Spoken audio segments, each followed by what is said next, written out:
Pisang cekawang cek cek cek Mic MC cek.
Cek,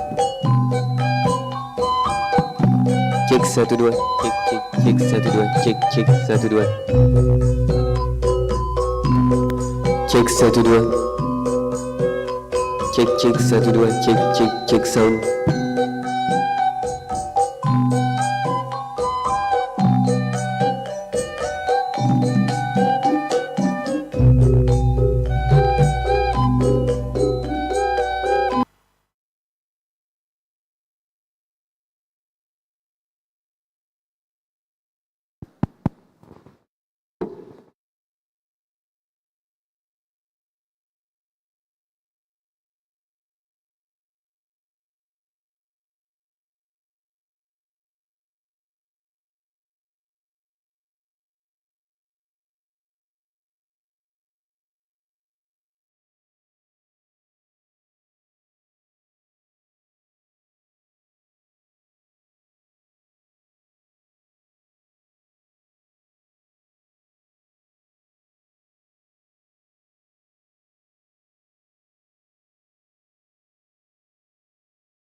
guests, and participants.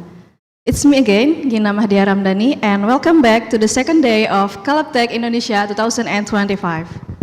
I hope everyone is feeling refreshed and ready for another day of insightful discussion here at Kalaptech Indonesia 2025.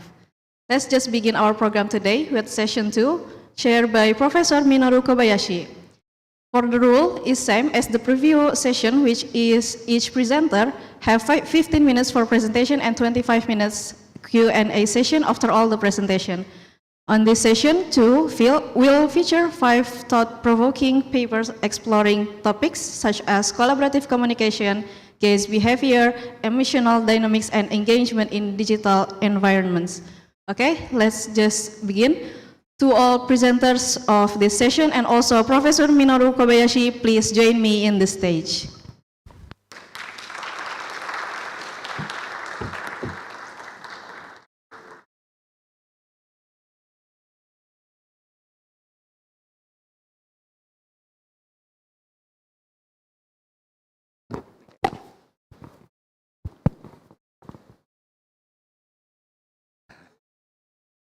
This stage makes me nervous.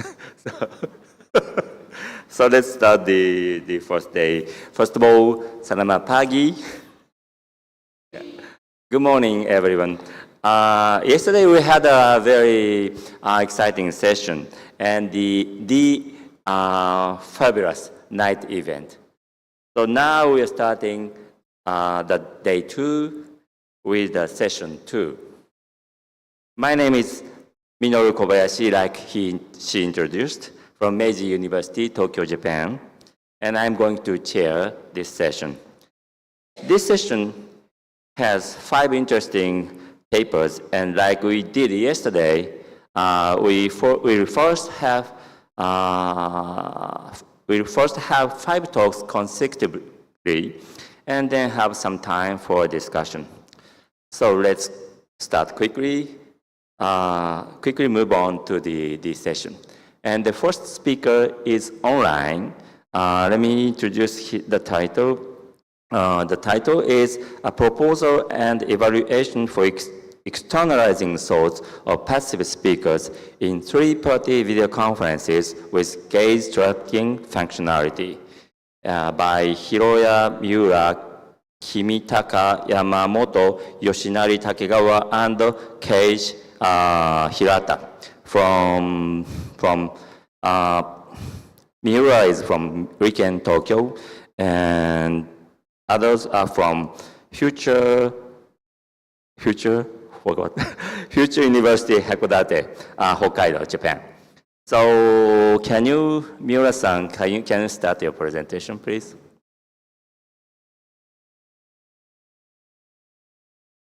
I can hear you. Can you hear me? Yes, I can. Okay. And maybe you can start the presentation. Good morning and thank you for joining. My name is Hiroya Miura from Riken AIP. Today I will present our works, externalizing thoughts of passive speakers in third-party video conferences with gaze tracking. Miura-san, it's better to start the presentation with maybe you are using PowerPoint, right? Well, I don't know. Yeah. Sorry.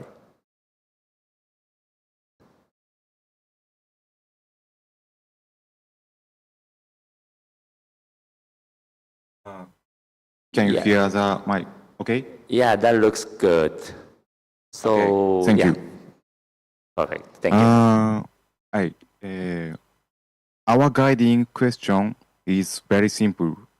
Does a person's gaze reveal their thoughts? In online meetings, some participants speak less. We can them passive speakers. We aim to help them share ideas by sharing gaze information with other people in the meeting. And sorry, okay, I will show you the proposed system on demo movies like that.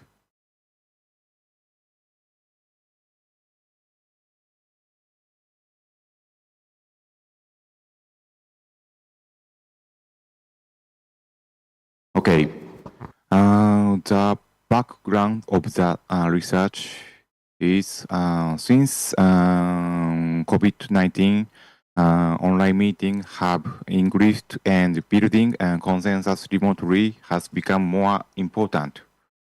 However, nonverbal cues are weak on screens, so discussions can drift or be dominated by a few strong voices.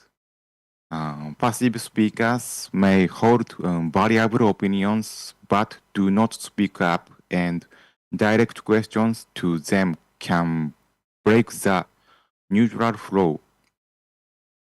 So, our goal is to support them without pressure by making their unspoken preference visible.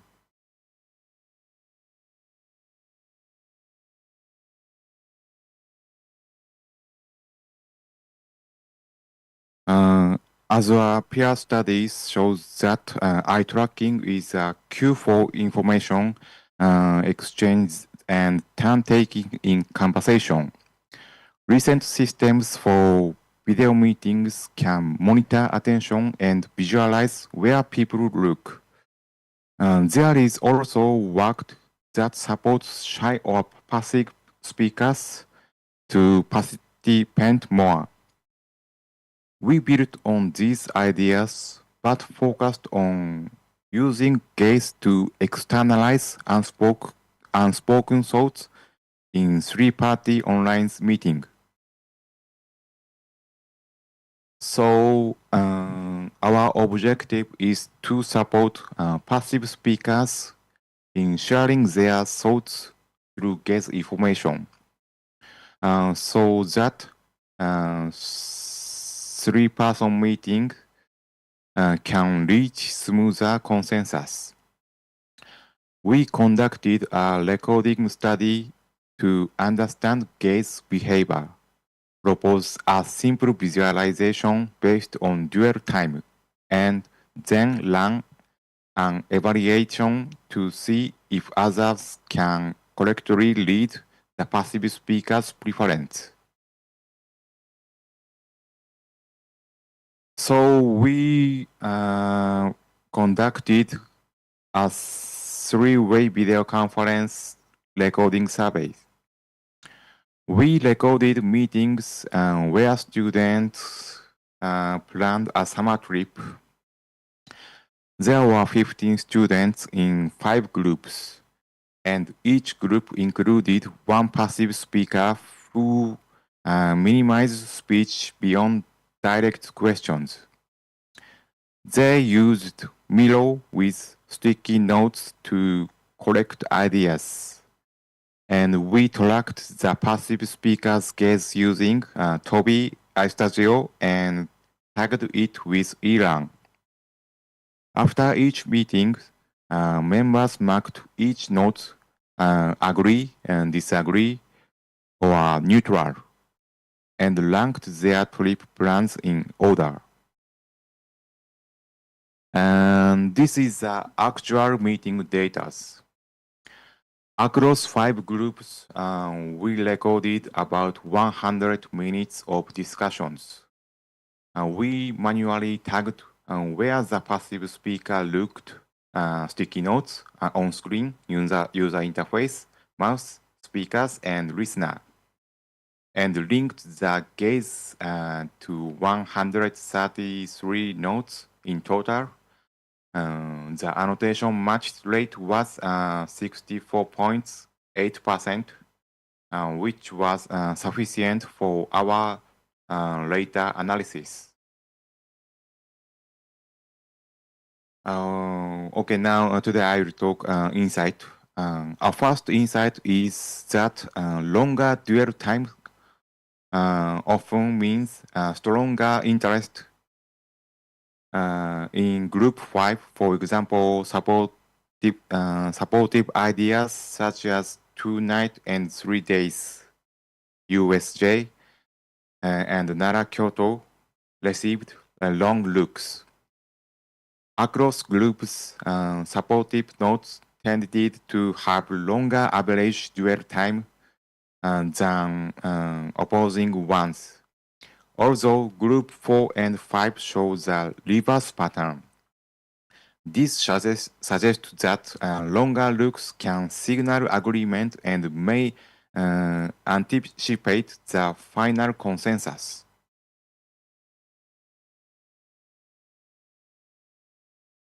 And second insight is the relation between dwell time and the passive speakers ranking. We observed moderated correlation in group 1 and group 3, while other groups shows weak links. This pattern suggests that gaze can externalize passive speaker and unspoken preferences even when the person say little. From here, I will talk about the proposed system. Based on this insight, we propose a real-time visualization that shades each sticky note according to how long the passive speakers looked at it. We compute a constructor store for each note, like the formula of the slide. Tn is the note dwell time and A is average dwell times. Longer dwell times produces a darker shade, making the person's interest visible to everyone during the meeting.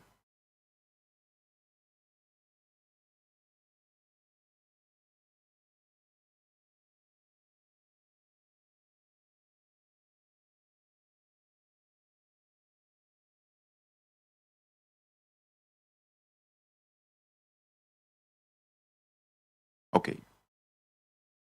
From here on, I will this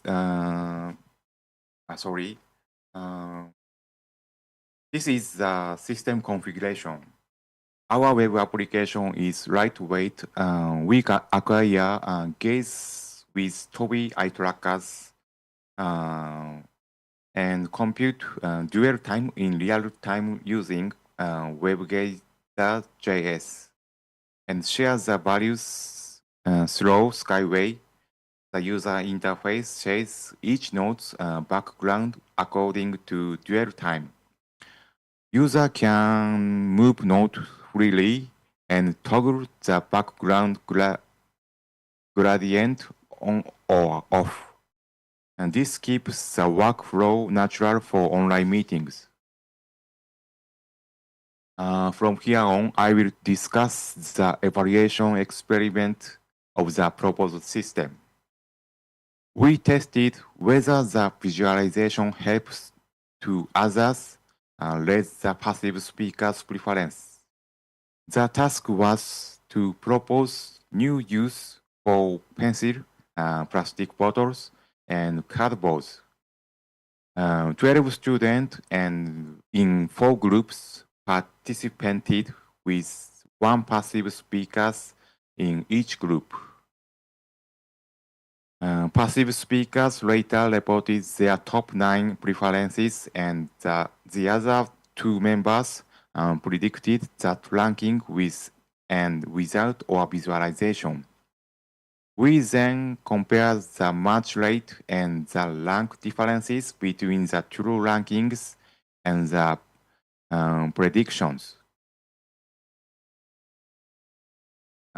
This is result 1 of the experiment. On average, the match rate was 68.1% with our method and 56.3% without it. The overall sign test was not significant, but the effect size was small and positive. Importantly, for lower ranked items, the rank differences was smaller with our method and shows a trend toward significance. These results suggest that visualization helps others notice subtle preferences that might otherwise be missed. And this is a result too about impression and conversation. Participants liked visualization. On 7-point scale, recognizability averaged 6.00 and willingness to use average 6.17.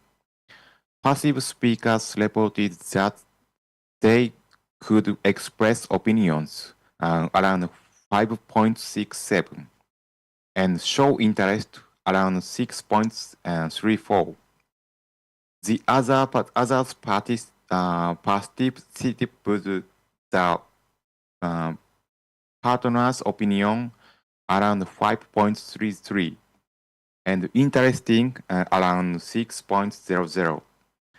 In conversation metrics, numbers of utterance shows the trend, while the speaking time rate shows no significant difference. Overall, the method felt helpful and acceptable. Here is a consideration. Can the gaze externalize through a thought? Our results suggest yes, in part. That increased match rate and reduced rank differences indicates that dwell time can reveal the passive speaker's interest. Subjective response also shows that people interpreted shading as the other person's opinion and interest. One issue is that visibility of shading declines as discussion progresses. So we plan to adjust brightness to keep cues clear. Consideration 2 is about turn taking. Sharing gaze information appeared to support turn taking. After the group confirmed the dwell time patterns, about 64.7% of discussion moved to that opinion. 3 of 4 groups also used the method as a final metric when closing the discussion, and the final conclusion matched the intensity of dwell time. In other words, the shared cues helped keep the conversation on point, with fewer utterances but a more efficient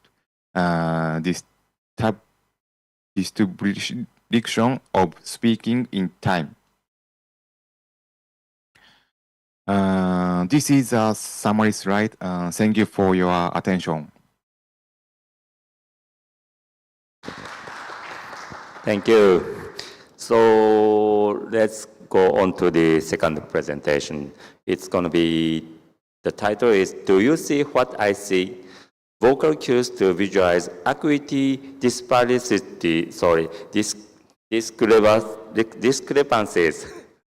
It's hard to pronounce. But the acuity discrepancies in VR-based stargazing by Sora Ida and Satoshi Nakamura from Meiji University, Tokyo, Japan.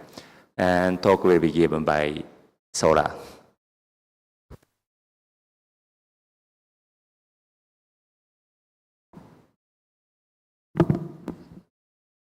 Thank you, Chairperson. Good morning. I'm Sora Ida from Meiji University. Today, I will present Do You See What I See? Vocal cues to visual acuity discrepancies in a VR-based stargazing. And before the presentation, there is a fun fact. My name is Sora, and Sora means sky in Japanese. So I think it's quite fitting that I'm presenting a study about stargazing today. There's my research contribution. To begin with, we focus on the conversation as a key aspect of collaborative stargazing. And then we built a VR environment that allows observers with control the visual acuity differences. As a result, we observe the trends such as more A utterances or more question utterances under unequal condition, and which suggests the directions for the future audio-based support system. Now I will talk about the background in the study. Stargazing is a collaborative and conversational activity. Look, see the brightest star. There's another one just to the right of it. Can you see it? Huh? The brightest one? They are all look bright to me. How far to the right do you mean? As you can see, it is often difficult to align which star is exactly which star is being discussed, because stars are small and distant and similar, and purely verbal descriptions can lead easily to confusion. And we think differences between the observers, for example, visual acuity differences or knowledge gaps, also influence the alignment of star recognition. And in the study, we focus on the visual acuity differences. There are several existing systems designed to help people align what they see in the night sky. For example, AR systems and virtual stargazing application overlay constellation information on the screen. These approaches enable users to share the same view, but the bright screen can disturb the dark adaptation and make it harder to see real stars. Laser pointers can also help indicate which star is being referred to. However, they are often restricted for the safety reasons or impractical to use outdoors. So therefore, we need another way to help people align what they see without relying on bright visual tools. And our research goal is to build an ordinary-based conversational support system. Specifically, using the AI, we estimate which stars the observers are misaligned on based on their conversation. And then we provide advice to help them align their recognition of stars constellation. To realize our system, we first need to examine whether misalignments can be estimated from the conversation during the stargazing. And our research question is, how do visual acuity differences between partners influence conversation behavior during the shared stargazing task? To test research question, we conducted a conversational task experiments in a virtual environment under the two conditions, like equal condition and unequal condition. Then I will talk about the experiment. This is experiment environment. Since it was difficult to conduct the experiment in the real world, we carried out in a virtual environment. And we created the shared starry sky system is made by Unity and with about 500 stars. And we used an original star field, which make it to remove any differences in the prior knowledge. And to make the scene feel more natural, we added a landmark such as a moon or planets on mountains. Sorry, this is actual videos, but image. Oh, sorry, moving.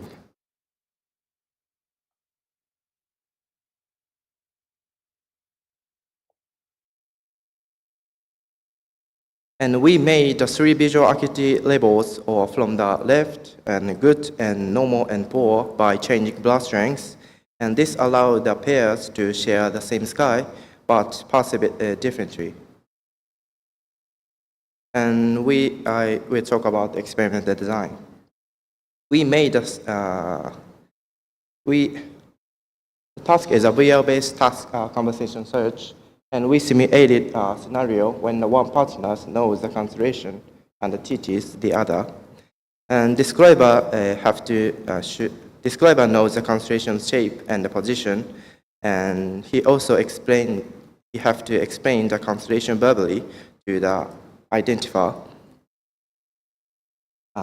within the 600 seconds. And identifier does not know the constellation shape position and should listen to the describer's explanation to understand the constellation. And identifier should take the brief understanding test after each one task. About the visual acuity conditions for each pair, this is equal conditions, and this is an equal condition. And equal condition is the same level of visual acuity, and like equal, good, and normal, and poor. But the unequal condition is a different visual acuity level, so like good, normal, and normal, good. We recruited 8 students and graduate students from the same laboratory, and all participants had a visual acuity of 0.7 or higher, either with naked eyes and contact lenses or glasses. We analyzed the 3 aspects of the conversation.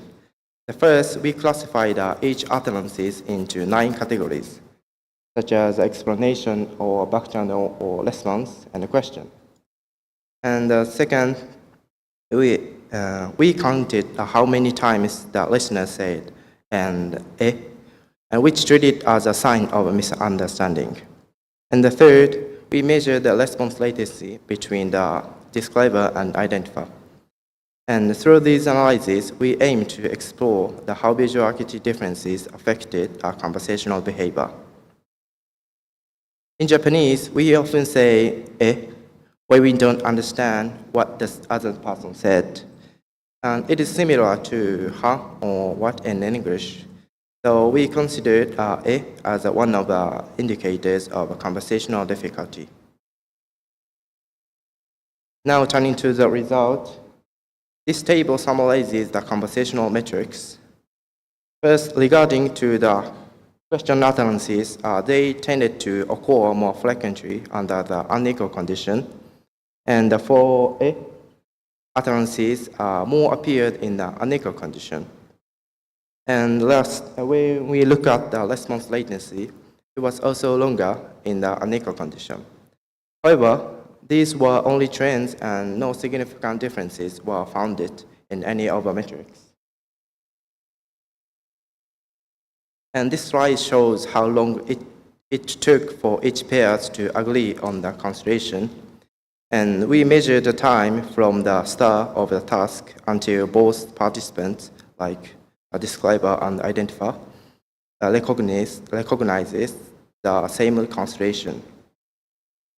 On average, the pairs in the equal condition needed 345 seconds, and the pairs in the unequal condition needed 365 seconds.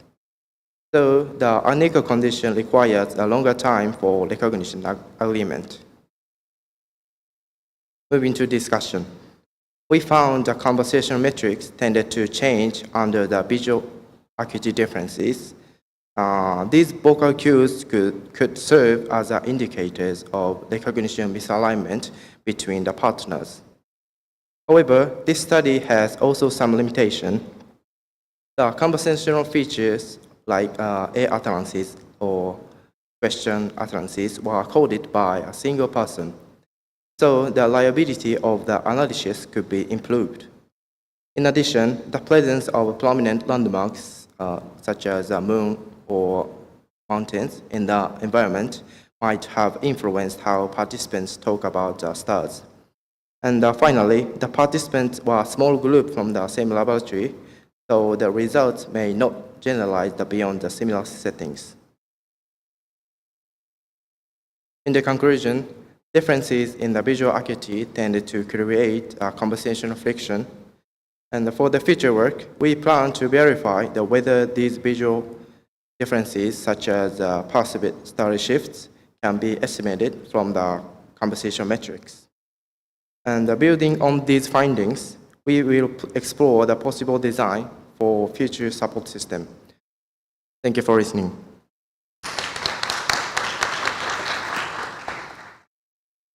Thank you. So let me introduce the next presentation.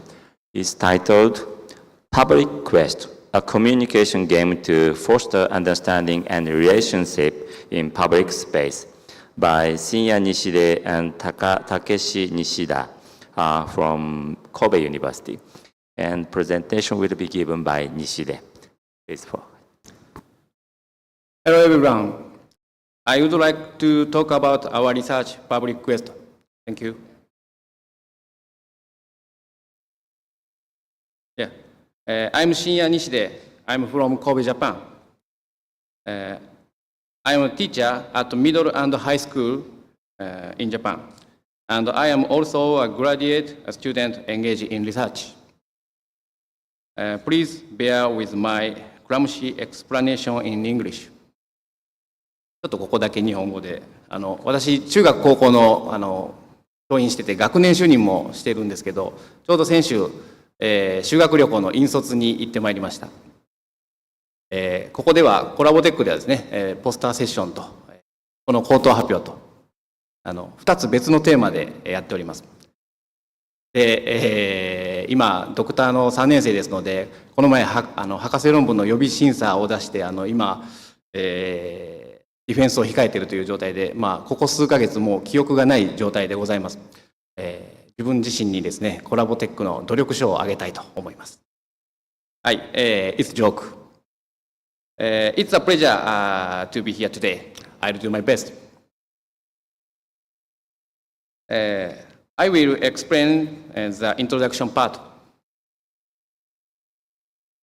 The starting point for this study is library. At the school where I work. It is a place where many students from culturally diverse backgrounds gather. And because of this, there are constant issues with talking and noise. Public spaces like libraries are shared by people with diverse values. This often causes small frictions. Last year at Collabtech, we presented our research titled Using Word Games as Facilitator to Awareness-Raising Communication in Public Spaces. In that study, we conducted an exploratory experiment using sticky notes. We confirmed that word games could effectively lower the barrier for opinion expression. However, it left the challenge of meaningfully integrating the diverse opinions and fostering community relationship building. Therefore, this year we implemented a system and conducted an experiment to address these challenges.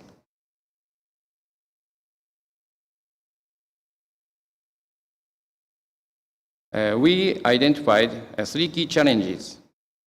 First is expressing diverse opinions. People often feel a fear of negative reactions. They also feel the psychological burden of engaging with strangers. Second is integrating opinions. Here we face the risk of overlooking minority views and the risk of deepening divisions within the community. Third is building relationships. This is also difficult. We see the difficulty building relationships across different values and communication friction from different perceptions.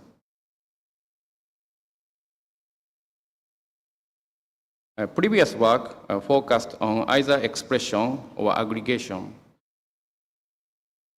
However, there is a gap in research on the entire process from expression to relationship building. Our goal is to design communication in public spaces as a continuous process from individual expression to relationship building. Our approach is Public Quest. It is a communication design with an RPG sim supporting the entire process from opinion expression through opinion synthesis to relationship building. Yeah, next, regarding the design of Public Quest part.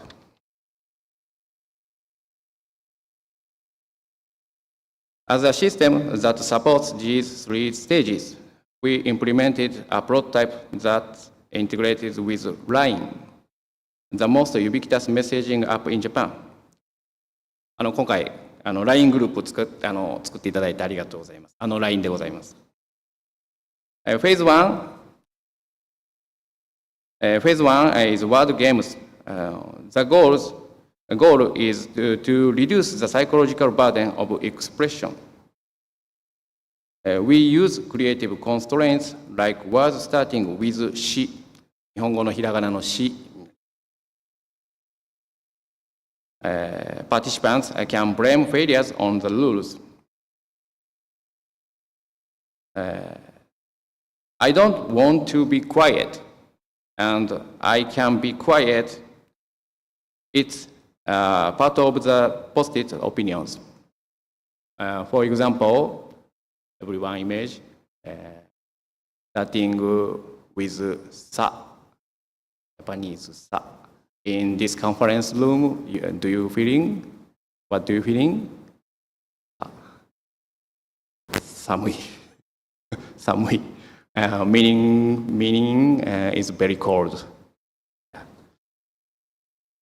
Okay. Phase 2 is name the party. This phase is for the synthesis of diverse opinions. Participants assign opinions to roles such as hero or sage, give the party a name, and vote for the ones they resonate with. Work on name the party individually. Phase 3 is encounter. This moves participants from system interaction to face-to-face relationships. This was inspired by Japanese encounter culture, where online friends meet offline. This photo shows the encounter event in progress. Here is the image of encounter badge like hero or sage in this story.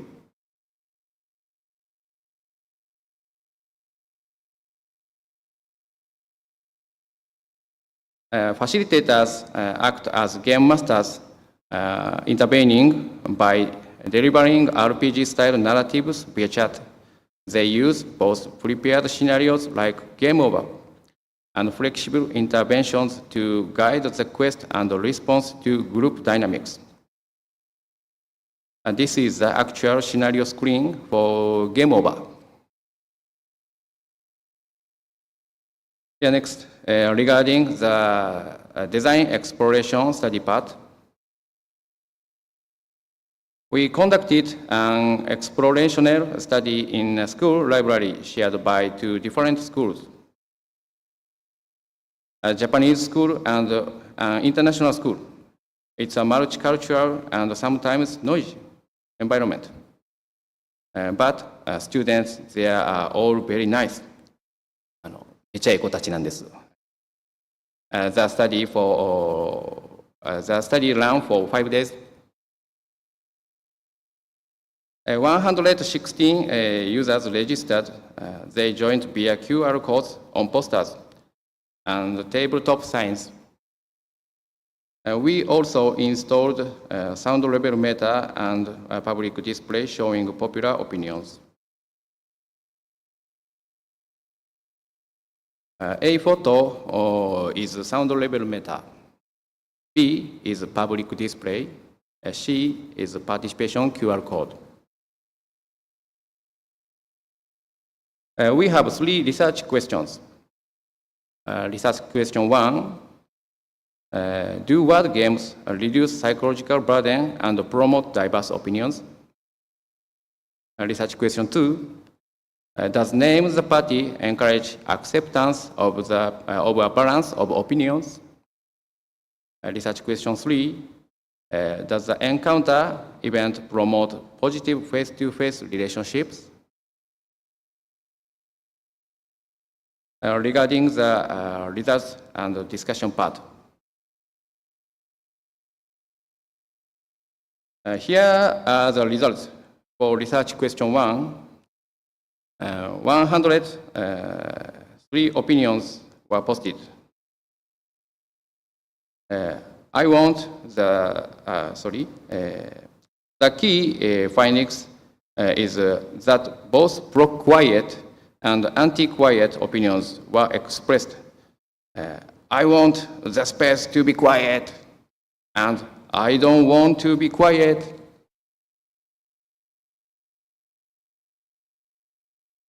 For research question 2, before the intervention, party formations lacked diversity. The balance type, which includes both pro and anti-quiet views, was 0.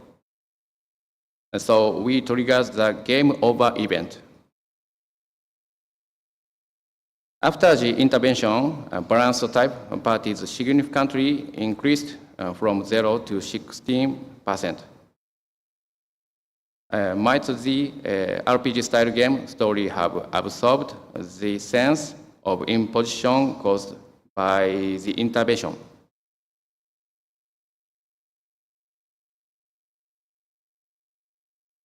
These are photos from the encounter event. The image on the left shows a group with the same opinion. The image on the right shows groups with different opinions taking a photo together.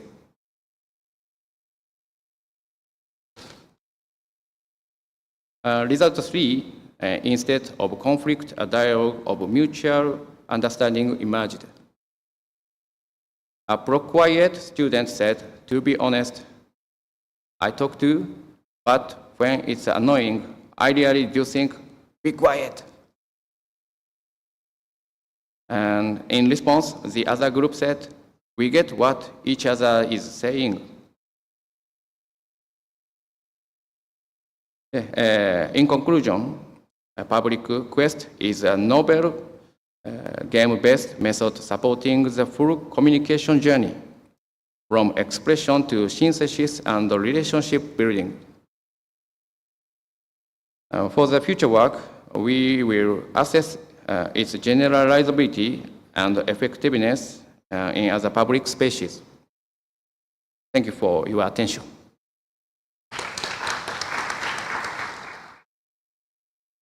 Thank you very much. So the next speaker is Taketo Imagawa, and the title is What Makes Turn-Taking Smooth? Analysis of Gaze Behavior During a Multitasking Video Conference.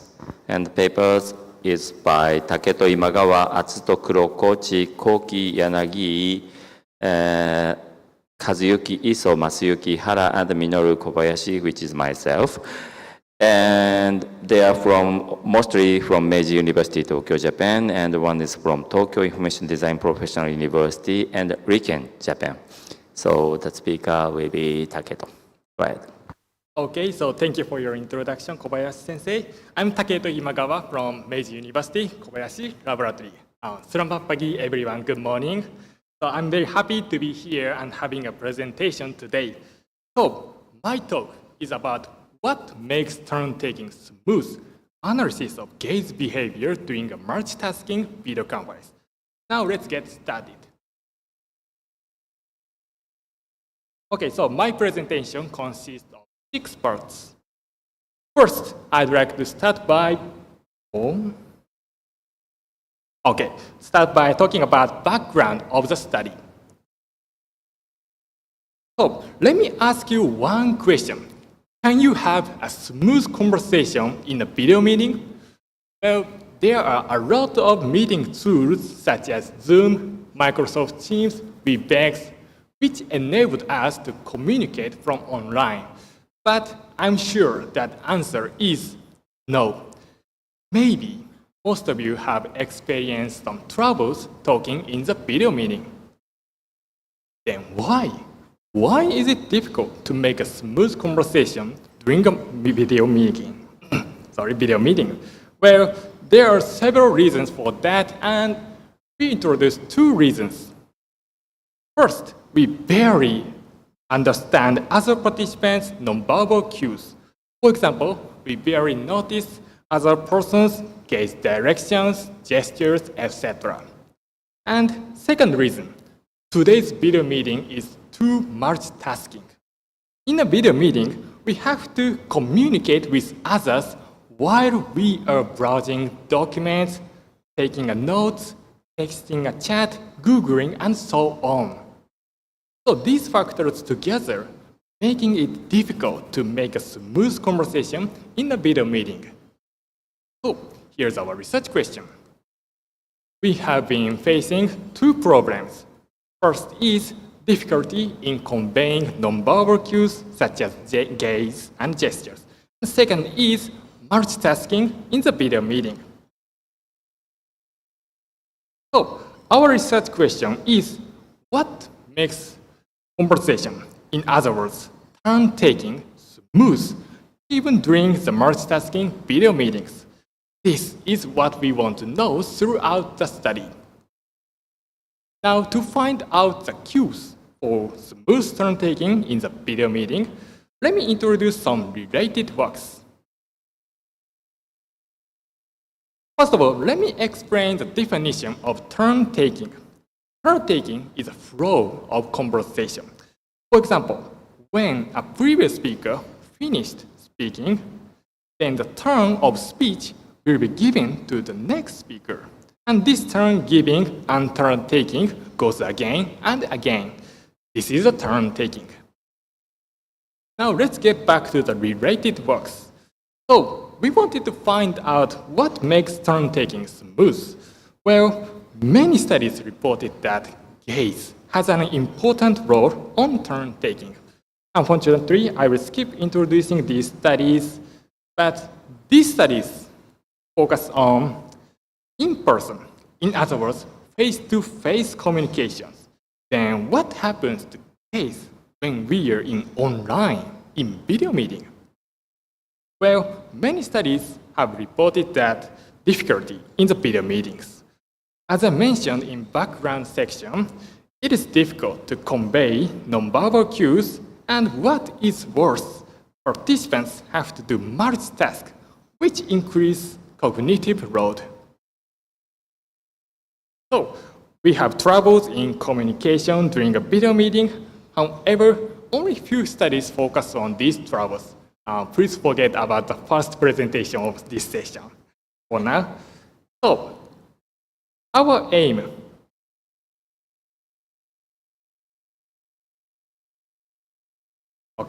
Our aim is to find out the keys to smooth turn-taking during a multitasking video meetings.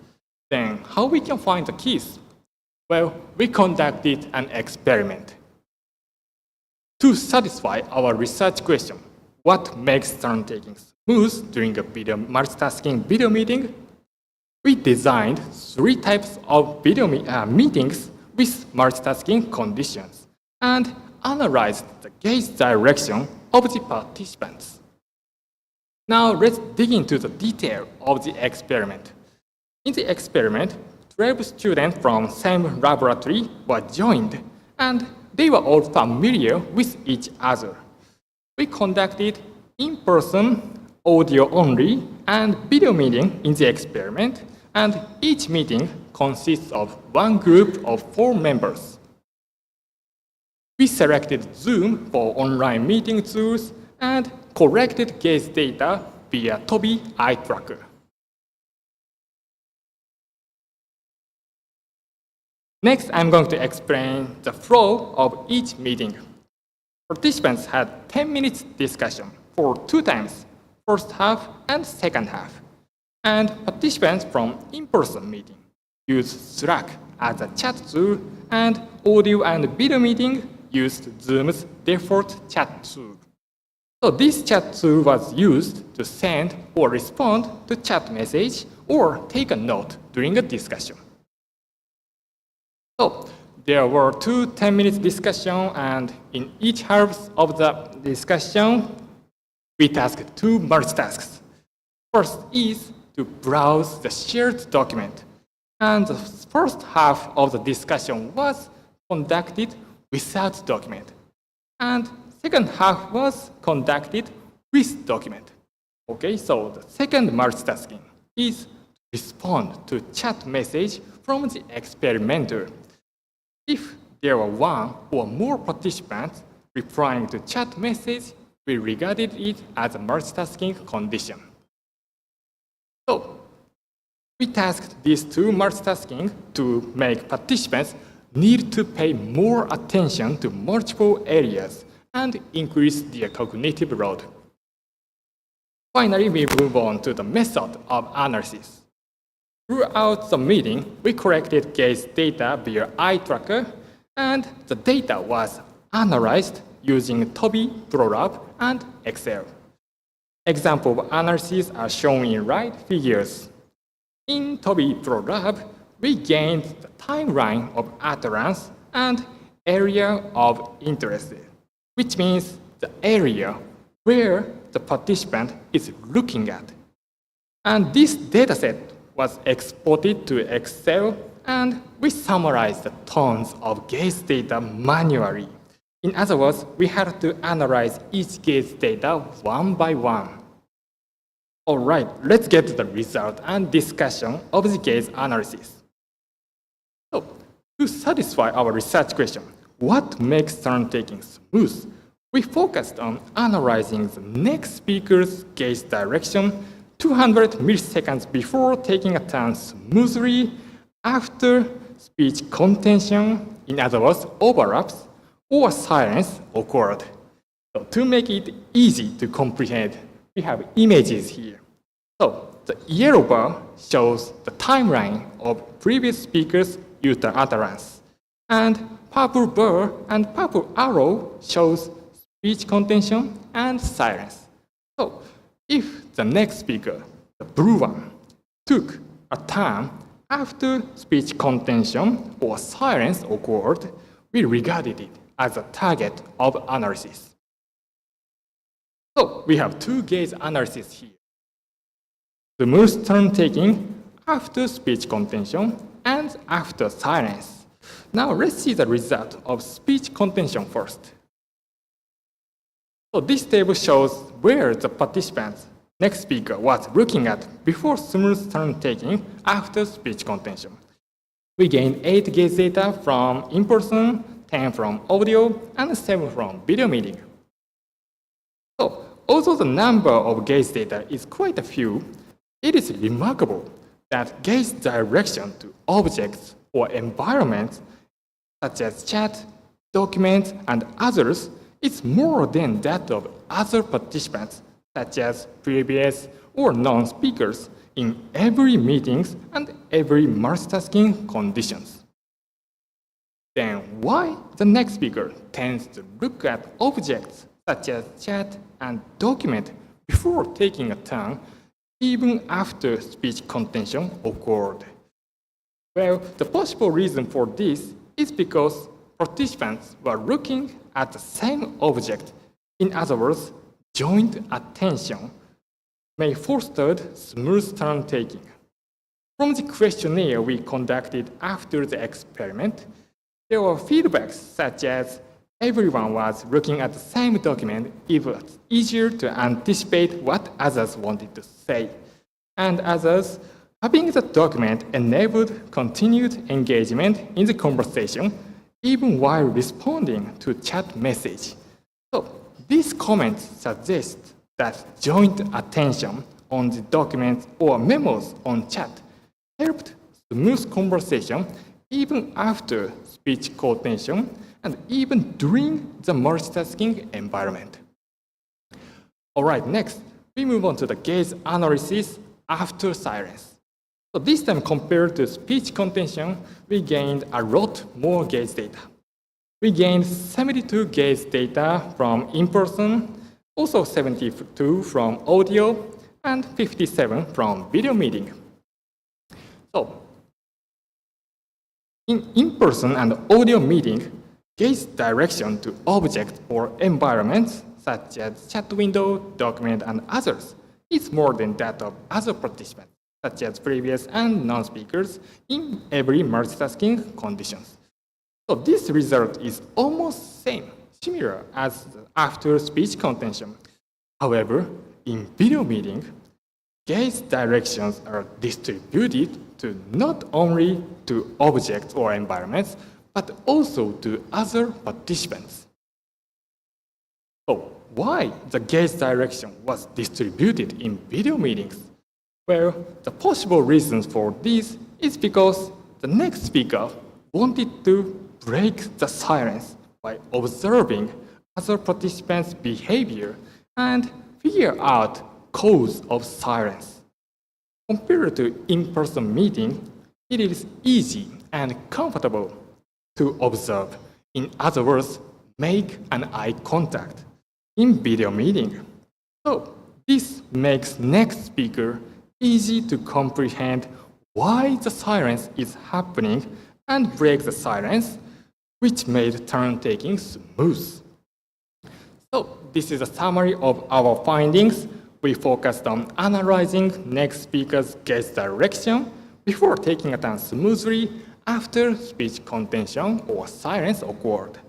So after speech contention, the result showed that next speaker tends to look at objects such as chat and document.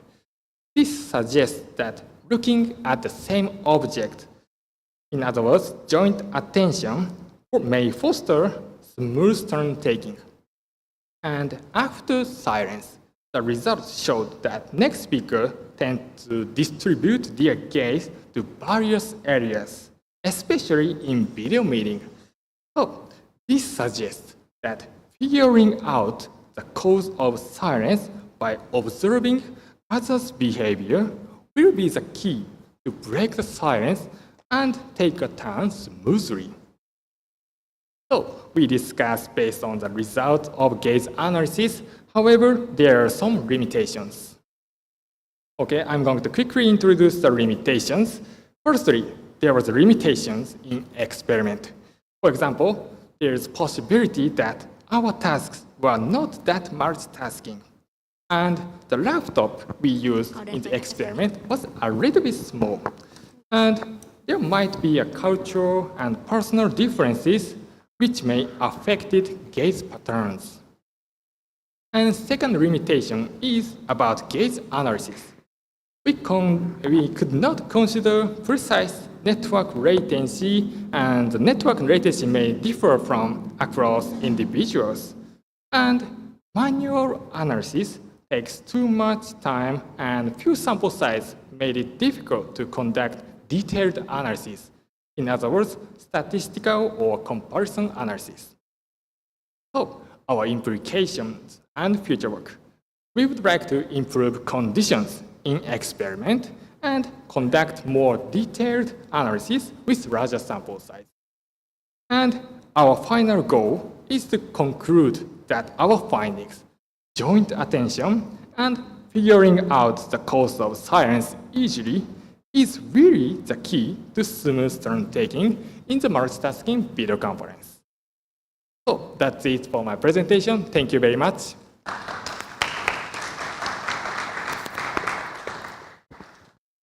Thank you very much. Actually, yeah, right. Actually, we expected to have 5 presentations, but the final presenter is not online yet. So we should move on to the Q&A session. So we have 4 presentations in this session, and from my perspective or my interest, these presentations addressed the question of what factors influence the dynamics of communication. So now we have maybe 20 minutes or so, kind of that kind of thing, to take your questions or comment. So if you have any questions, please raise your hand and tell your name and maybe institutions or like that, and give some questions or comment. So the person in the middle, please.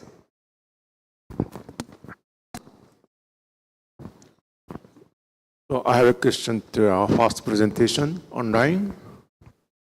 Is it here online? Can you hear Miura-san? Maybe. Yes, I can. Okay. Okay. Please. So my name is Masayaki Haraze. I work in another research laboratory, RIKEN, in Japan. So my question is about the definition of the passive speakers. So in your experiment, so the participants were instructed not to speak too much, right? So I'm just wondering if the participant wanted to say something or they wanted to keep quiet. What do you think? Thank you for your question.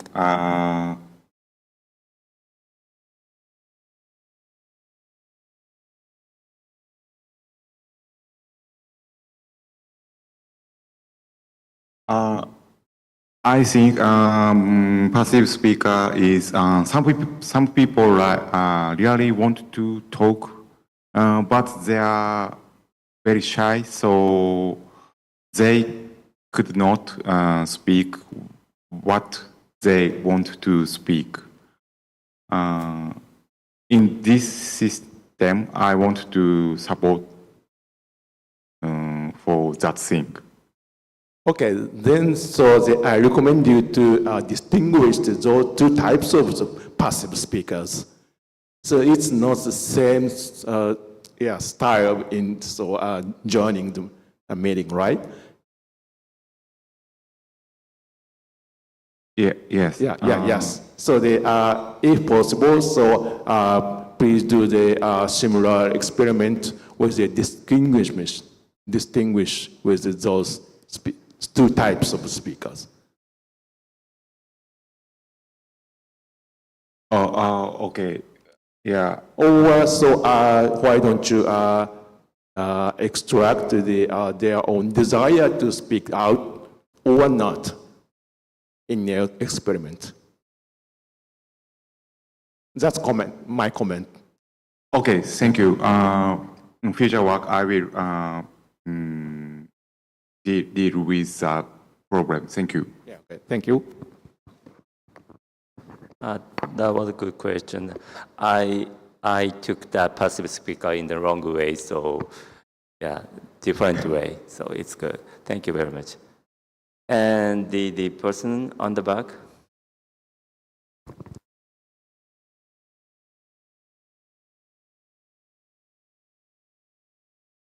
Thank you. I have a question to the second speaker, please. Yes, it was very interesting to me. So I just want to know the future work based on your analysis. How do you create your future products? I mean, yeah. What do you want to next? Anyway. Thank you for your question. So in the future work, we analyzing the conversational metrics like a or question or the others that like in Japanese or or どういうこと? And we plan to create a system, support system, and we using our system and observers, I want to observers to experience the なんて言うんだろう funny experience like so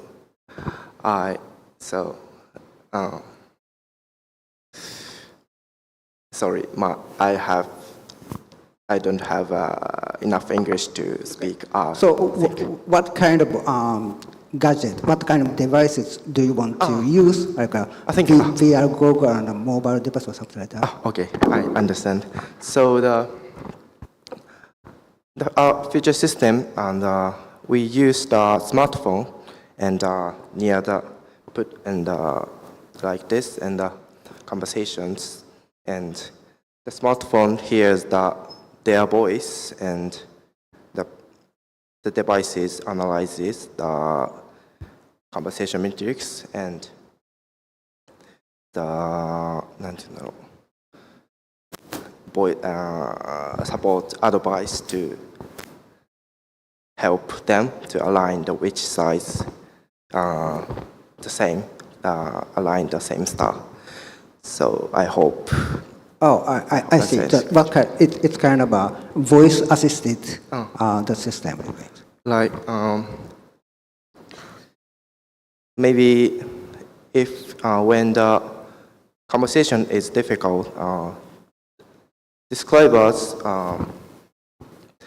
doesn't explain that well, so the system will advise to describer to more detailed explanation and like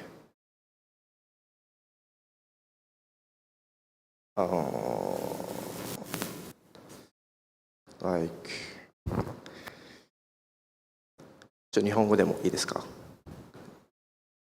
Yeah, I will try to translate.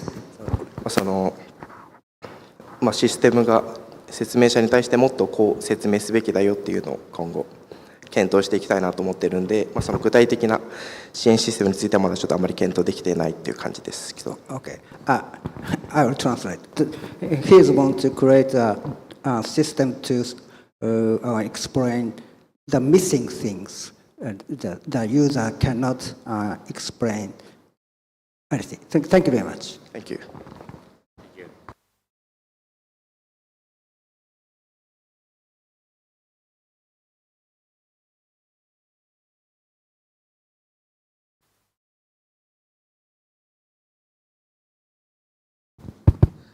Thank you so much for all of the brilliant presentation. And I would like to add one simple question to the second presenters. Maybe you should tell your name first, please. Sorry, I'm so sorry. This is Yuya from Waseda University, Japan. And yes, I'm so sorry if I missed your explanation. And I'm wondering, in your experiment, did the participants enjoy the conversation with the head-mount display or not? That is one simple question.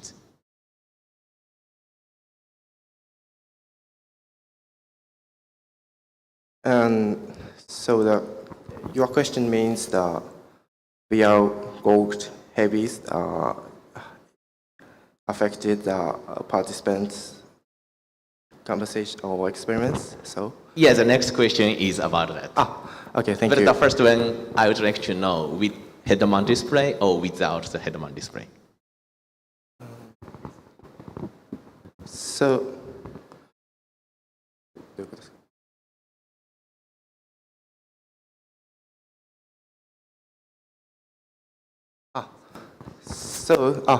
participants had use a VR goggle, and participants and after the experiment, and we had a questionnaire of the experiment, and the participant often said VR goggle is heavy, so my neck is little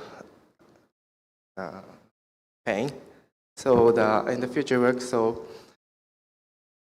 the task's time is now and 600 seconds.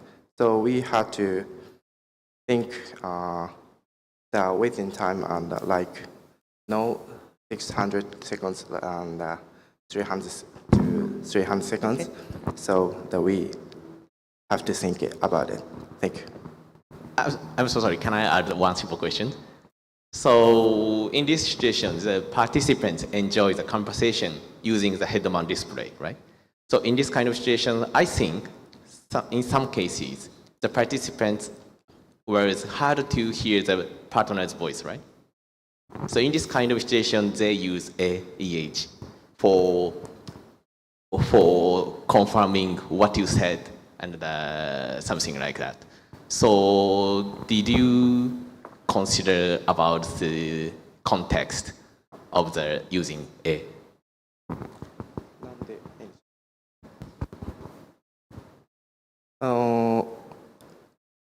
So the I'm sorry. Could you say please the question again? So Oh, I'm so sorry. And in the case, the participants, the users with the head-mount display, Yes. it's really hard to hear the voice of the partners, right? So yes, exactly. So in this kind of case, how did you? in our experiment, so the participants had like distance and so the near the distance and makes the not hard to have conversation and stuff. I totally understand. Thank you so much. I'm so sorry. I thought you were interested in, because of the head-mount display, wearing head-mount display, participants can see each other's face. Is that what you were interested in? I mean, yeah. I thought it's going to be a problem in the communication. So. Yes, exactly. In the in-person communication, I think the head-mount display sometimes Yeah, right. we should deal with the hurdle about that. So in this kind of situations, I would like to know how affect this kind of head-mount display to communicate in person. But yes, I guess we can discuss about it in the next section and so on. So thanks so much. Stargazing is a special environment, I think, because it's dark and we can see, naturally we can see each other's face. But if you, took the experiment place in the mountain viewing, it's going to be different. Yeah. Thank you. Thanks so much. And other questions, please? Or comments? Anything? Maybe the back first. Okay? Okay, the person in front, please. Thank you.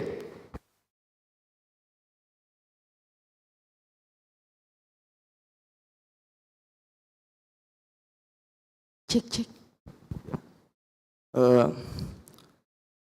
Selamat pagi, terima kasih. Saya izin menggunakan bahasa Indonesia. Perkenalkan, nama saya Raka Andika Aradana dari Kesatuan Resimen Mahasiswa Universitas Indonesia. Saya mengakui Jepang adalah negara yang maju.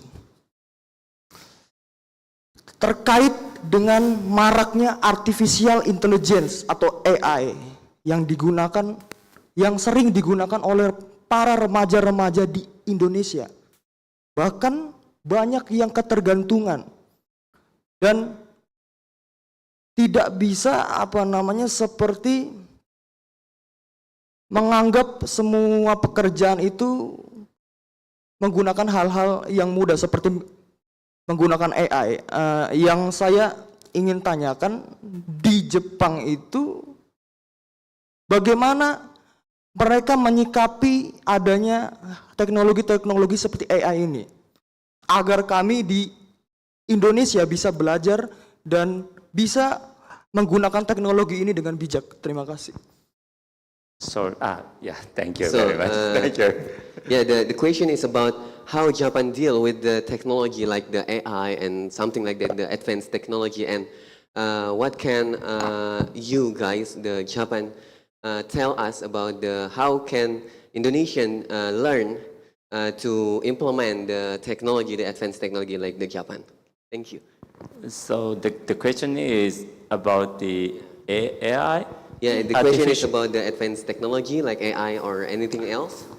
Like how Japan deal with that kind of technology, and what can you give or you say to us or you give to us about the how can Indonesia also learn or adopt the advanced technology like what Japan did?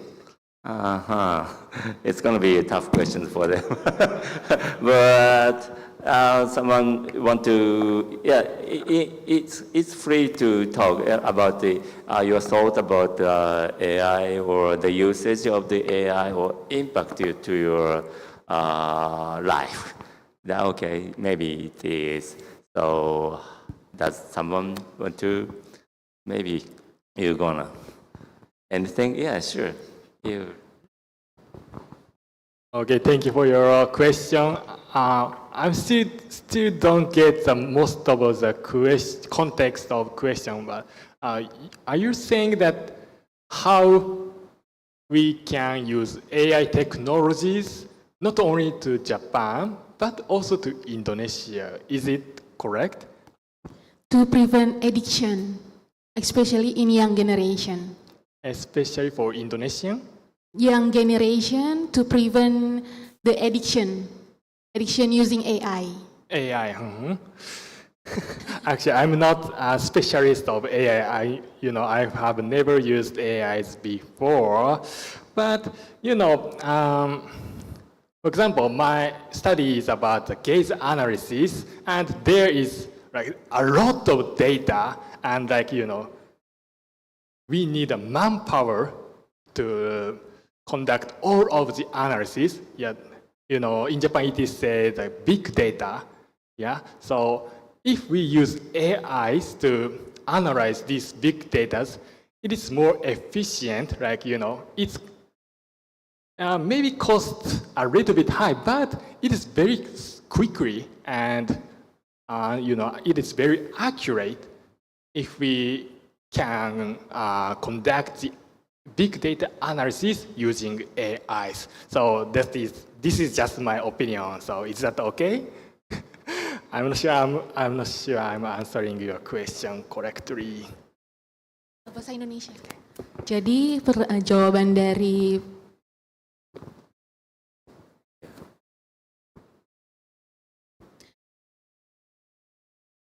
jawaban dari para presenter, terutama dengan Bapak Hagawa ya? Hagawa. Your name is Hagawa ya? Sorry? Itu penggunaan AI itu sangat membantu terutama dalam menganalisis data sehingga lebih cepat dan juga lebih akurat. But the question is, the AI helps us so much, but there are risks like addiction, especially to young generation. How to prevent that? To use AI wisely. Generation of what? Sorry, yeah, I think the question is... So we know that using AI is good for us, it helps us so much, but there are risks to have addiction to using AI. So how can we use it wisely? Right. But nowadays, like him, they are using, in their life, they use a lot of AIs. I mean, some chat GPT or that kind of stuff to proceed their work. And before that, before maybe 10 years ago, we don't have that kind of stuff, and we needed to work by ourselves. So in those days, we are so trained to do our research by myself. But nowadays, they use AI. They work by the help of AIs. So I somehow think it is okay or good, because nowadays we have a lot of data, and society, community is very complex. So without AIs, or without the help of AIs, it's going to be difficult to solve those problems. So we have to, concerning the addiction, we have to be careful with that, for that. But I believe, it is necessary for us, and we have to. Actually, I do not use AIs, but now people of today have to have techniques to use AIs properly. That is my thought. Is that okay? Jadi 10 tahun yang lalu mereka masih mengerjakannya sendiri, namun saat ini sudah menggunakan AI karena sudah lebih kompleks lagi, datanya juga sudah lebih banyak dan membantu mereka untuk mengerjakannya. Namun untuk mereka sendiri itu berusaha untuk menggunakannya dengan proper. Namun beliau sendiri tidak terlalu menggunakan AI begitu. Oke. Thank you very much. Thank you. It's a good question, discussion. And others maybe on the back. Okay, thank you. My name is Ari from University of Indonesia, and my question is directed to Taketo Imagawa-san. Thank you. I'm really interested in your presentation. Thank you very much for the presentation. And I think it's very interesting that your research is actually try to find cues on how the conversation will going smoothly in a, multitasking task, right? And you plan to improve your research later. But my question is, what do you think a kind of improvement that can be made, or innovation that you propose later, maybe to make the conversation actually smooth based on your current research? I think it's actually, very interesting to make the conversation, especially either in person or in online meeting, that not only one person dominating the conversation, but to make, everybody actually contributing to the discussion. Because you also mentioned about the cultural background like that. Some people are very shy and some people are very active. What do you think that you can take from that can make those kind of conversation more engageful, more smooth like that? Thank you. Thank you very much for your question. So in our future works, we are trying to use our current findings to develop a supporting system which can foster or facilitate a smooth conversation in a video meeting, especially in a multitasking video meeting. And so, especially, for instance, I'm trying to solve the problem of silence. In my findings, we found that it is a key to figure out the cause of silence. Why is the silence is happening now will be the key to facilitate smooth turn-taking. So in that case, it might be a good idea to develop a system showing the other participants motivation to speak, whether he or she is trying to speak or not, or he or she is not speaking because he or she is thinking of any other ideas, or he is just confusing what to speak. So if our future work system could support showing the motivation of speak I guess it will be a good system to support smooth turn taking, even though during the multitasking conditions. So is that okay?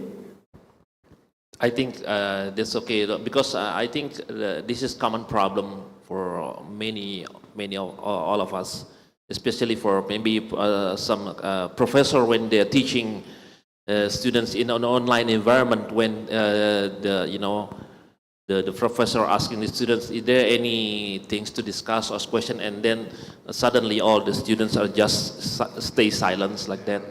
So I think it's important that you kind of maybe develop some kind of support system. You say fostering that kind of interaction, to make the everybody more engaged in the conversation. I think. Thank you very much. Thank you very much.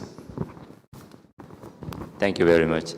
Actually, maybe there are someone who has some questions more, but she is. Okay, go ahead. Yeah, you're privileged. You can. Last question, please. Thank you, Mr. So my question is directly to Mr. Shinya Nishide. So I'm a master student in library science, and your research takes place in a public library as a public space to build communication. However, there are situations where other users may feel disturbed. Were there any other considerations behind choosing the library as the research site for this game study? Or was there ever a consideration to conduct it elsewhere? If so, why was that alternative location not chosen? Maybe you can show him your question, please. Yeah. So the point is, maybe you have some note on that. Okay. So the research takes place in a public library as a public space to build communication. However, there are situations where other users may feel disturbed or annoyed. Were there any other considerations behind choosing the library as the research site for this game study?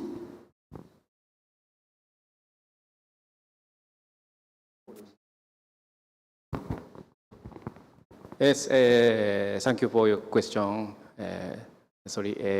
First in Japanese and next in English. 図書館でまず研究を行うにあたってさまざまな意見があるということ、それから毎日司書さんがうるさいうるさいと注意をして回っていると、みんなが負のオーラを感じていたということにまずは着目をして、そこから誰もが損をしないことを考えて、どうすれば快適に過ごせる、みんなの意見を知ることができるだろうということに注意を払いました。Please wait a minute. First, overall, when conducting that research in the library, there were various opinions, and then every day the library would go around telling people to be quiet, and where everyone kind of felt the negative feeling. So first we focused on that. From there we threw about how to make sure no one would lose out. Everyone could spend their time comfortably, and we could learn about everyone's opinions. That's what we paid attention to.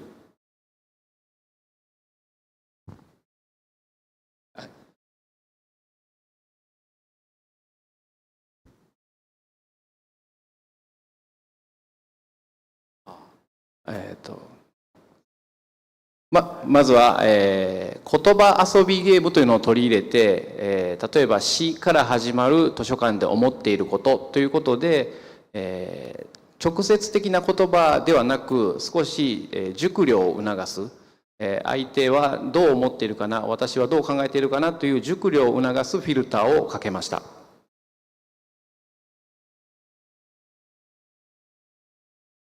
Well, first, we incorporated a word game.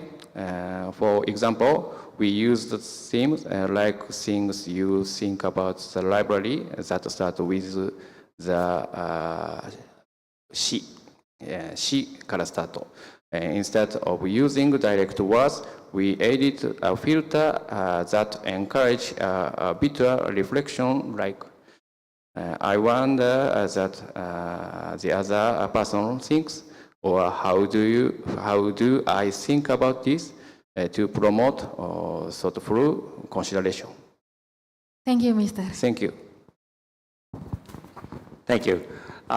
Sorry, it's time. It's already 10:30, so we have to move on to the next session. So let me conclude. Let me close this session. Thank you for the presenter of those three and online presenter. Thank you very much. And please join me to express our thanks with clapping, applauding. And let me return the control to MC. Thank you very much. Okay, thank you to all presenters and to our session chair for guiding that fascinating set of discussion. Okay, you may step down from the stage.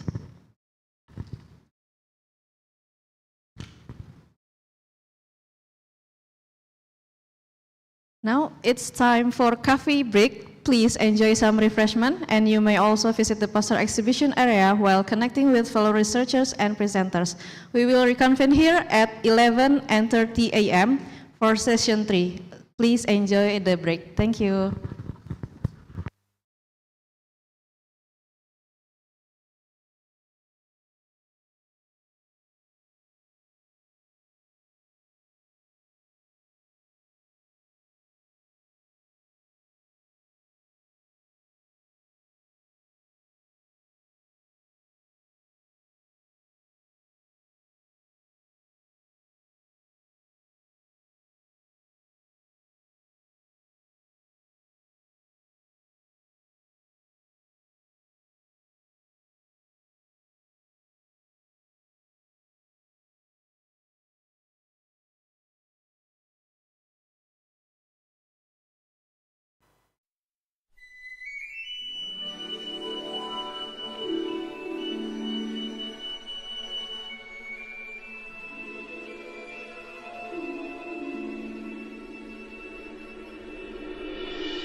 Moreover, it has been shown that the behavior and presence of others strongly influenced one's own viewing experiences.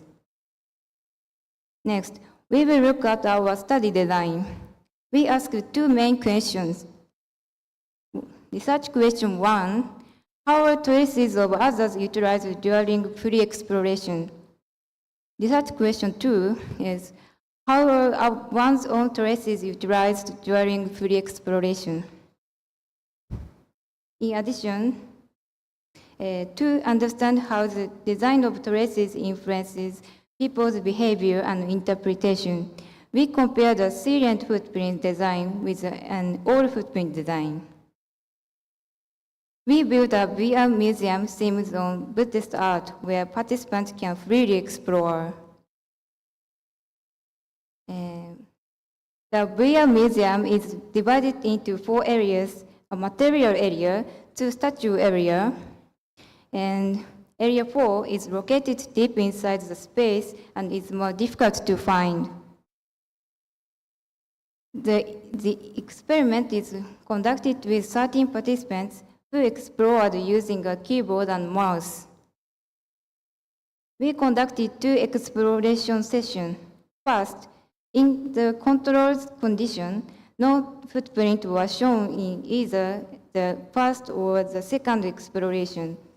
In contrast, in the invention condition, other people's footprints were shown in the first exploration, and each participant's own footprint from the first exploration were shown in the second exploration. In the invention condition, in the first exploration, participants were told the footprints shown were from previous participants, and in the second exploration, the footprints were their own from the first session. They were also informed that the color intensity of the footprints represents how long they stayed. We collected both quantitative and qualitative data. About design of traces, in both designs, the footprint becomes darker as the stay duration increases. In the other traces condition, we used the salient design, designing only footprints where participants stay for more than 2 seconds. In the on traces condition, we used the all footprints design. First, let's look at the result for research question 1. Research question 1 is how are traces of others utilized in free exploration? This is the past data of participants who saw others' traces. We analyzed the similarity between P0's footprints and each participant's visited passes. Then we considered that passing through and staying area very different behavior. So we analyzed the similarity in 2 ways. 1, visited only. That is similarity of the visited routes. 2, stayed. That is similarity of the staying points. The analysis method, as a result, the similarity of stay point was significantly higher in the invention condition, while the similarity of visit-only passes showed no significant differences. In other words, participants were more likely to stop and stayed in areas with footprint, even though their overall visiting routes itself didn't change. Regarding area 4, in the control condition, 2 of 6 participants didn't notice it. In contrast, in the invention group, all participants find and visit area 4 during the first exploration. This suggests that others' footprints encouraged serendipitous discovery. In the subjective evaluation, participants reported that dense or numerous footprints indicate interest or importance. On the other hand, for some, the absence of footprint was a trigger for curiosity. They wondered why there are no traces even though exhibits existed. Footprint also influenced how they positioned themselves when viewing exhibits. For example, participant 8 reported, "When I stood where the footprints were, the explanations were easier to read, so I began to follow the footprints to view the exhibits more comfortably." Then, footprints supported participant exploration strategies. They used the footprints to decide their routes and allocate attention. However, some participants felt too dependent on traces or disappointed when footprint led to unremarkable exhibits.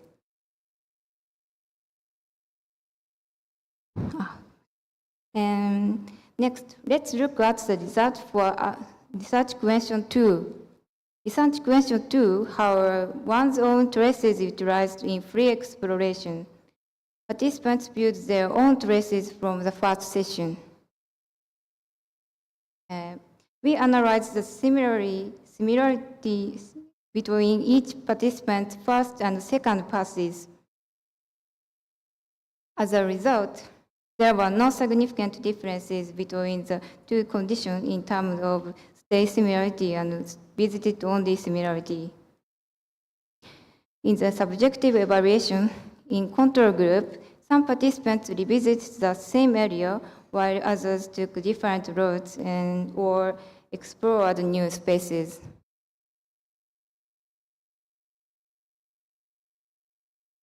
In own traces condition,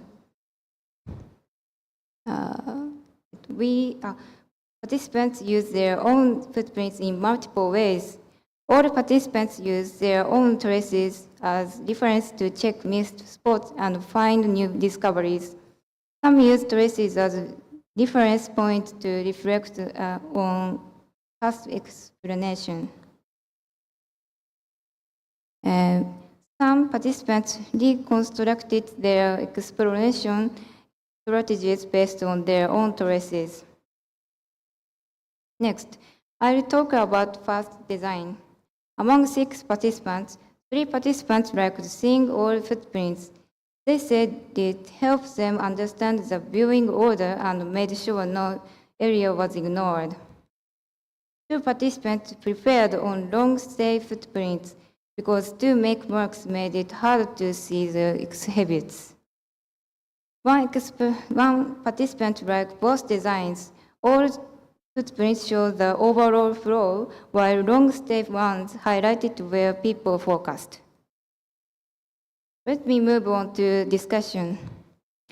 Here, I addressed research question 1, how is others' traces utilized in free exploration? First, the quantitative result, participants were more likely to stay in areas with footprints, even though their visiting roads didn't change. Next,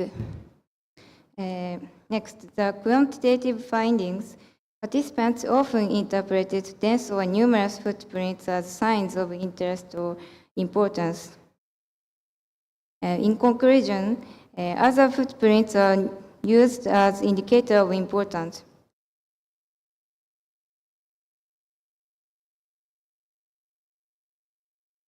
Next, research question 2, how are one's own traces utilized in the free exploration?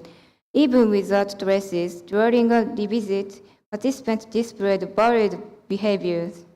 But when they saw their own footprints, they reflected on their past passes, recalling their previous explanation, exploring new area, and trying to improve their routes. So when their own footprints were present, they supported this behavior.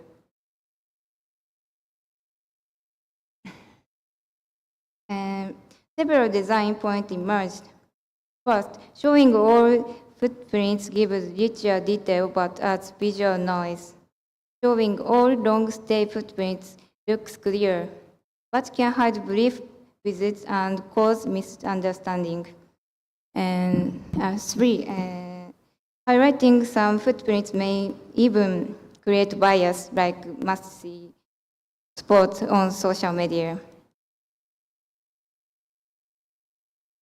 So the way the footprints are utilized may vary depending on the amount of information presented. Let me move on to conclusion. First, by understanding how different design of such traces can gently guide people's perceptions and behavior without forcing them, this study may contribute to user interface and user experience design that encourage the natural human actions. Second, this study can help people get a rough understanding of the space. Finally, there are some limitations. We have only 12 participants, so results are limited. And traces were created manually, and staying longer didn't always mean more attention. Also, we didn't test trace types and design methods separately, which should be done in future work. I have also released a simple demo. The link is included in my paper, so please try it on your PC if you have time. Thank you for listening.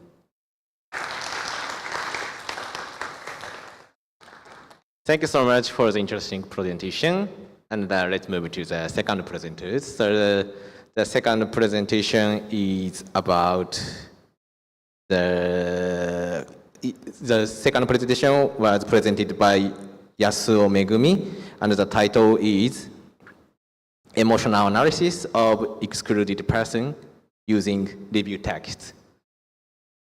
So if the slides are prepared, please start.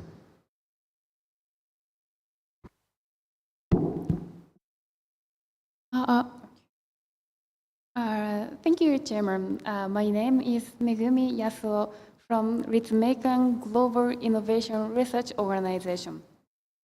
Today, I will talk about my research project, Emotional Analysis of Excluded Person Using Review Text.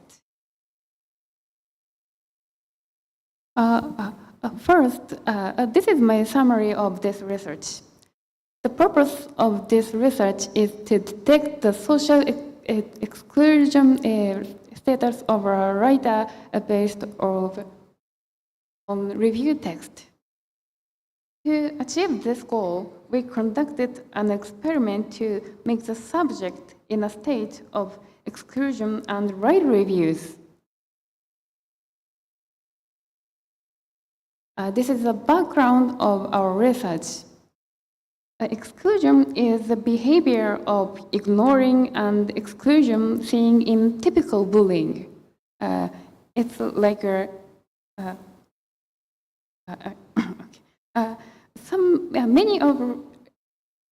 many of previous studies shows social exclusion is bad for their health, not only mentally but also physically.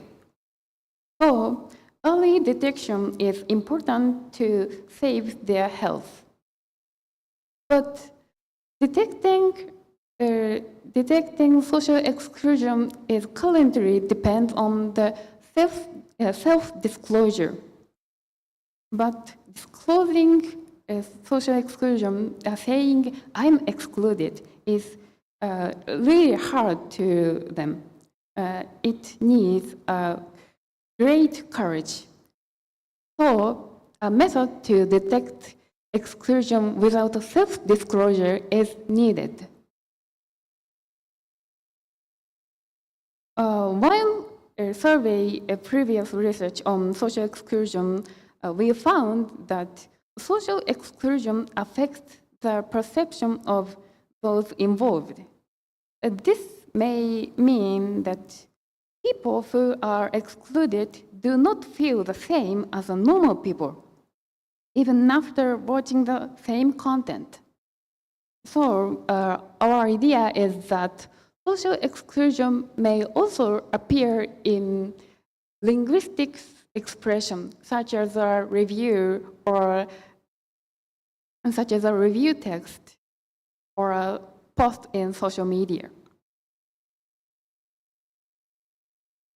Based on these ideas, we conducted an experiment. The purpose of our experiment is to clarify emotional and linguistic features in review text under temporary exclusion. In this experiment, we simply use text emotion analysis as a feature to observe whether there are differences between two groups. We divided subjects into two groups, excluded or not. The subjects are undergraduate or graduate student attending a University of Information Sciences. The excluded group was 8 people, and control group was 10 people. The experiment was conducted these steps. The first, subjects participate in a cyberball task. After that, subjects answer a questionnaire. Next, subjects read documents and write reviews. Finally, reviews are analyzed using sentiment and emotional analysis.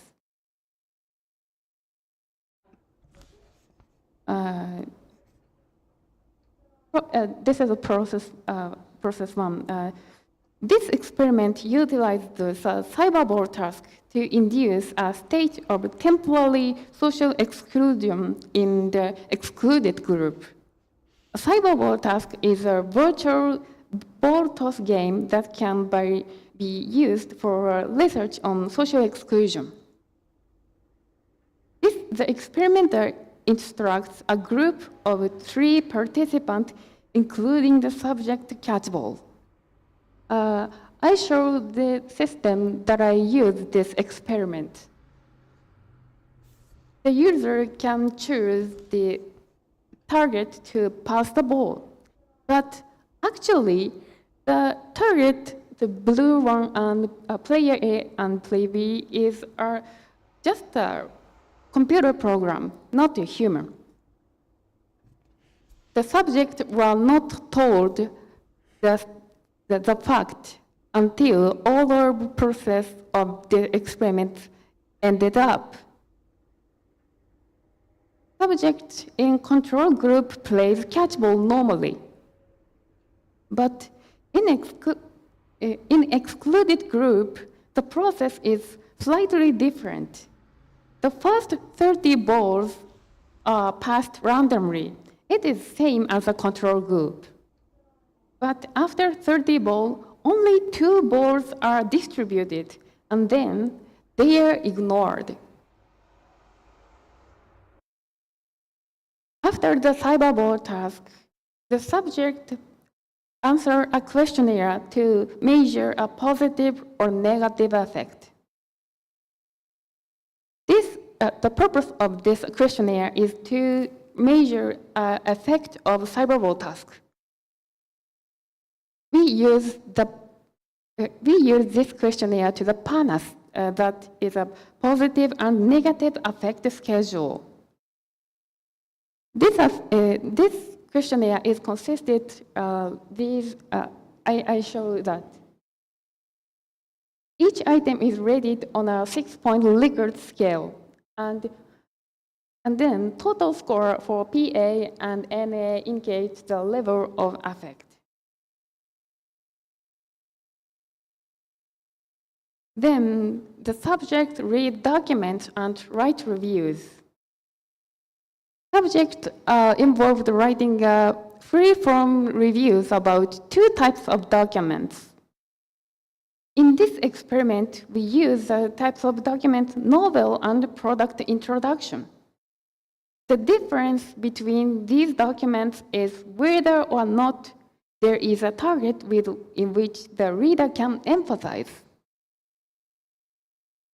The length of review text is at least 160 Japanese characters.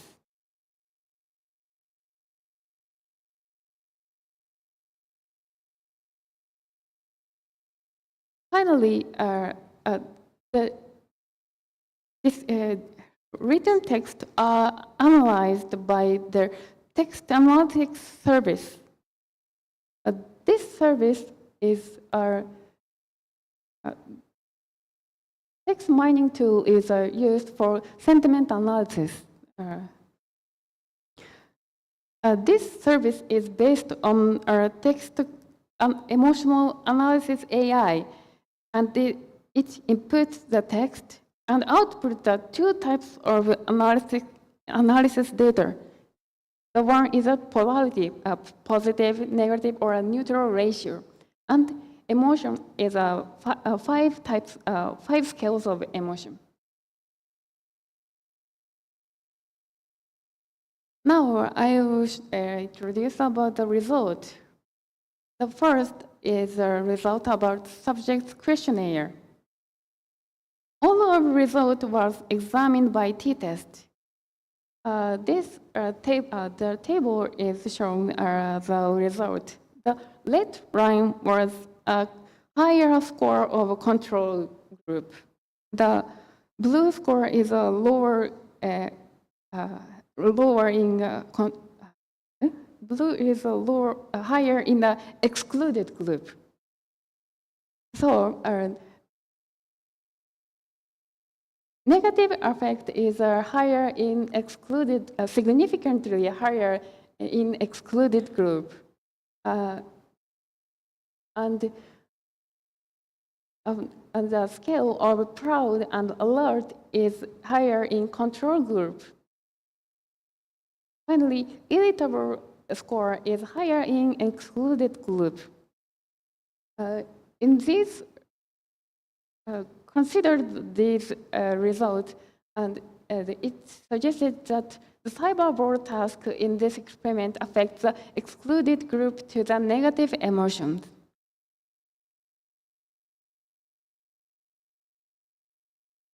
The next result of impressions of a review text. In the review text of story documents, anger score significantly higher in excluded group. In the impressions of review text of product introduction, a neutral score significantly lower in excluded group, but no significant difference in other emotions. In this result, it may be an emotional cues in that may reveal signs of social exclusion. Okay, now it's time to discussion. First, it's about emotional responses to cyberball tasks. Questionnaire results indicated that lower score on proud and alert in the excluded group. These two scales both are a positive effect, and proud is about their confidence is related to their confident. And alert is in Japanese is kibina. It's related to perceived slower reactions under stress. And higher score is irritable is consistent with previous findings that social exclusion induces anger. It's our previous studies that it may be related to this result. Consider this result. It suggests that cyberball task effectively elicited the exclusion-related emotions. The next about analysis of a review text. In novel text, in analysis result of novel text shows that anger score is significantly higher in the excluded group. it maybe corresponds with higher irritable scores in PANAS. So, excluded participants may have projected their negative feelings onto the main characters. And I'm sorry about omitting the review text itself, but some participants commented, some reported strong empathy with the main character's emotions. And the result of product interaction reviews shows lower neutral scores in the excluded group may indicate heightened emotional sensitivity itself when excluded. So, under these results, it suggested that emotional cues in text may reveal signs of social exclusion.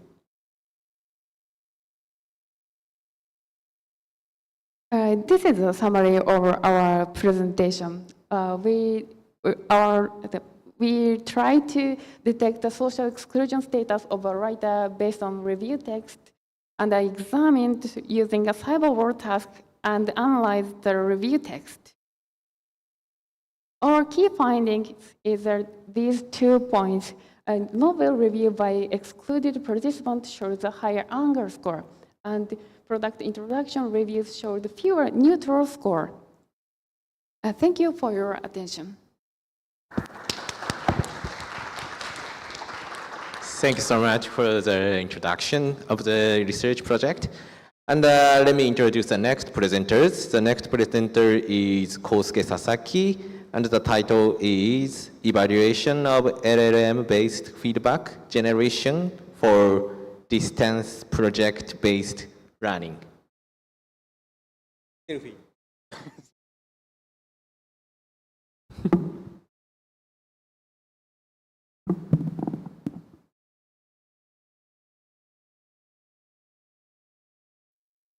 Okay, so please start.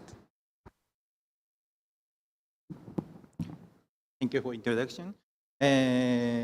Hello, everyone. My name is Kosuke Sasaki from University of Tsukuba, Chuo University in Japan. Today, I will talk about our research titled Evaluation of LLM-based Feedback Generation for Distance Project-Based Learning. This research uses a large language model or an LLM to generate feedback for learners in distance project-based learning, or PBL. In distance PBL, providing good feedback is too difficult. So we propose a framework using an LLM to help with this. Then in this study, we compared LLM-generated feedback with feedback from human coaches. Then let's talk about the introduction. The aim of this study is to support distance project-based learning.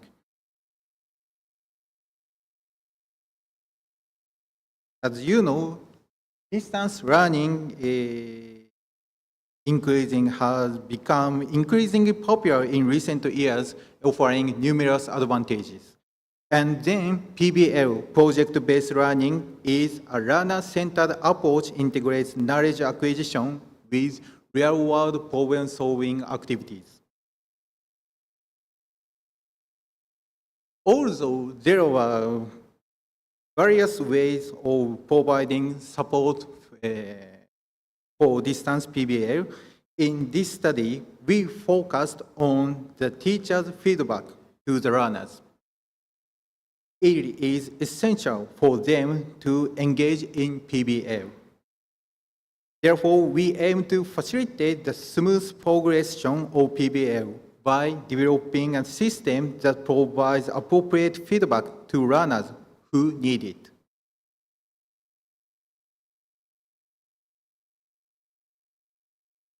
In distance PBL, learners' activity reports often used to communicate with the teacher.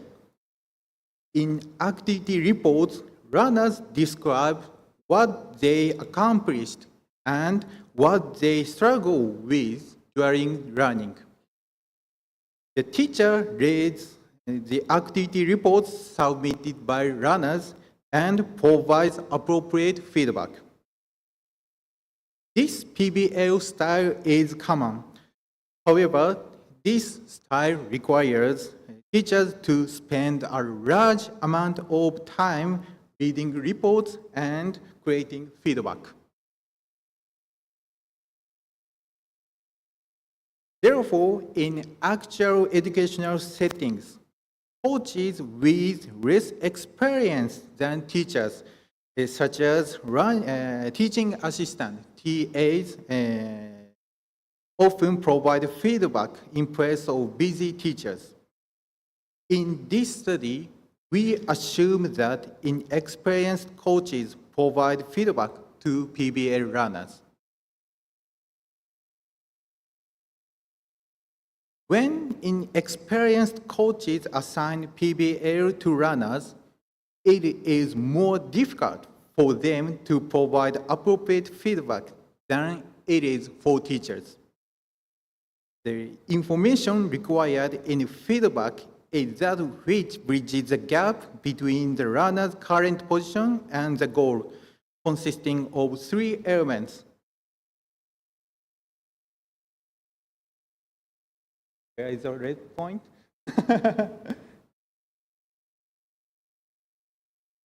I miss it. So, 3 components: feed up, feedback, and feed forward.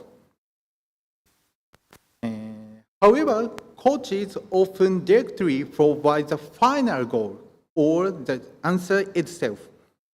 This is not proper PBL feedback, where runners are expected to advance their running through their own efforts. So then, how can we help coaches provide appropriate feedback?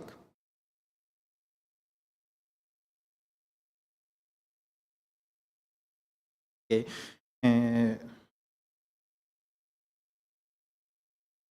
So therefore, in actual, sorry, this is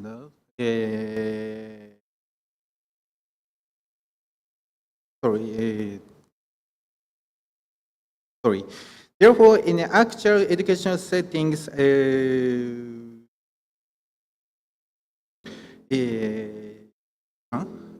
sorry, I lost my presentation pages. So we propose a feedback generation framework that uses an LLM, a large language model. In this system, instead of teachers or coaches receiving activity reports from runners, system receives the activity reports and generates feedback. And the generated feedback is based on feedback requirements proposed in previous research that are appropriate for distance PBL. The feedback requirements are the following 5 points. Feedback should show the runner's goal. Feedback should show the runner's current stage. Feedback should include the assessment of the runner's activity. Feedback should include information about the next step. And feedback should not include evaluating the runners themselves. However, the impact of feedback that meets these requirements on runners engaged in distance PBL has yet to be investigated. So this study proposes a feedback generation framework using an LLM. It has not been previously investigated whether this framework can generate feedback that meets the requirements for distance PBL, nor has generated feedback been evaluated. So therefore, this study aims to investigate the usefulness of the proposed feedback generation framework.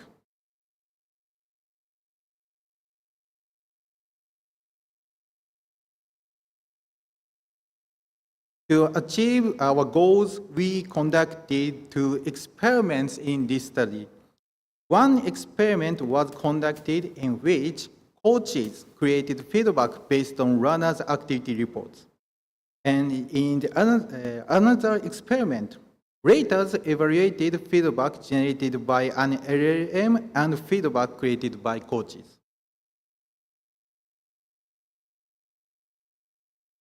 So first, for evaluation feedback, all inexperienced coaches C1 to C4 created feedback based on activity reports submitted by runners. When creating feedback, coaches were instructed with the same instruction text as the prompts given to the LLM. There is meeting feedback requirements. Activity reports were obtained from 7 runners in the previous study, and the runners were graduate students engaged in PBL, which main activity was research in informatics. Activity reports from the 7 runners were assigned to the 4 coaches, resulting in 1 coach-created feedback for each activity report.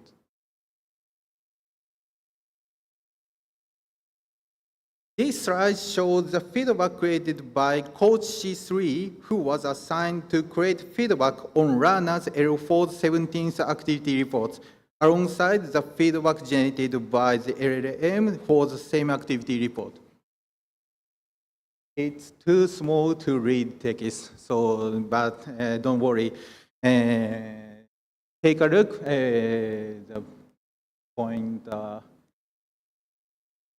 Sorry, the missing point, but the upper right shows the created feedback by the coach, and the bottom shows the generated feedback by the LLM.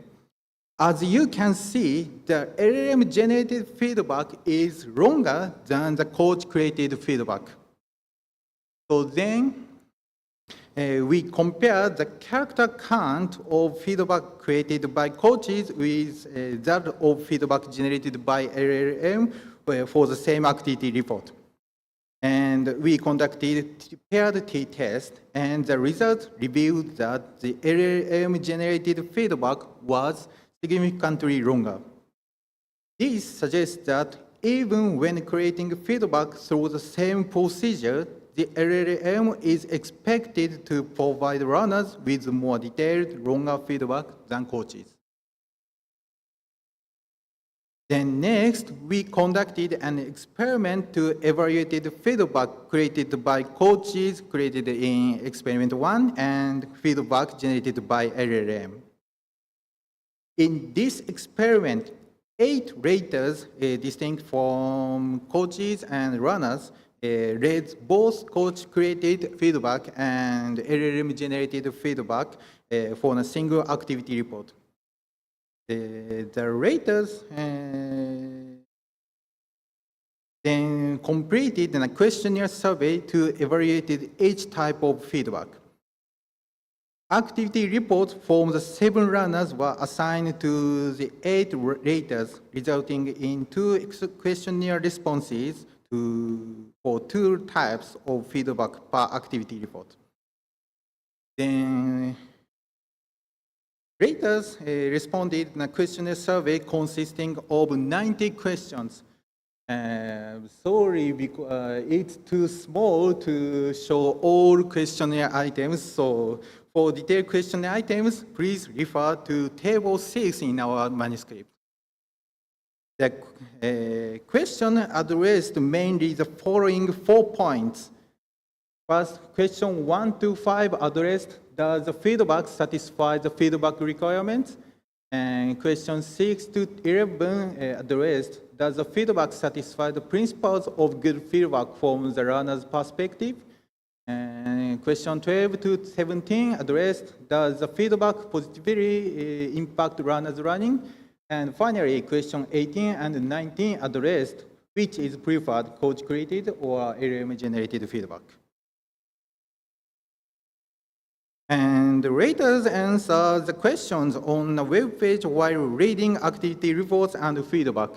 This image shows a screenshot of the web page. raters answer the question while reading left feedback and right feedback and other information.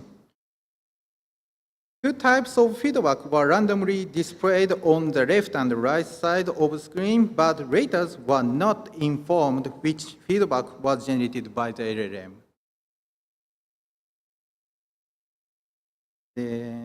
This is the result of questionnaire. First, the responses to question 1 to 17, which use the Likert scale, are shown in this figure. The red distribution shows responses to LLM-generated feedback, and the blue distribution shows responses to coach-created feedback.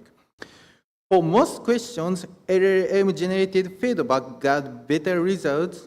Only for question 5, coach-created feedback got a higher score. Question 5 was, the learner's self-evaluation is not included in the feedback. This is evaluation for the meeting feedback requirements.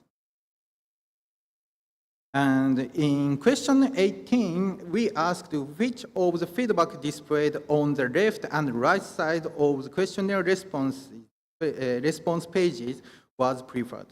Using a 7-point scale ranging from left is strongly preferred to right is strongly preferred. We then converted this to the scale where strongly preferred coach-created feedback was -3 points and strongly preferred LLM-generated feedback was +3 points, and reported the response distribution. This result revealed that the 8 raters preferred the LLM-generated feedback. Then next we explored what kind of feedback is preferred. A significant difference was observed in the character count between feedback created by coaches and that generated by LLM. We verified whether the difference in character count between the two types of feedback affected the Q18 score.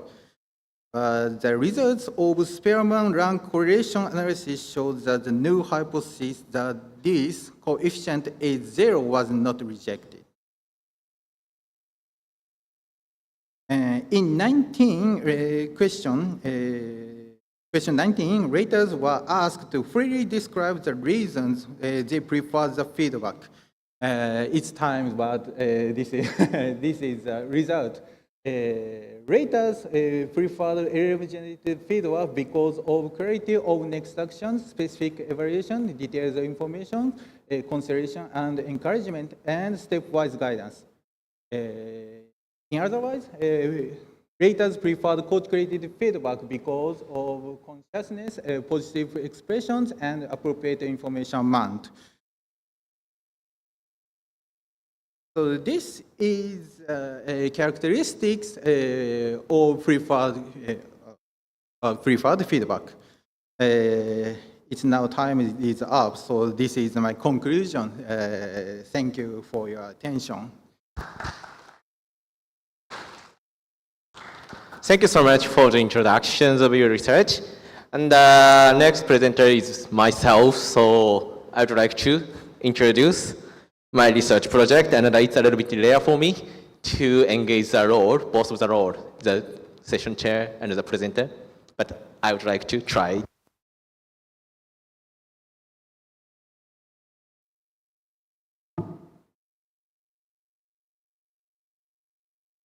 Okay, so let me introduce the research project titled with Dynamic Analysis of Social Capital in Commercial Areas using Connection Networks.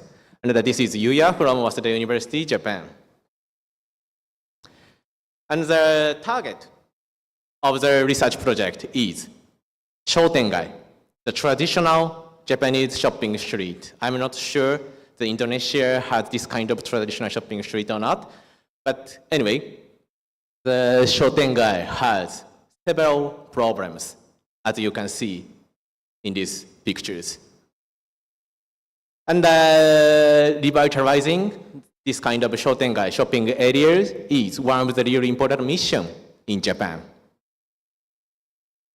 And some of the typical problem, issues of the Shotengai is like this: aging population and increase in vacant stores, like these pictures. There's a lot of vacant stores, right?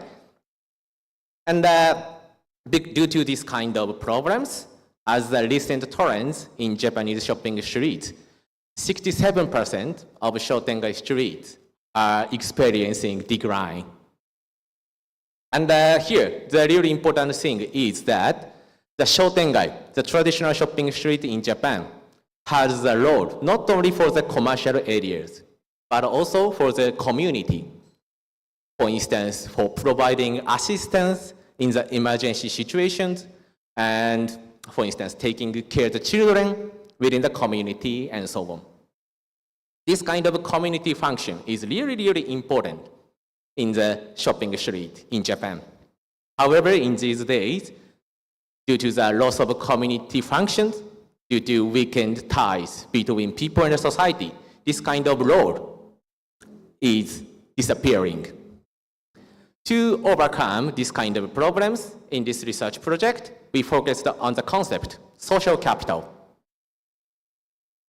Here, the social capital has several definitions depending on the research context, but in this research project, I would like to introduce two definitions of the social capital.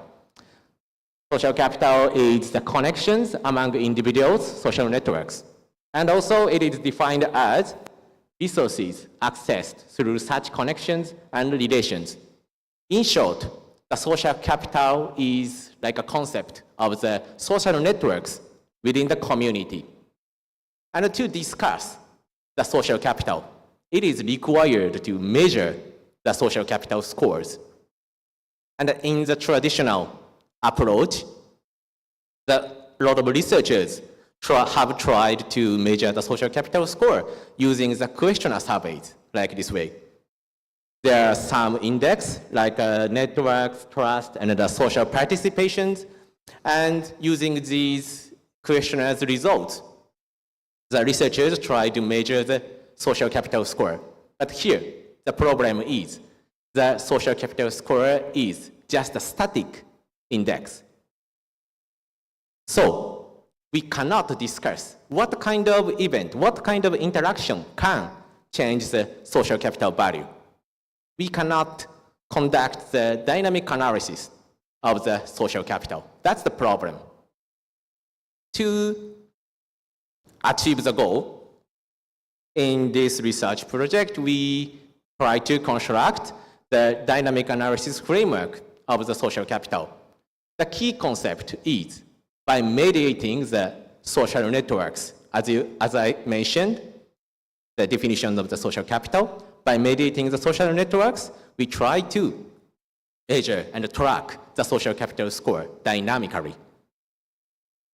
The detailed explanation of the dynamic analysis framework, firstly, we focus on the real community, real shopping community. And we can represent the community as the network structures based on the social capital concept. And the network structure, social networks, is a mathematical model, so we can simulate and we can track the changes of the networks, something like using multi-agent simulations and so on.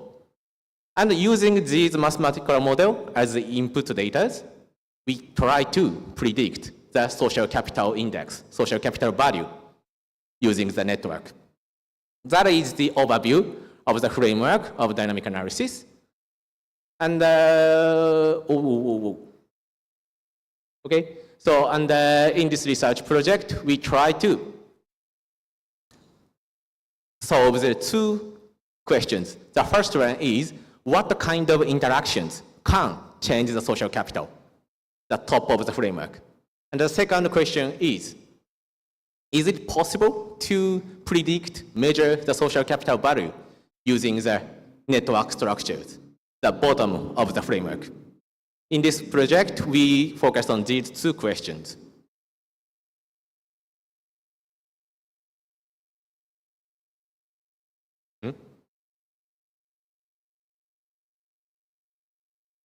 I'm not sure, do you use the PowerPoint file I shared with you?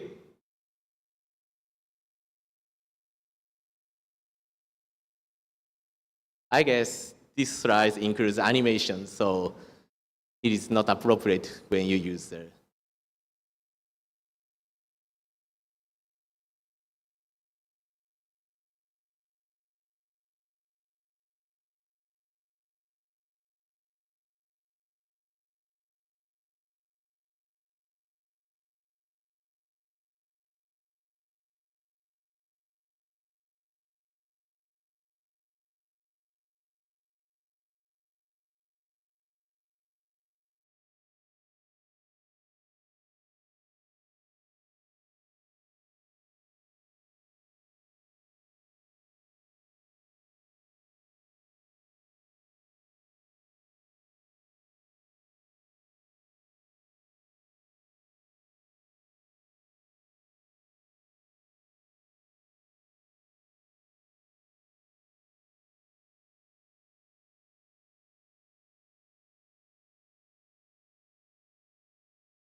I think so. Thanks so much. So I would like to restart the presentation. I focused on the two questions. What kind of interactions can change the social capital? And is it possible to predict the social capital value using the network structures? Here, the interaction. There are many, many interactions to foster, revitalize the shopping areas. So, in this study, we focus on one, interactions, information sharing as interactions. This is because this kind of idea is based on the actual event in the activating Shotengai in Japan. Please imagine the scenarios. A Shotengai is existed. And in the Shotengai, in the shopping street, one of the butchers is really, really famous. And the butchers produce the really good croquette, delicious croquette. And one of the visitors to eat. Oh, the croquette here is really delicious. And this kind of word of mouth, visitors' word of mouth, encourages the potential visitors to actually visit the Shotengai. And then, from the perspective of the stores owners can see a lot of people are exploring the Shotengai with croquette. Based on the scenery, the stores want to evolve themselves. For instance, the bakeries try to create the new product like a croquette stand and so on. By repeating this kind of process, the social capital of the Shotengai was fostering. This is the actual event, actual attempt in the Japanese Shotengai called Togoshi Ginza Shotengai. And based on this kind of ideas, we focused on the information sharing. And especially we defined two interactions. The first one is word of mouth, information sharing from the customers. The second one is store-driven communication, information sharing from the stores. And to practice this kind of approach, we focused on the target. We need a target to investigate this kind of approach. So we selected one of the Shotengai in the Shinjuku ward, Tokyo. In the Shinjuku ward, there are over 100 Shotengai are existed in these areas, and we selected one of them close to the Waseda University we belonging. And try to create the networks, social networks of the target Shotengai. And to construct the networks, we prepare the customers nodes, people nodes, and the store nodes. And the link indicates the level of necessity, degree of necessity. And we try to create this kind of social networks. And using this network, we can calculate the social capital value. We try to predict it. So in the traditional approach, as I mentioned, the researchers conducted the questionnaire surveys to calculate the social capital for each person and calculated the average of all of the peoples to derive the community's social capital. So based on these ideas, we conducted several questions to measure the social capital value for each person node based on the previous literatures. And at the same time, this is a network structure, so each node has several network matrix. So focusing on the person's nodes, people's nodes, and derive the multiple network analysis, a network matrix strongly related to the social capital. And by using these matrix as input, we try to predict that social capital value by using the actual social capital value as the correct true data. That is the whole approach of predicting the social capital value. And to practice this approach, we conducted a small experiment. And in this experiment, we have 3 steps in total. The first one is a pre-survey for deriving the networks and the social capital value, and then enhancing the interactions, word of mouth and the store-driven communications, and then post-surveys for deriving the networks and the social capital value. By comparing the pre-survey result and the post-survey result, we can investigate the impact of the interactions. And specifically regarding the word of mouth, we have 8 participants in total, 4 members for one group. And regarding the driven communications, we participate 8 participants in total, 5 members and 3 members for one group, respectively. And from here, I'd like to show some results of the experiment. And this figure is showing the social networks changes, focusing on the word of mouth interactions. The left one is the before interactions, right one is the after the interaction, and the red edge, red ring is indicating the new or strengthened edges thanks to the interaction, word of mouth. And this is the result of the social network changes focusing on the store-driven communication. Similar to the previous slides, the left one is the before the interaction, right one is the after the interactions. As you can see from these 2 slides, we can confirm that this kind of interaction can change the networks of the target areas. But how about the social capital? The result of the social capital are as follows.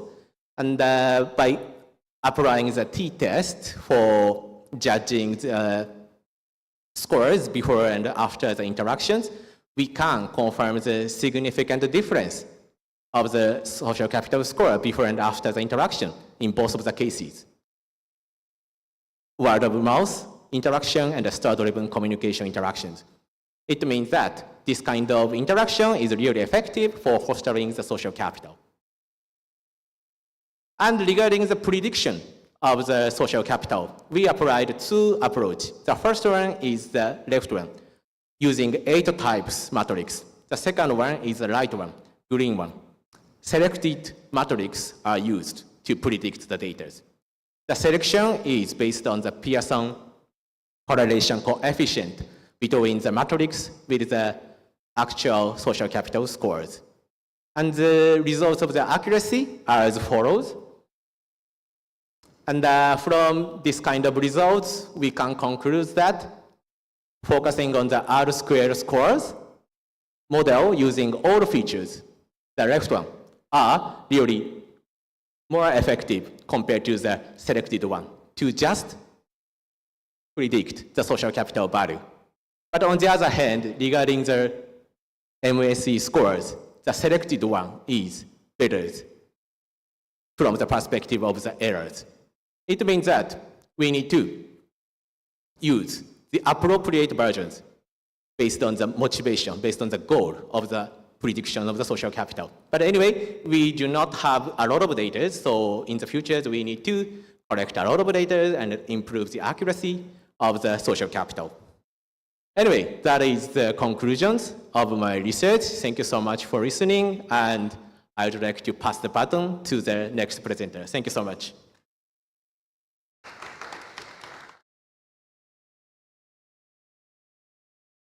Okay, so let's move to the next presenters, and the next presenter is the final presenters. The final presenter is Yu Yang, and the title is Simulating Collaborative Learning with Data-Driven LLM Agent.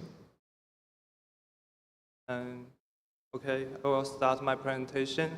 So my short paper is called Simulating Collaborative Learning with Data-Driven LLM Agent. So our research background is that Japanese government started to provide one device per student in GIGA school due to the COVID-19 and start to accumulate the educational big data and implement the learning analytics in schools. So how to use this data for teachers and for students? We previously designed this framework. It's called LEAF, Learning Evidence and Analytic Framework, and we have already collected the data over 6 years. And here is one of the systems in the framework. It's called Bookroll, and it's a system that allows teachers to register PDF materials and audio, enabling learners to view the materials on a browser and record their learning logs. Another system is called Logpaletter, and this is a system for analyzing and visualizing learner logs stored in a learning history database. When teachers reflect on a course, they can actually capture students' comprehension of the course, and this enables them to suggest suitable review materials to individuals and help improve the teaching materials and utilize it for use when designing their next course. And this system has already been used in over 200 schools in 8 countries and regions around the world. Okay, so this is our new system, and we have the Bookroll to collect the data, and we use the learning log data to help form the group. And we have 3 kinds of different groups. One is homogeneous, and random. And next, those group members will participate in a group activity. And we have peer evaluation and group work reflection after that. And besides this, teachers find it very challenging to pre-visualize the dynamics of group interaction and to capture the nuances of individual students' reasoning in the collaborative learning settings. So without assistance, they usually form groups randomly. And this complex and emergent nature of how those students interact is difficult to anticipate.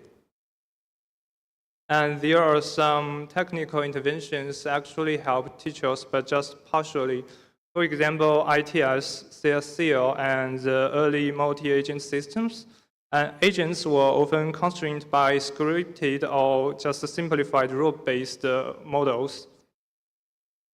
And now there are some new opportunities and actually bring some new problems. The LLM simulation, like the MathVC, show promise, but actually have some limitations. So first, it doesn't use the real-world student data, so they use predefined agents. And secondly, it is the human-in-the-loop design. So they are built to train a human student to join the collaborative learning settings and to improve their grades and math levels. And our paper score is to build an autonomous, high-fidelity, and human-not-in-the-loop computational test bed designed for researching the mechanism of collaborative learning in mathematics lessons and modeling students' process of knowledge formation and exchange, ultimately providing teachers with insights into potential problems with group discussion. Our core contributions are first, we provide a data-driven student modeling engine. So we use real-world student data from Open Knowledge and Learner Model, which is one of our projects in our lab.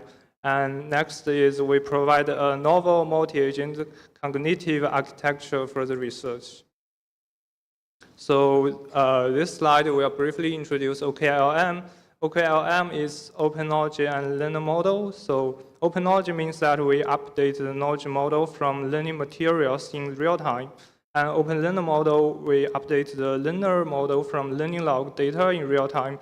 And Open System is that we will exchange OKLM data with other systems in our lab. And we also reproduce learning process and simulate for the future learning. This is the architecture that provided in our paper. So first, you can see the researchers and the teachers can input the math problem in our system, and each of the rectangular is controlled by a prompt and controlled by the GPT-4o. So based on the math problem that be inputted, the standard solution generator will help generate the standard solution. And next, we use the probable error predictor to help generate the probable errors for this math problem. And next, we combine the OKLM data with the probable errors to generate the each of the agent's personal solution.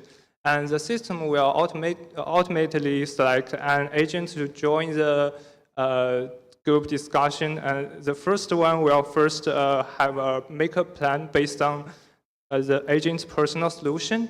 And just like what we want to express something, we need to form some mind in our brain. And next, the agent will, based on its personal solution and plan, etc., to and use the dialogue generator to to generate the dialogue. And this dialogue will be appended into the dialogue history. And next, we will have the dialogue manager. Dialogue manager contains two parts. The first is the task stage monitor, and the second is next speaker selector. So the standard solution will actually be split into different tasks, just as when we solve a math problem. Unless the problem like 1 + 1, most of the math problem have some tasks, and you need to solve it from 1 to the end. So we have the task stage monitor to monitor which stage that they discuss is and whether to move forward or not. And next, speaker selector is used to select the next speaker in the agents. So after that, an agent will be chosen to join the discussion, and this agent will first reflect based on the dialogue and whether this agent is needed to change his personal solution, and then make a new plan for the dialogue and generate the dialogue. And this is just a loop, and finally generate the discussion. And so in our system architecture, we have 3 core components. The first is individual solution generator module. And second is agent Brown. So it contains reflection, plan, and dialogue generator. And here is one of the prompts. You can see in the plan prompt, it contains the reflection, personal solution, conversation, which means the dialogue, and the next speaker, and the important role of the plan, as well as the output format. And we also have the dialogue manager, which contains task stage monitor and the next speaker selector. So here is the interface to set up our system. So you can first input the number of messages, which means the number of dialogues.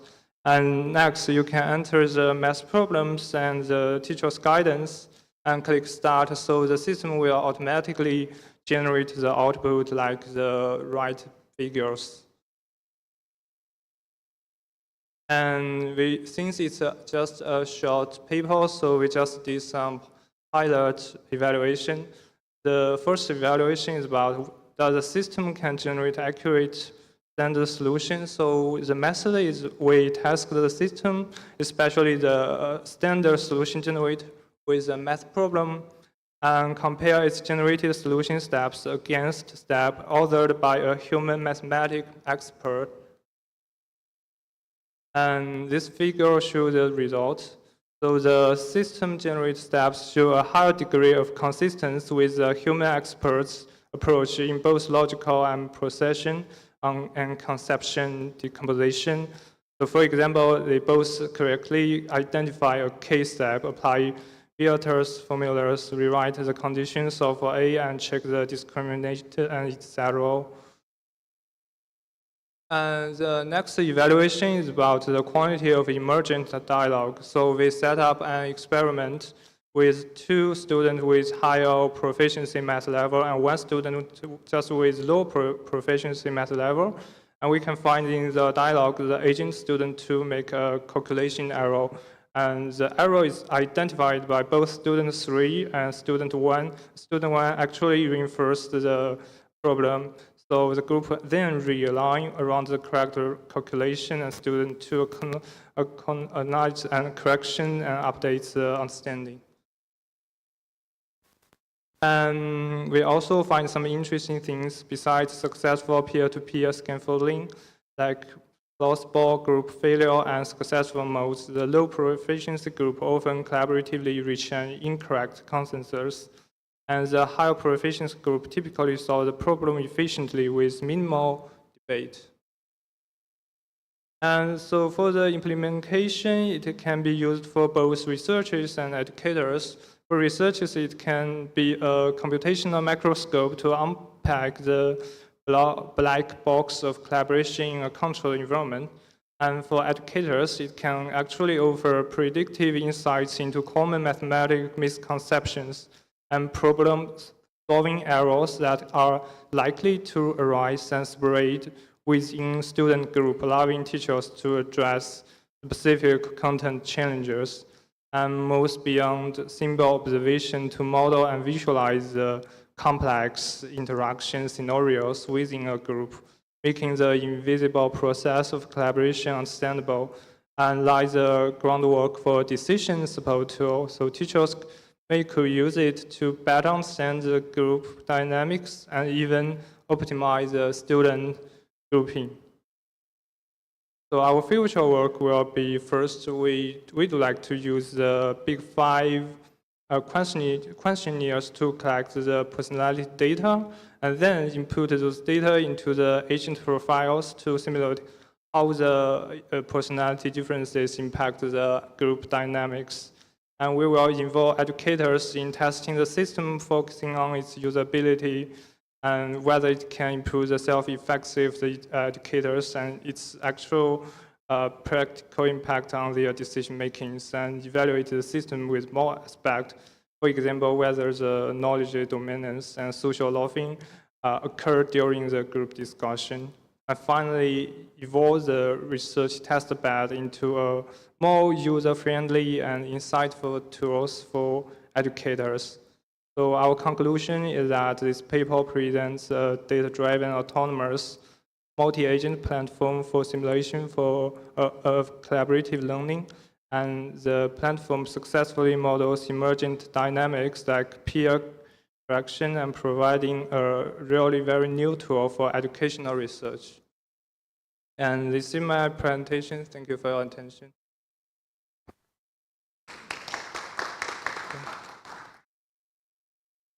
Okay, thanks so much for the presentations. And yes, that's all of the presentation section. So we would like to move to the Q&A section. So If you have any questions, please raise your hand. And before the introduction, before the questions, please introduce your name and the affiliations and so on. So could you pass the baton for them? Do you have anyone?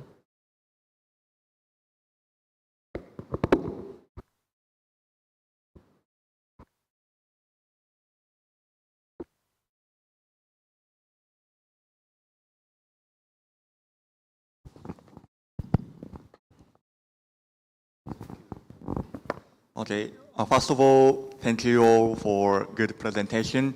And I have a question for Mr. Yeiri, Dynamic Analysis of Social Capital. Okay, thank you.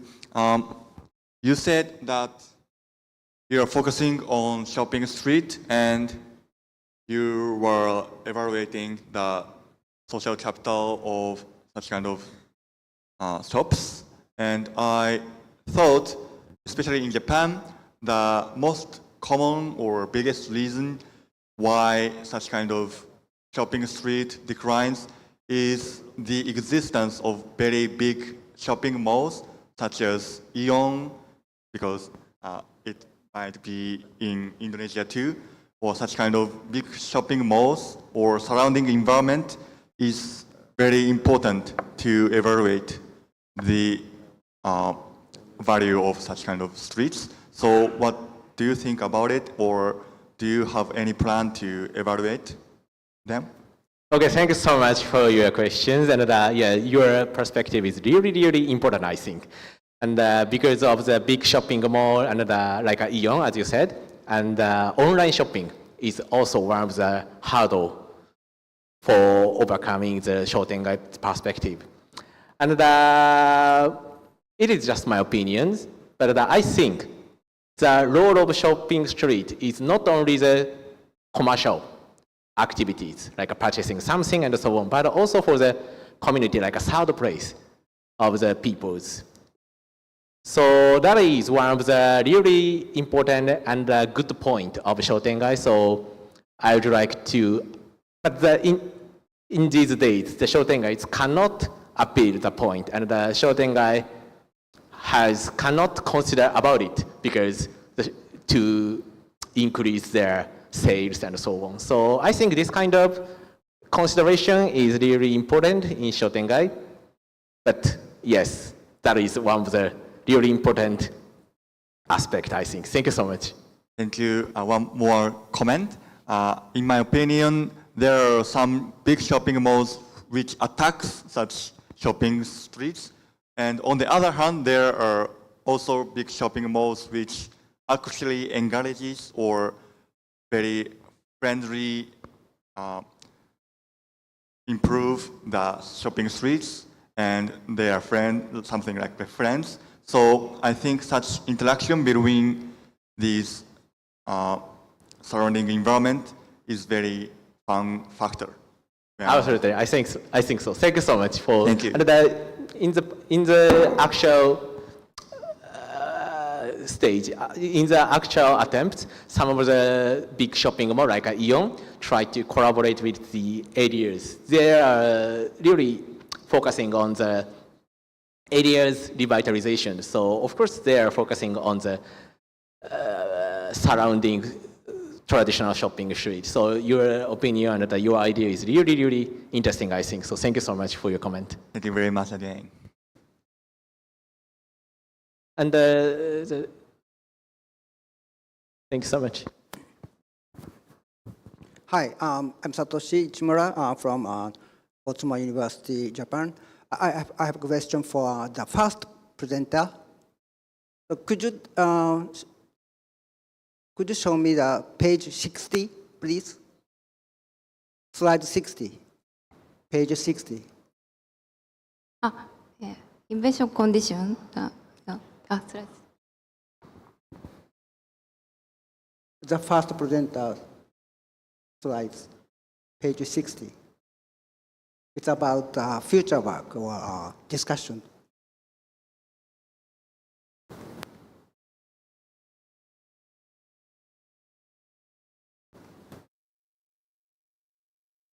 Uh, 60. 60.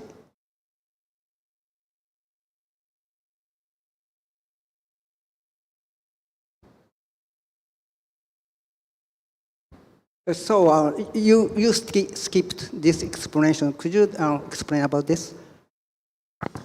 Sorry, one more. Oh, so you skipped the explanation of this slide. That's because I was thinking this is the better idea. Okay. So yeah.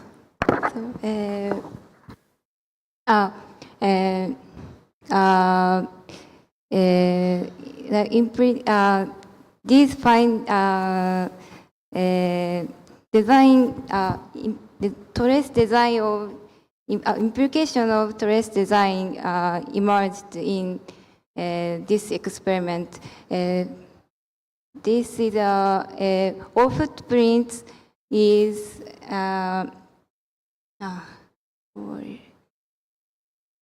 all footprints is visual noise, so it is cluttered by humans. So others, but all footprint, the information of all footprint is accuracy information. But however, only long stay footprint is cleaner design. So it is easy to view the trace. However,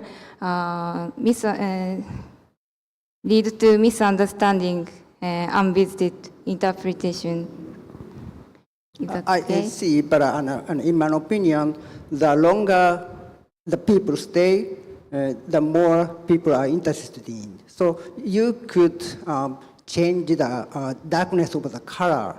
If they stay longer, the color get dark or something like that. So what do you think?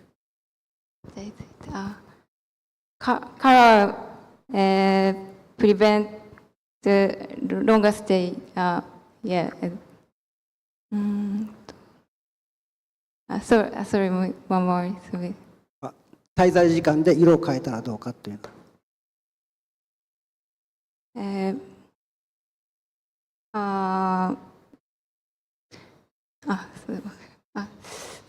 Sorry.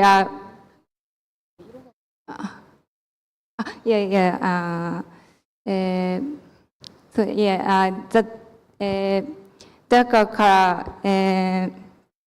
long stay. If human long stay, darker color, the footprint is darker color. Yeah.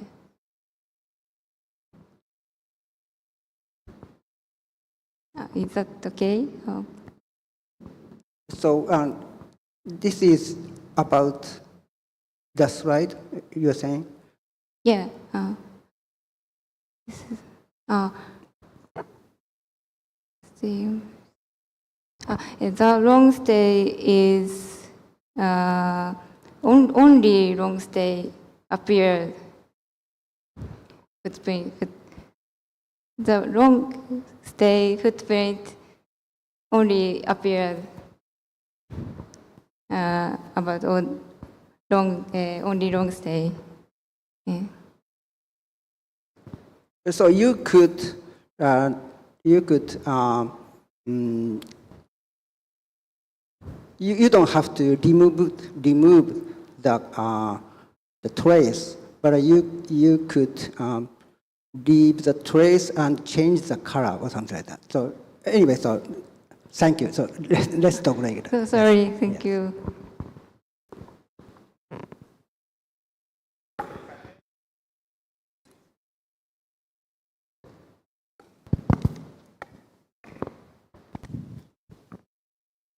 My question is about the third presentation.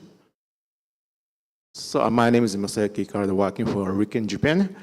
So my question is about inexperienced coaches. So who are they? So is this a master student of the teaching assistant to the class? Yes, thank you for your question. In this study, we conducted in experiment coaches. Sorry.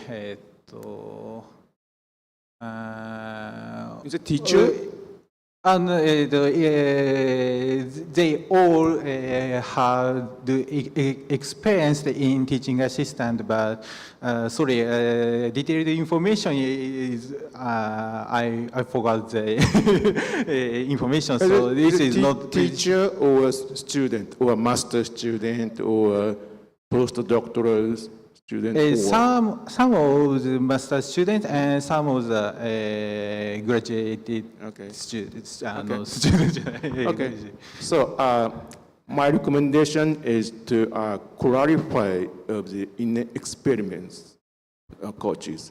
For example, they may have a lot of experience in joining the real project of in the field, or experience in doing some interviews in the field, or know some information of the methodology to solve the problem, like design thinking or something like that. So what is the skill, what experience? So you need to clarify. So that's better for your future work. Just a comment. Thank you. That is exactly future work. In this study, we the participants has a background of informatics only, so any other than rather than the field and or experienced more experienced coaches or no experience having the have no experience coaches use. Sorry, I'd say yes. Different coaches. Sorry.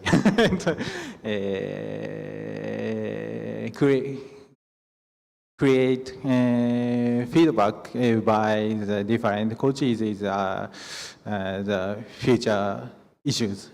I think. Thank you so much.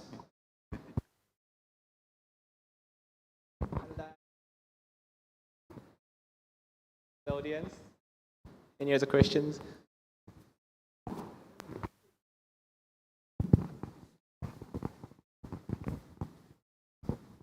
My question goes to Professor Ieri. Thank you for your presentation. I'm Tomo Inoue from the University of Tsukuba.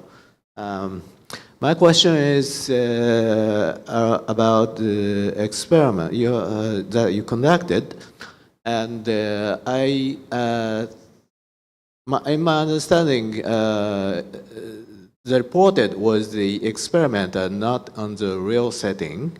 I mean, not from the real shopping street, not from the real people on the street. So I think the target issue is a big societal, social issue, and it's important. But what do you think is if you apply your proposal or proposed method to real setting? Okay, thank you so much for your questions. And I'm sorry for my missing the detailed explanation about the experiment. And in the experiment, we focused on the actual Shotengai, targeted Shotengai, and collaborated with the stores of the Shotengais, and the stores describes the description for showing them, and so on. So using these data, so the target is the real one, and the users are sometimes going to the shopping street. So users are partially target of the Shotengai. But it's just a laboratory experiment, so as you mentioned. So we need to apply the findings of these experiments results into the real field. So in the future, I am currently developing the smartphone application for encouraging the interactions to foster the social capital. And I will try to collect the real data of the shopping street and the real customers and so on. So the position of the today's experiment is just a laboratory experiment to verify the impact of the interaction itself. So as you mentioned, it is absolutely required to apply these findings into the real society's context. So that is my plans to the futures. Yes. Can I get some your idea? What do you think is the gap when applying to the real setting? You know, what will be the problems or issues that you will when you will apply this proposal to the real setting? So you mean the schedule of the applications? No. Is there any gap? The gap? Yeah. Gap between the experimental setting yes. and the real setting. Thank you so much. I think there's a big gap between them, I think. So firstly, we need to overcome the gap. But to be honest, we haven't studied the real field experiment. So of course, we cannot find what kind of gap between them. So I think firstly, I need to identify what kind of gap between them. So yes, at the current, I cannot explain the detail of the gap between them, but I think this is just my guessing. In the laboratory experiment, the people cannot see the face of the owner of the stores. The Shotengai is really close between the stores and the customers. So this kind of interaction and this kind of effects should be incorporated into the future. So that is one of the gaps of the examples, I think. Thank you very much. I expect you present the later study in the next conference or in the future. I want to do that. Thank you so much. Thank you. Okay, the other question. Thank you so much. So my question is also about the gap with the real world setting. So I understand in your study, so the important keyword is word and mouth provider, right?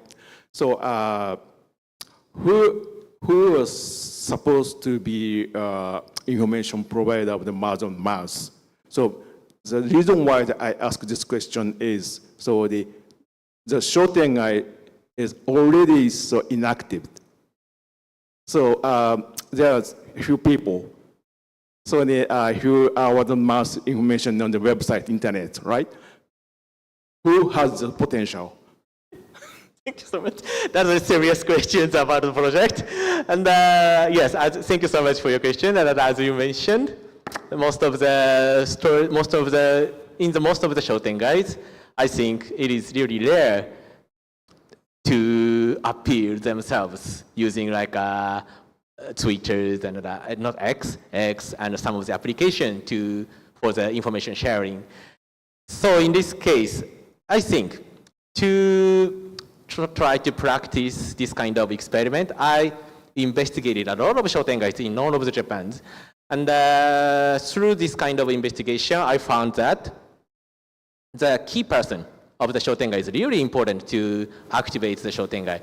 And if the Shotengai has the key persons, they encourage the stores and they collaborate with each other and start the information sharing for the stores and for the customers.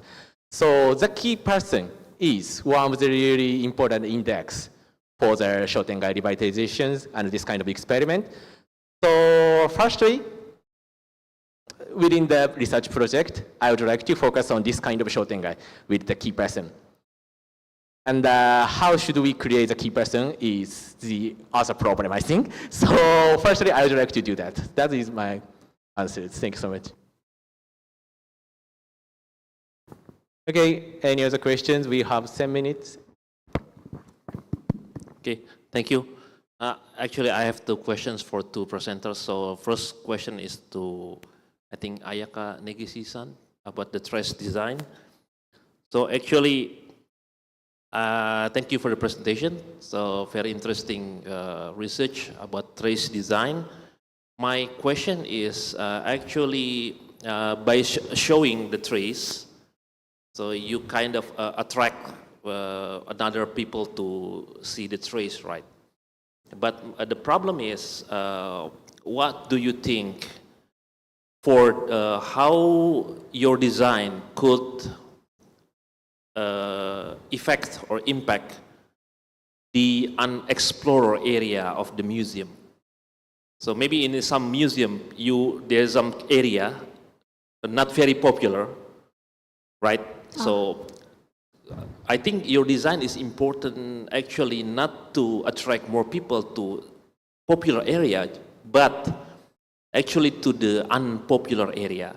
You know, because there is some, you see in the museum, there is some area that not many people want to go there.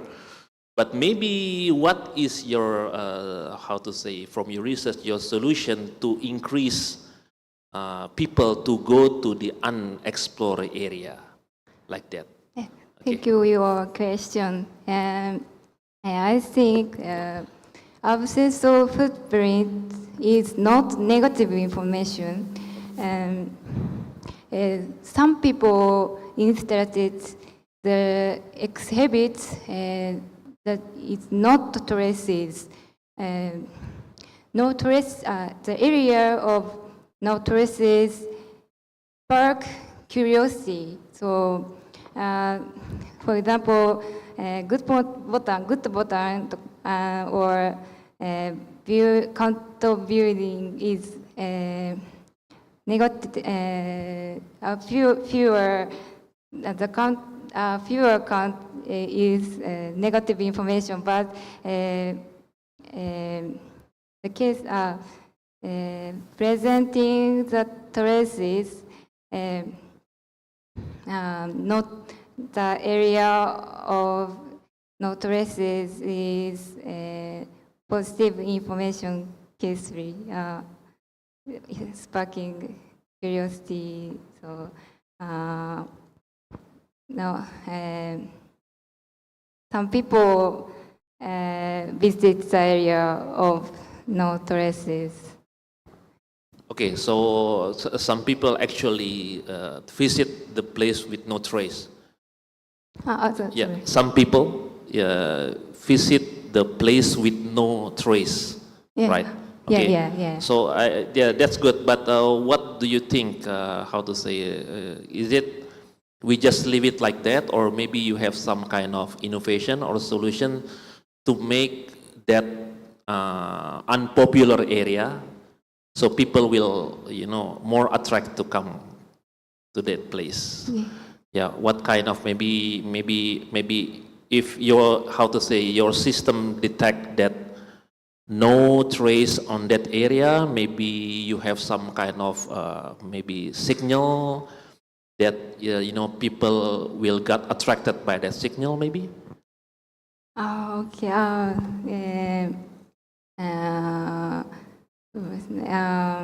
I think intentionally design of no trace.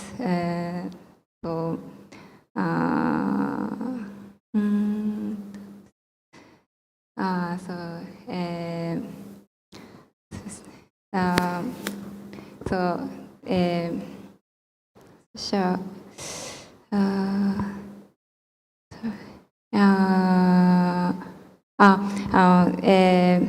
for example, we would like to the area, so we designed intentionally no traces or numerous footprints. So we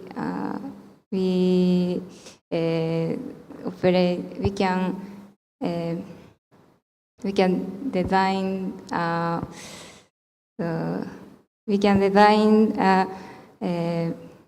We want to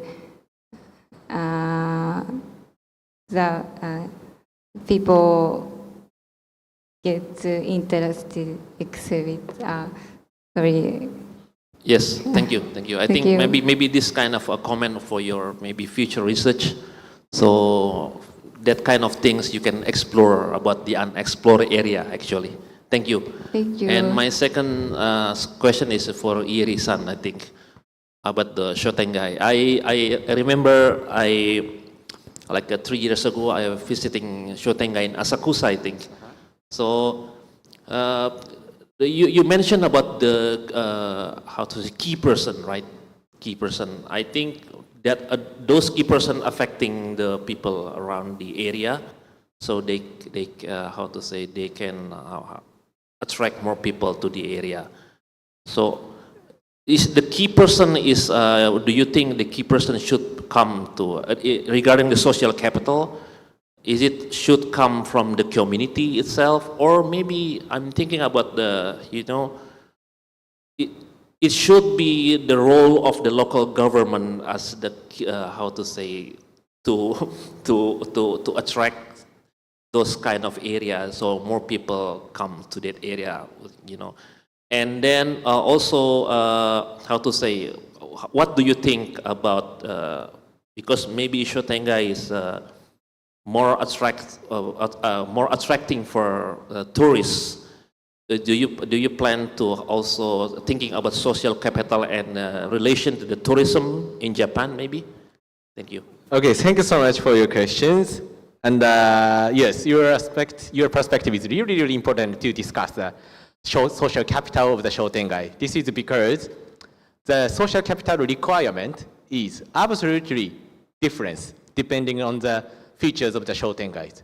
For instance, in the competitive areas, the Shotengai doesn't need a social capital, in fact, because social capital is like a connection among them. But the competitive areas try to advertise and appeal the stores for all of the people, like using their social network service and so on. So in this kind of situations, the social capital is not required in this kind of situations. And so it depends on the situations, but in the tourist areas, of course, some of the Shotengais are really famous in the tourist spot. So firstly, we need to discuss, I think, this kind of Shotengai want to increase and foster the social capital or not. That is the really important first step. And this is just my guessing.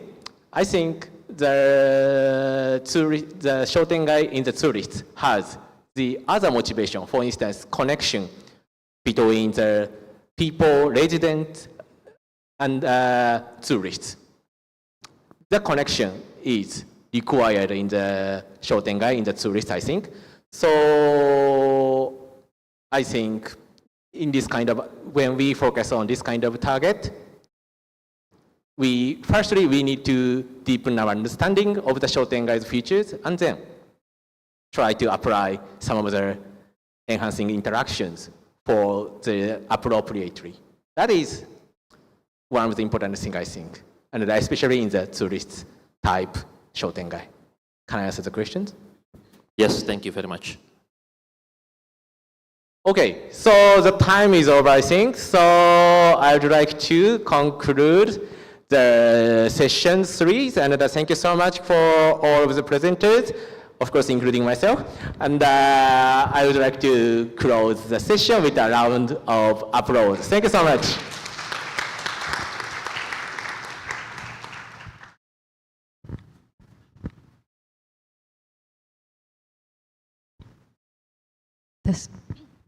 Thank you to all presenters for another stimulating session, and to Mr. Yeri for moderating so gracefully. You may step down from the stage.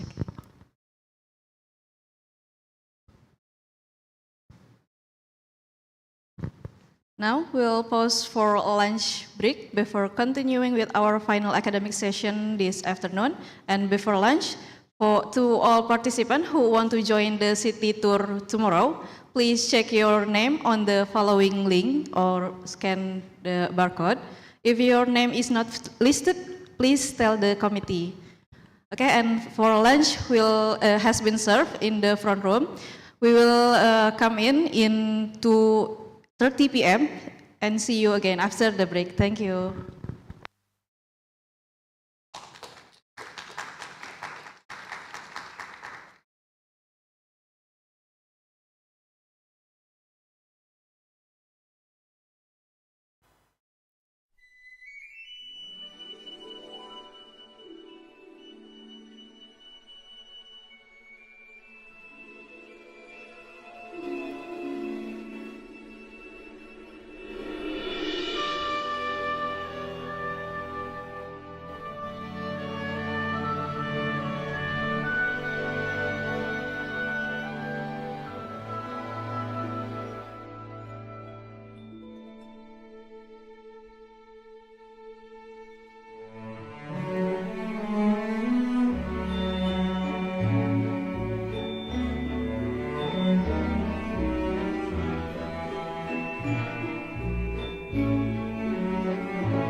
Welcome back, everyone. I hope you all enjoy lunch and had a chance to exchange ideas and connect with fellow participants.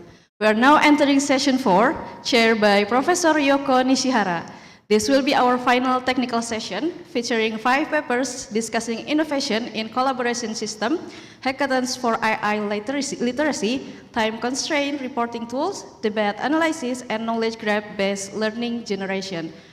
Please join me, all presenter of session 4 and Professor Yoko Nishihara.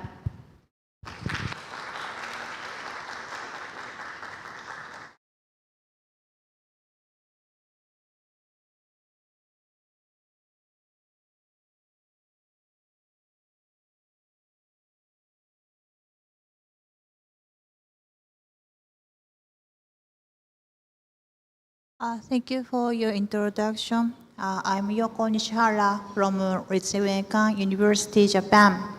I'm very honored to be here as a session chair and a presenter.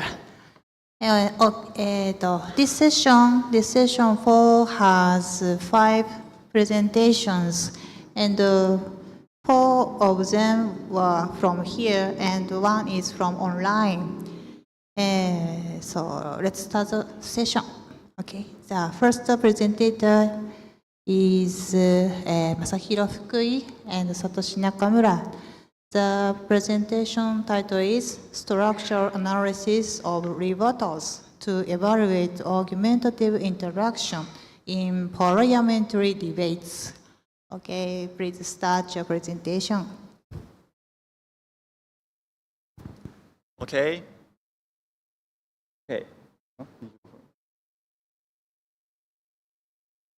Okay. Thank you, Chairperson, and good evening, everyone in this room. I am Masahiro Fukui from Meiji University in Japan. So today, I will introduce you our study on evaluation of argumentative interaction quality in parliamentary debates, which is a form of competitive debate through rebuttal structure. So here's the contribution. First, we created a corpus of 20 debate rounds in parliamentary debate with around 700 rebuttals. Second, we also proposed 4 structural features of rebuttal structures and showed they moderately predict the quality of argumentative interaction in the debate rounds via expert LLM evaluation. And thirdly, we actually developed a debate tube, a visualization system for video exploration. Okay, I will introduce you our background. The parliamentary debate is one of competitive debate, which is term-based format where 2 teams argue for or against a given topic, such as banning tobacco, alcohol, or abolishing death penalty, and so on.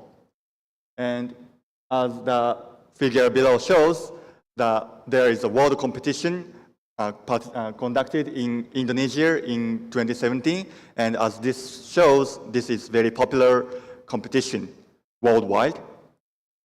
And however, this competition is not only something to win or attack everyone, but also the educationally important practice for learning discussion skills or dialogic discussions. And however, previous works have focused on winner prediction and make little of the importance of argumentative interaction, which means the engaging with and build upon each other's opinion. And here, rebuttal structure is very useful because it actually reflects the characteristics of such ignored or make little of dialogic debates. For example, the rebuttal order is aligned with that of the opponent's statements, or when there are a lot of counter-arguments, then it suggests there are a lot of very deep engagement or constructive discussions. So we wanted to investigate the rebuttal structure. So we defined the rebuttal structure as graphs with the argumentative discourse units which are the elemental units of argumentation, such as claims and reasonings. And we also defined the rebuttals as edges, and the ADU nodes are placed chronologically. And based on this, we created a research question. That is, what structural features of rebuttals indicate the quality of good argumentative interaction in parliamentary debate? Then we we defined 4 structural features of rebuttals. The first one is Lari, which is related to the number of rebuttals. Because, for example, when there are a lot of counter arguments, such as rebuttals or rebuttals or even rebuttals, then you'll be deepening a lot of discussions on a lot of points, which means there is a very constructive discussion. And the second feature is the order, which is the inverse of crossings of rebuttal edges. Because please imagine if you ask 3 questions to someone and that person answers the question without aligning or following your question's order. It might be very confusing. So, likewise, when rebutting, the topic order or the order of rebuttal should be aligned with that of the opponent. So, I think when such topic order is not aligned, there will be a lot of crossings of rebuttal edges. And therefore, we set this feature. And third is the distance, which is the number of rebuttals to 2 or more speeches back, because when such 4 rebuttals are frequently presented, there are a lot of latest statements ignored. For example, in this figure, the opposition second do not rebut that proposition second at all, which means he or she ignores the latest statement. And that completely indicates the collapse of debates. And the last feature is the interval, which means the gaps between rebuttals to the same statement. Because when you rebut to one statement time and time again, then the rebuttals should be concentrated or presented in a row like that figure. If there are a lot of gaps between such repeated rebuttals, then it also causes very confusing debates, which leads to very terrible argumentative interaction. And with that in mind, we created a corpus to investigate the full feature. So first, the target of this corpus is the 20 videos of intermediate level rounds, such as the practice match or preliminary rounds of competition. And these rounds are conducted by Japanese students speaking in English, following the worldwide rule of parliamentary debate. We specifically chose such kind of intermediate level rounds because we wanted to investigate not only very wonderful arguments, but also the terrible arguments or some flaws of arguments to check whether features can detect such terrible characteristics of arguments. And then we employed a human judge expert and an LLM as the rater to create a ground truth based on the findings of prior works, which says that the LLM is actually capable of evaluating the competitive parliamentary debate. And then we had them to evaluate the rounds on the criteria which says whether both teams demonstrated high-quality argumentative interaction on a 4-point Likert scale. And then we arranged the scores to make the ground truth rating. Okay, here's the result of this corpus evaluation. As for the interlater liability, the perfect agreement rate was 60%, and Cohen's kappa for binary classifications was 0.49, which means there was a moderate agreement between the LLM and the human expert judge. And as for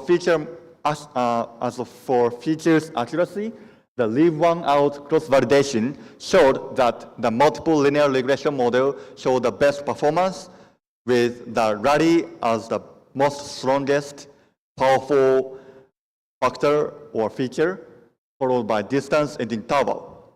However, we regret to say that the order wasn't good enough because especially the least model and the last model almost completely eliminated this feature. So here's a discussion. First, why rally, distance, and interval worked well. We believe they succeeded in reflecting strong and weak characteristics of arguments because please look at the figure A. The round in the figure A had best rally, and at the same time, they got 3.0 rating, which means it was actually very good round. And so this means that the rally could capture the strength of this argument. And secondly, the figure B shows there was a best distance and fourth best interval score. And at the same time, the rating was 3.5 out of 4, which means this feature could successfully capture this strength. It is very interesting that the opposition first in this round did not rebut at all, and intuitionally, maybe most of you think this was a mistake. However, both raters and this feature framework says this was not a mistake, this was a dialogic debate. So I think from this, I believe that this framework-based, feature structure-based framework is very robust than the normal human's intuition. And thirdly, we also could capture the characteristics of flows of arguments because the worst distance in the figure C, there was a worst distance and there was a weak argument because the rating of this round was only 2.5, which means there wasn't good enough. So we think these features succeeded. On the other hand, the order feature is not working well. The figure D shows there was a high rating, and some of the debaters showed well-organized rebuttals because there were few crossings. However, the order score in this round was underrated. It was actually the third worst. I think this result comes from the very big mistake coming from the only one of debaters. That debater actually made a lot of crossings which completely destroyed the order score in this round. So our future work will solve this by weighing the individual order score and limit some order scores excessive increase by some some limitation or some kind of improvements should be done. And this concludes my investigation about the feature or rebuttal structural evaluation. And however, as we've seen, especially in discussion, the visualization of rebuttal structure is very good when I analyze the rebuttal or debate's quality. So based on this insight, we actually created a DebateTube system which visualizes rebuttal structure, and this system the purpose of this system is to bridge the gap between graph-based mechanical evaluation framework, which is actually black box or too automatic, and human interpretability in practical debate learning.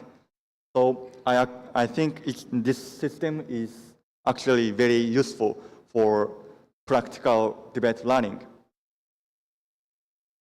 More specifically, this system visualizes the battle structures for video exploration to learn from. For example, I can learn from some very good thing from this round, and I found this movie by using this system, or such kind of use case can be done with this system. And as the functionality of this system, users can overview each round's characteristics with visualization, then pin round when you like that round, and click the ADU to jump to the scene. And the right bottom video will go to the scene. And by doing so, you can efficiently and effectively find very interesting rounds, and which encourages your debate learning. And we actually conducted a user study with 5 experienced debaters, and based on from that result, there are some debaters who checked the typical patterns of strong rebuttals or compared some specific speakers, such as comparing opposition first speaker among a lot of rounds, or such kind of usage, completely make it easier for the debaters to watch movie or find movies to run some, what is good for debating. So I actually was a debater in my high school debate club, and I also believe this system is, and this my previous framework is very useful. So I believe everyone in this room use this someday. Thank you for listening.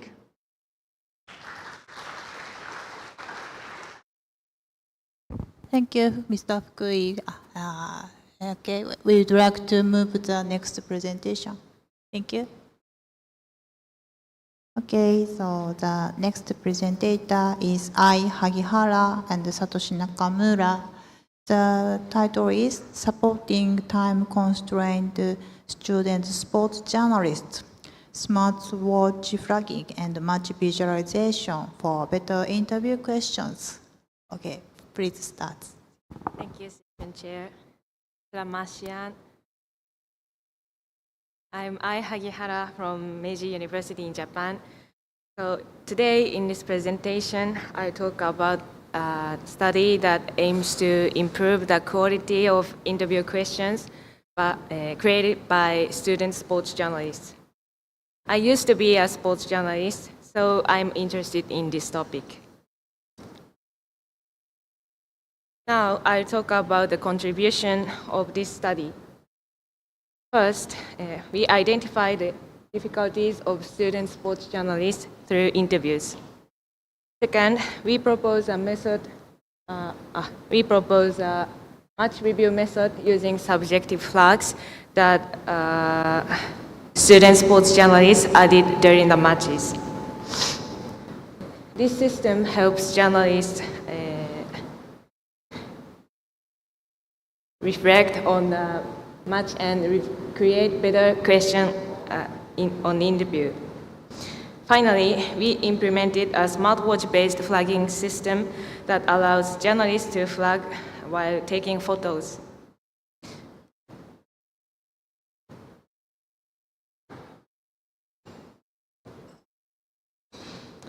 So I talk about the background of this study. Many of you may have seen interviews where journalists ask, "How was your condition today?" or "What was the reason for your victory?" These vague questions are difficult for athletes to answer. From my experience, athletes are happy when they are asked questions that show careful observation of their play.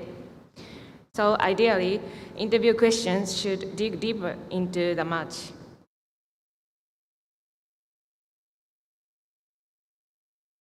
However, student sports journalists often the situation where it is hard to come up with specific questions. To understand their situation, we conducted semi-structured interviews, and the results are shown here. First, many university sports press clubs have a chronic shortage of staff. Because of this, student sports journalists have to multitask during the matches. They take notes to prepare questions later, plan the article storyline, prepare interview questions, and take photos during the match. After the match, they also need to post on social media as soon as possible. In addition, there are time constraints. Interviews usually take place right after the match with only a few minutes to prepare. To sum up, because of multitasking and time constraints, student sports journalists have little capacity to think of ideal questions.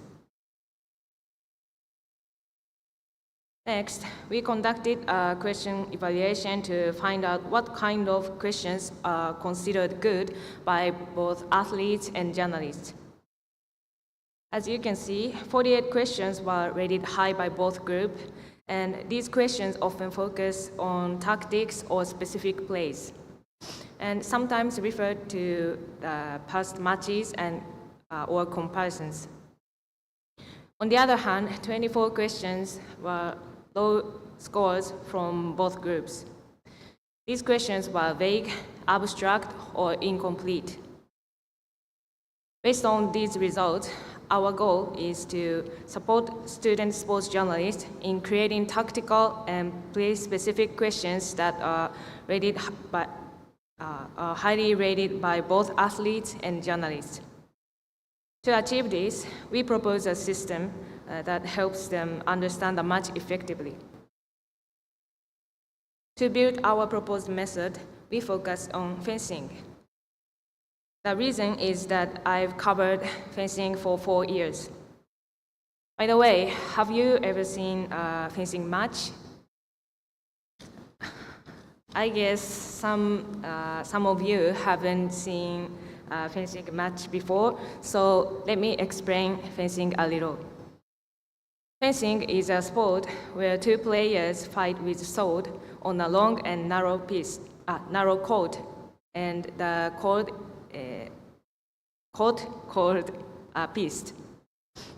They move back and forth all the time, and they're looking for the right moment to strike the opponent's body. So position and distance between them is important in fencing. So we developed the system that visualizes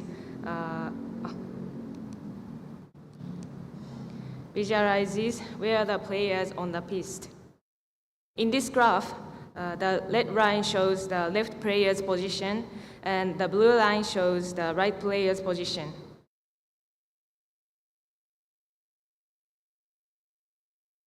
The movie is stopped.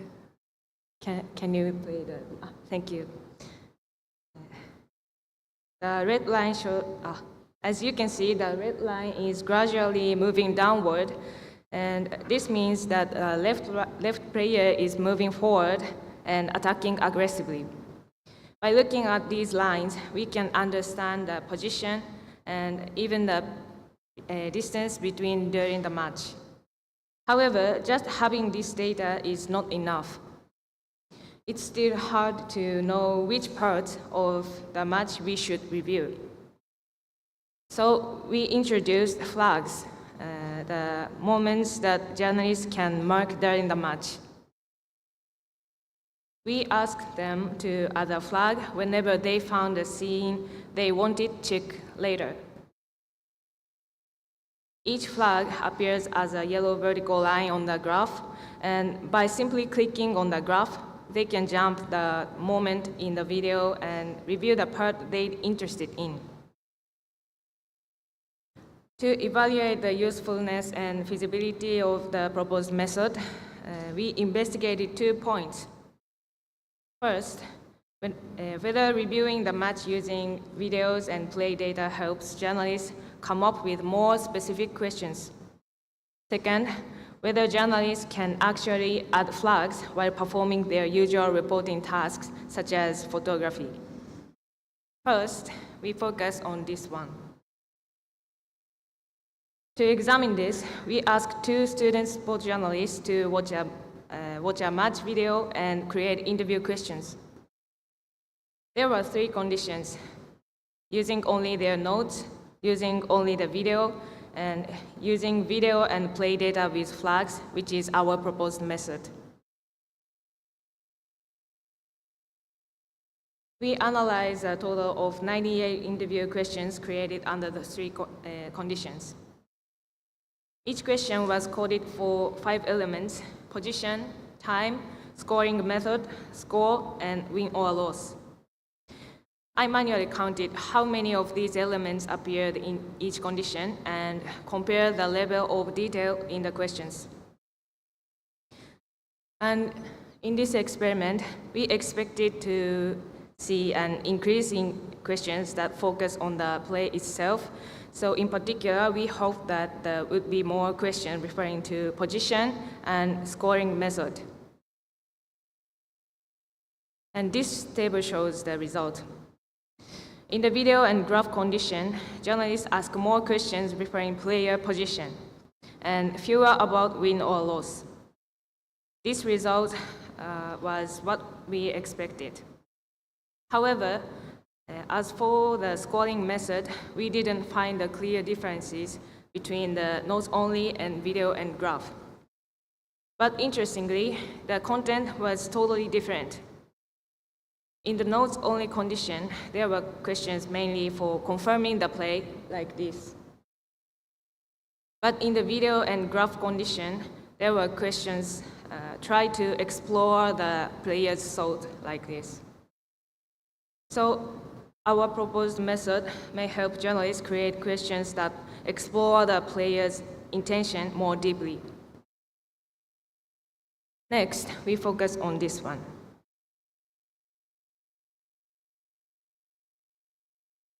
To enable journalists to add flags even while doing other tasks such as photography, we implemented a smartwatch-based flagging system. With just a single tap, they can record the timestamp as flag. We conducted a field study to test feasibility of smartwatch flagging system in real match environment. The target sport was fencing, and 2 student sport journalists participated.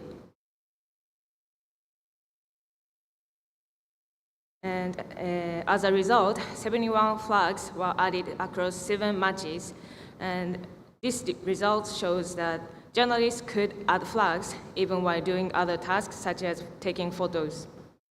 In other words, our proposed method was feasible in real match environment. We also analyzed the relationship between score difference and number of flags. Interestingly, we found a strong negative correlation. In other words, when the score difference was smaller, more flags were added. This results matched intuitions.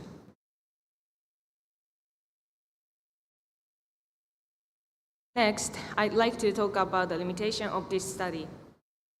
First, the number of participants was small, so we plan to include more participants, including beginner journalists. Another limitation is the analysis time. Tracking the player takes a long time, so real-time analysis was not possible yet. Without that, it's hard to use the system during actual interviews. However, the problem of long analysis time is finally solved. I did. And from here, the next part is not written in the paper, but we conducted a really exciting experiment that I'd love to share today. By switching from tracking to detection only, we made real-time analysis possible. Until now, we hadn't been able to test the system in real interviews, which was one of the biggest challenges, but just 2 weeks ago, we finally had the chance to let journalists use the system before their actual interviews. I will introduce a comment from the journalists and athletes. This is a feedback from a journalist.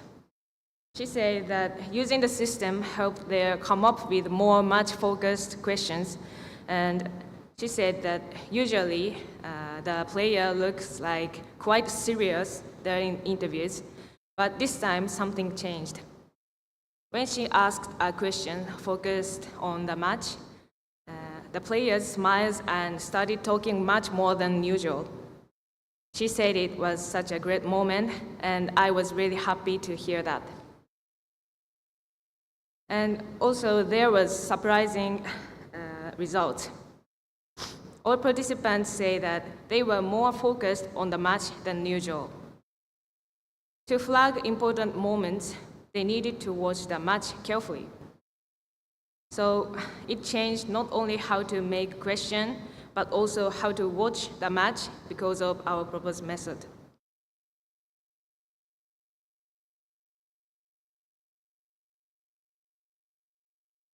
Now, I'd like to share some comments from the athletes. Many athletes say they were glad to be asked match-focused questions. They were especially happy when journalists asked about plays they were proud of or pointed out patterns the athletes hadn't noticed themselves. It became a good interview for journalists and athletes. From the field experience in real interviews, we found that when journalists added flags during matches and later reviewed them, it had good effect for journalists and athletes. In future work, I try to identify the effect on not only watching the match and making questions, but also writing articles. This concludes my presentation. Thank you for listening.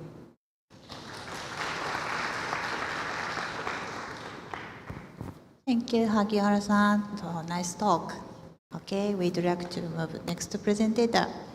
Next presenter is Ms. Yao Fei Ding and Tomo Inoue. The title is Generating Vicarious Dialogue for Online Learning Using a Knowledge Graph-Based Retrieval Augmented Generation. So, Ms. Yang, please, Miss, please start your presentation.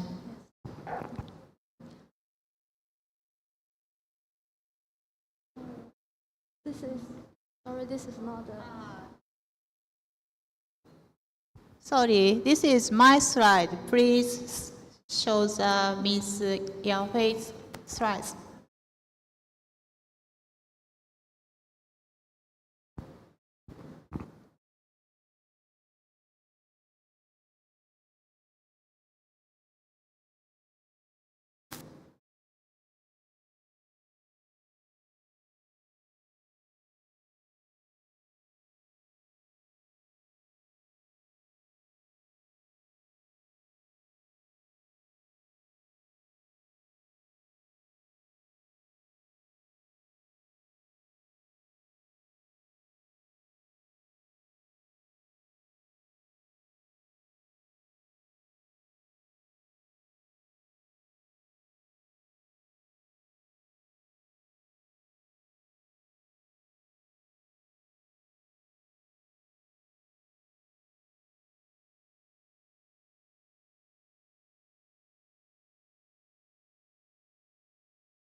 Sorry, just a moment.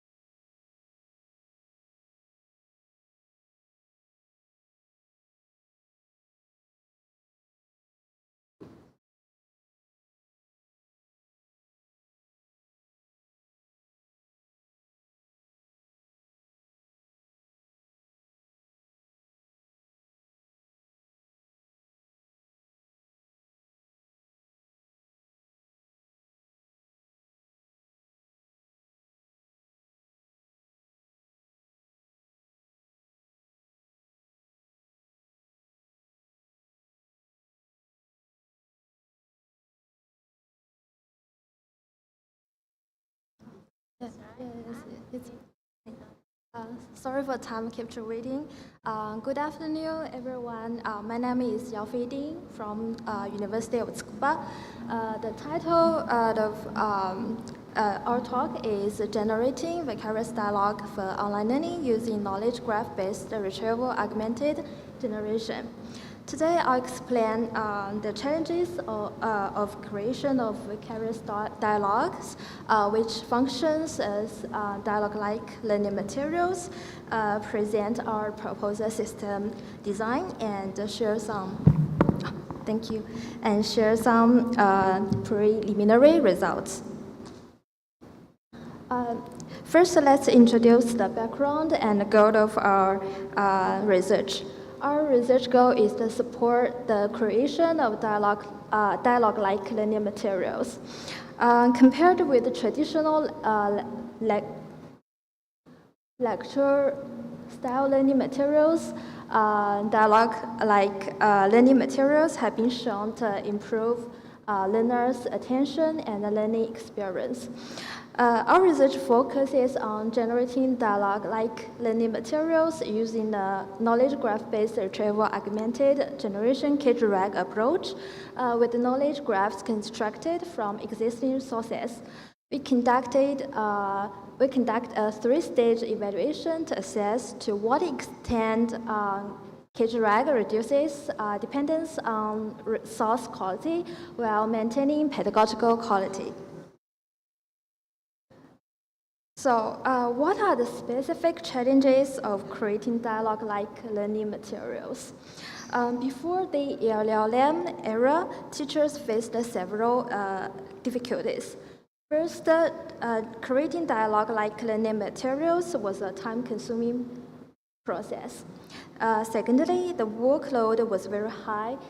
Teachers had to design questions and answers that matched the learning goals, levels of cognitive learning objectives, for example, frameworks such as Bloom's taxonomy and reasoning depth. So, in short, it was difficult for teachers to effectively create high-quality dialogue-like learning materials.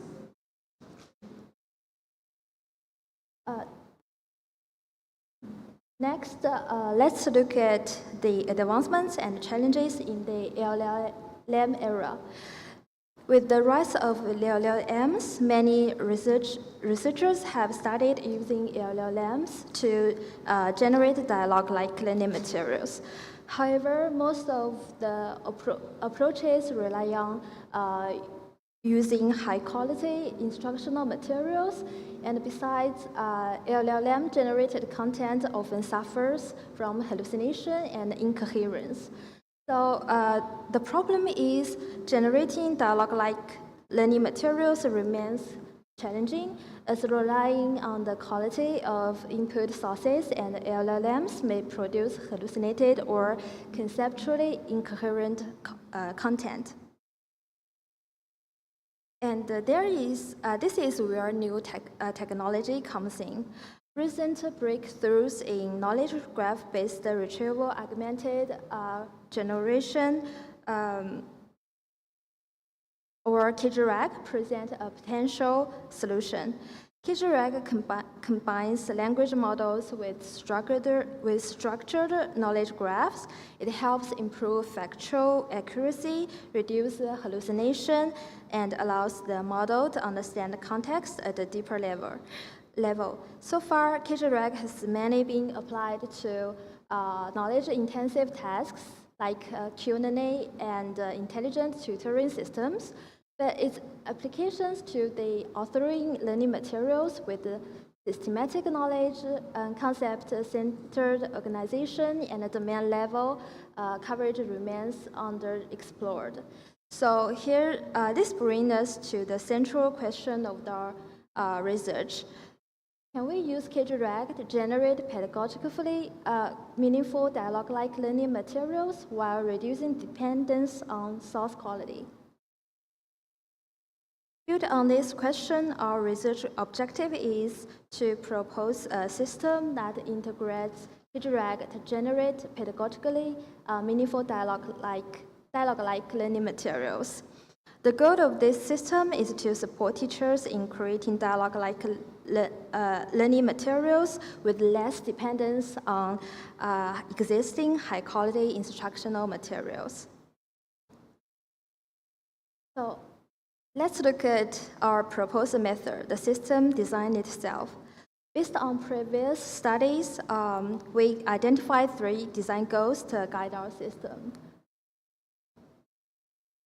The first goal is to ensure factual accuracy, which addressed through the knowledge graph construction component, or KGC. And the second goal is to ensure conceptual coherence handled by the knowledge-guided retrieval component, or KGR. And finally, the third goal is to support dialogue generation, is to support the pedagogical alignment achieved through the dialogue generation component, or DG. Together, these three components work to generate pedagogically meaningful dialogue-like learning materials that are both accurate and instructional coherent. Now that we've seen the 3 design goals, this figure illustrates how the 3 components work together to achieve them. Sorry, the pointer just is hard to say. First, the KGC component builds a knowledge graph from scientific content to provide the factual information foundation. And the second, the KGR on the right side searches for conceptual related knowledge from the graph to provide the context. And finally, the DG component at the bottom of the figure generates dialogue-like learning materials based on the retrieved information from the KGR and the given learning objectives. Now let's take a closer look at each component of the system. First, the KGC component.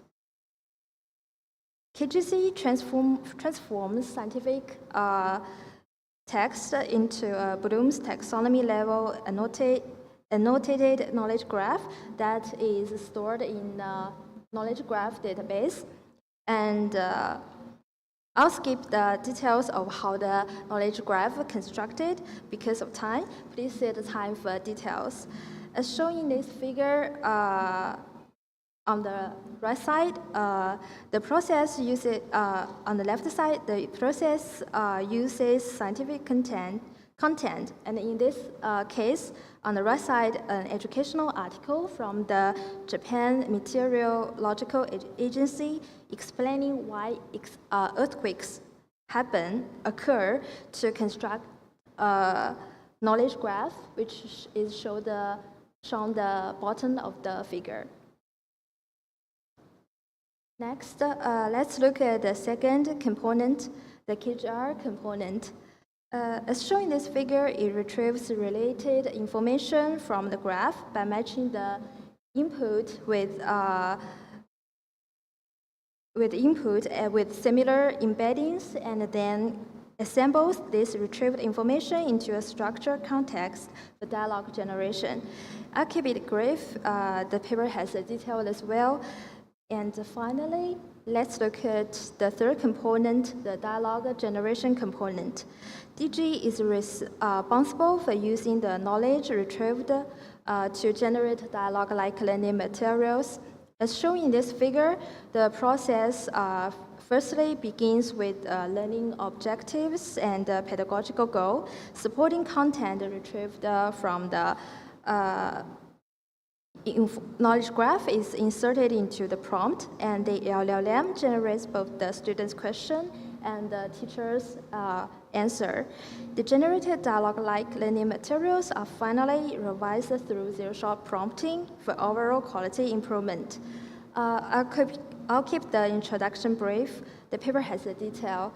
And next, I'll show the actual prompt templates used for the generation and revision. On the left, you can see how the prompt template combines the knowledge retrieved by the KJR with pedagogical which is on the bottom of the figure, pedagogical instructions. The supporting content includes the information retrieved from the knowledge graph and the dialogue history, allowing the model to generate responses that are both contextually coherent and pedagogically meaningful. And on the right, the prompt for revision to improve overall quality. Next is our three-stage evaluation. The goal is to assess to what extent KJRAG reduces dependence on source quality while maintaining pedagogical quality. In the stage 1, we built and used KG from general educational materials with relatively high source curation level, and the baseline used no external content. In the stage 2, we built and used a knowledge graph from Wikipedia with medium source curation level, and the baseline condition used the zero-shot prompting with the same passages as planned text, which means no knowledge graph was used. And for stage 3 is to be determined. We plan to build and use a knowledge graph from uncurated multi-source materials, which means low source curation level, and we plan to adopt baseline a stronger methods such as, for example, textbook input setting to be the baseline condition. Now let's see the dialogue-like learning materials our system actually generated and compare them with those from the baseline condition. The excerpts on the left show examples generated by our KJRAG method, while the right side shows examples from the baseline. You can see that in the KJRAG dialogues, the teacher's responses tend to include clearer conceptual explanations and strong logical connections between ideas. In contrast, the baseline dialogues are still relevant, but sometimes remain surface level as they lack knowledge graph grounding. This example suggests that integrating knowledge graphs may help produce more coherent and pedagogically rich dialogue learning materials.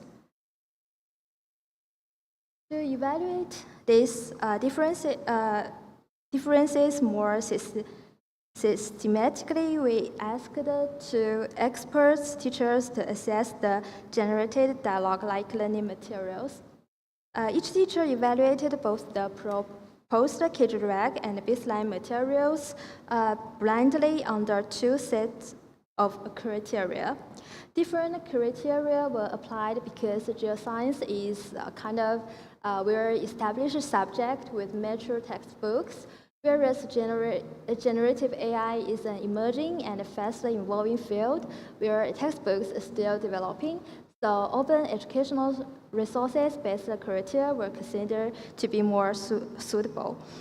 As shown in the graphs, in both domains, the KJRAG generated materials received higher scores overall, particularly in coherence, utility, and explanation quality. Next, let's discuss the implications. First, in this pilot, KJRAG improved the pedagogical quality of dialogue-like learning materials relative to prompting with no external content and zero-shot prompting using the same source passages. And second, KJRAG method may reduce dependence on input source quality while maintaining pedagogical quality, thereby easing teachers' authoring workload. And finally, we plan to extend the knowledge graph to include curated multiple source documents and compare KGRAG with a stronger baseline beyond the stage 2 under a unified educational scale, and finally, involve more independent evaluators to improve reliability. And here's the conclusion of our research. Thank you for your attention.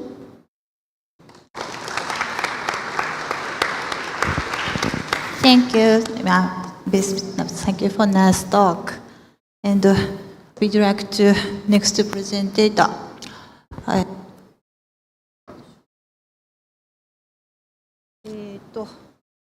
Next present data is me.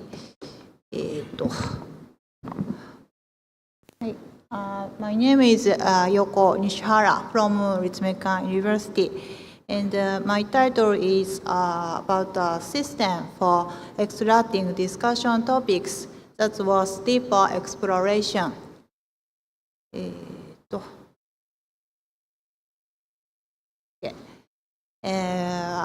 People think of new ideas to solve their problems in various fields.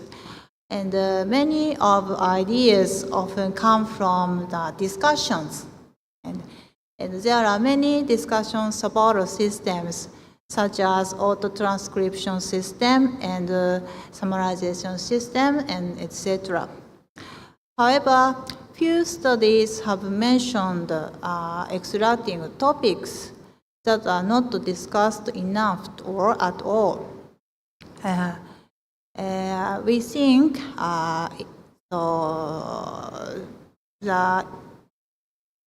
the topics were identified and provided to the discussion participant, that maybe lead to more sufficient and well-considered ideas.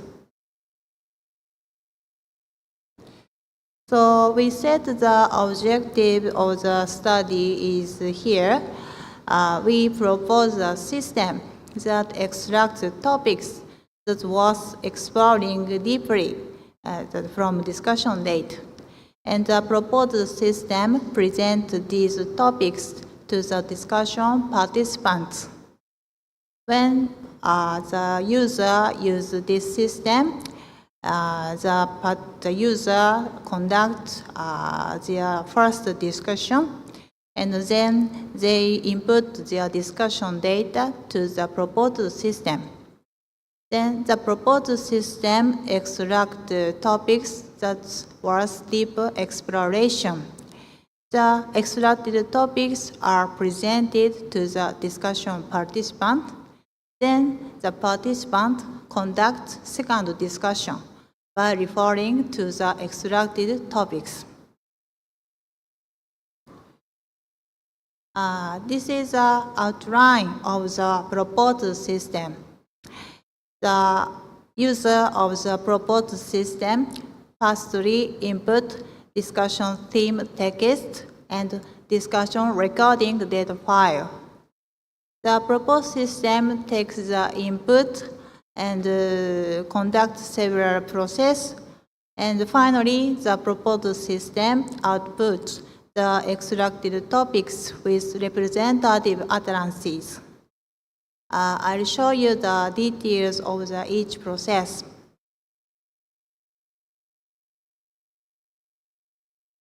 After the inputting of the discussion date, the proposed system transcribes the discussion recording date into text dates. We use OpenAI's Whisper large model for auto-transcription. After auto-transcription, the transcription text is formatted with one line, with one utterance per line. And the utterances are separated by speakers' turns. This fifth table shows an example of discussion about the travel plan for 1 week with friends. Each utterances are given by each participant.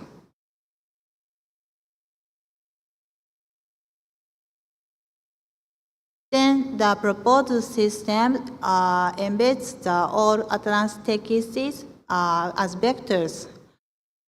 In embedding, we use sentence words that were provided by Tohoku University. In the embedding, these utterance sentences are converted to the numerical vectors. The dimension number was 7 to 8.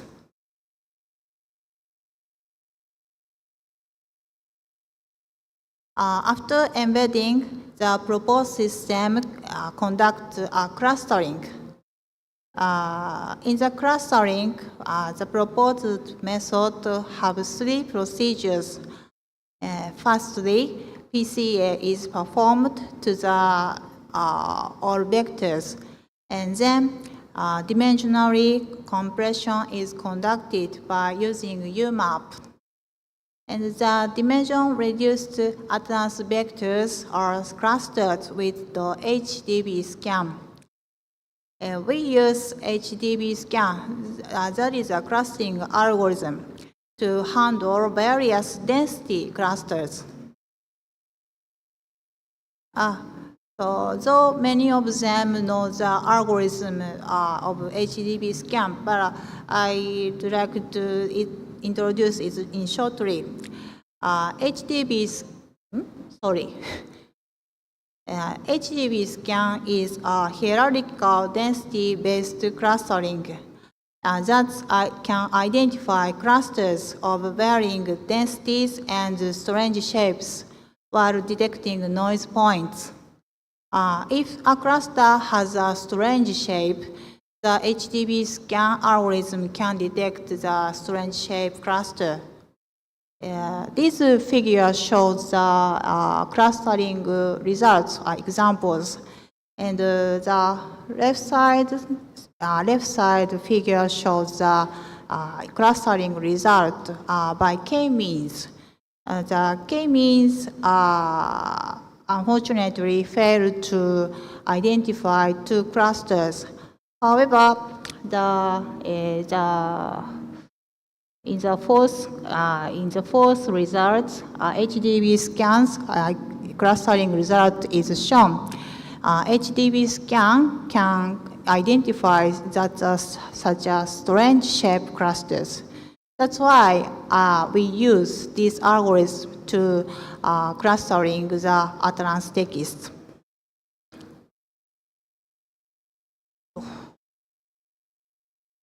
And then the proposed system extract the topics was deep exploration.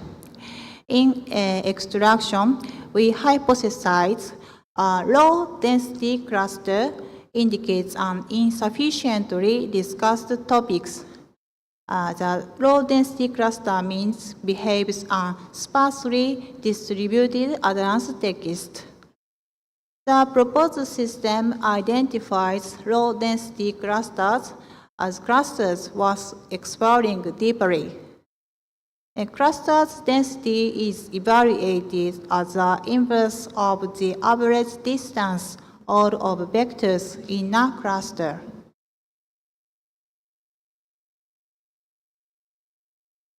Finally, the system output topics was deep exploration.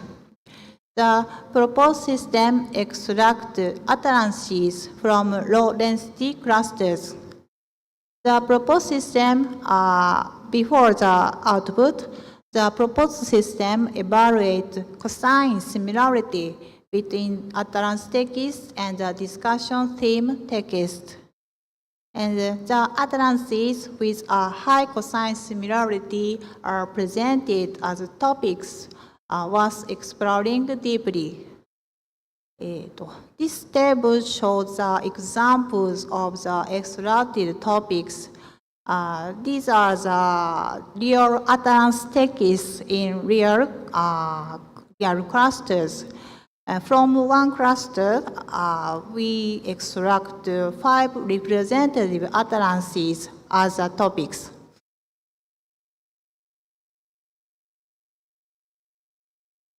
I show you experiments. We conducted evaluation experiment with these procedures. Firstly, the participants have a 30 minutes group discussion about the assigned theme. Then the experimenter uses a proposed system to extract the topics for the participant. Then the participants conducted a second 30 minutes discussion by referring to the extracted topics. After the discussion, the participants were asked to answer a questionnaire survey. We asked 18 participants, and we divided them 6 groups of 3 participants. We prepared 2 discussion themes. One is travel plan for 1 week, and the other was desirable workspace. That was selected because the themes are easy to give opinions for the participants. After the experiment, the participants evaluated these 3 items. The first one is about extracted topics. Participants were asked to evaluate the extracted topics in the point of originality, novelty, validity, efficiency, interestingness, and relevance to the discussion theme with 4-point Likert scales. And the second item and the third item is about the discussion. The participants answered their discussions: originality, novelty, validity, efficiency, and interestingness with 4-point Likert scale.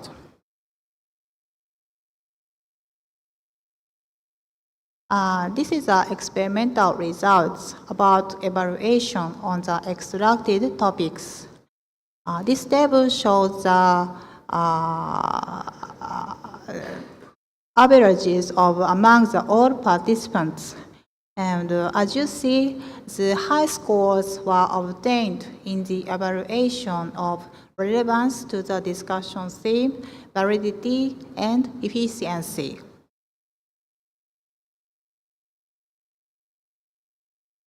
And I show you the next results about evaluation on the first and the second discussions. This is also the average among the participants. The scores in the second discussion were higher than those in the first discussion in the points of originality, validity, and interestingness. And then I move to discussion. About the extracted topics was deep exploration. The left side table shows the example of extracted topics, and the right side. I'd like to talk about the discussion, and the left side table shows the extracted topics, and the right side table shows the second discussion. Most of the extracted topics were not discussed sufficiently in the first discussion. Therefore, the participants evaluated the extracted topics as valid and efficient.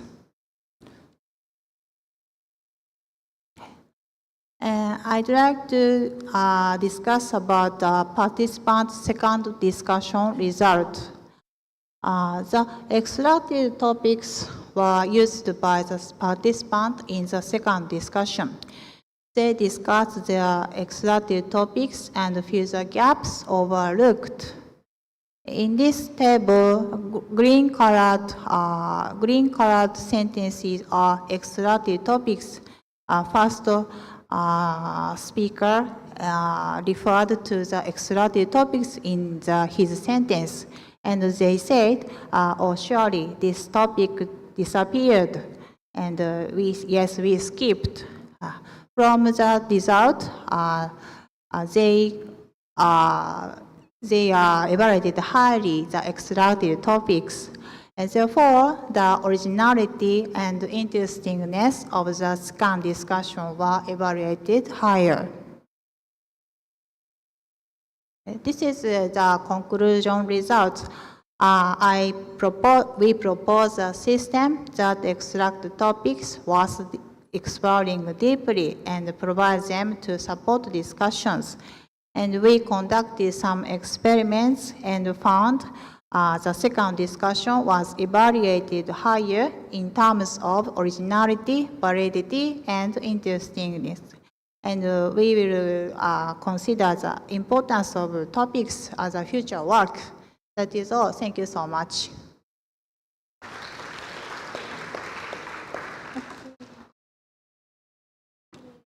Okay, so we'd like to move to the fifth presenter.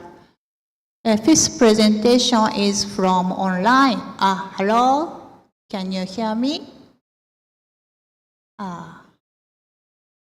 We can't hear you. Okay, Okay, I I hear you. okay, excellent. And you can also see my slides, right? Okay, the next presenter is Cleo Schutem, Li Yuan, Kiev Gamma, Alexander Note, Irina Angelica Shota. The title is Exploring the Potential of Hackathons as a Means to Promote Understanding of AI Literacy, a case study. Okay, please start your presentation if possible. Yes, thank you very much. Yeah, my name is Cleo Schulten. I'm presenting our work on exploring the potential of hackathons as a means to promote understanding of AI literacy, a case study. So our aim for this work was to use hackathons as the hackathon format as a platform to discuss cutting-edge technologies and their societal impact, especially using hackathons as an interdisciplinary platform to discuss a new topic between participants with different professional backgrounds and prior knowledge. And as a use case, we used training AI literacy because, as it stands, there are several frameworks to establish a common understanding of AI literacy, such as the frameworks by UNESCO and the ACOM framework and the framework proposed by Long and Mangiaco. But those frameworks mostly discuss the what should we know or what should we teach, but not necessarily the how do we teach that. So there are open questions on how to teach AI literacy and how to assess AI literacy knowledge. So concretely, our goal was then to use a hackathon for the current discussion about AI literacy and to involve participants of different professional backgrounds and prior knowledge. Our research questions then were, one, how relevant were the participants' initial pitches at the hackathon regarding AI literacy, and how did this relevance evolve throughout the hackathon? And the second, what are the results of the event in terms of satisfaction, learning, and the participants' intention to continue on the projects that they worked on in the hackathon? So we had the chance to organize a hackathon at AIED last year as a one-day event with 26 participants that within the event split into 4 teams. We had we named them here Team A, B, C, and D. And throughout the hackathon, we collected pre- and post questionnaires. We collected the artifacts that were created, that were the pitches, the initial team presentations, the final presentations, and also their submitted products. And we invited, after the event, the participants for semi-structured interviews. As information up front, we did collect pre-questionnaires from all participants, but the responses for post-questionnaires and interviews were very few. So for the post-questionnaires, we got 5 responses, and for the interviews, also 5 people volunteered to give interviews.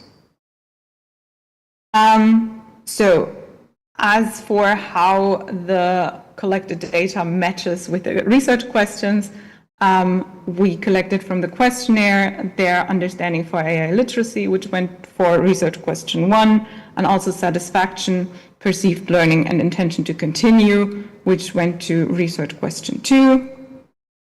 The artifacts were evaluated by 2 of the authors regarding their relevance to AI literacy, their relevance to teaching AI literacy, and the addressed AI literacy aspects.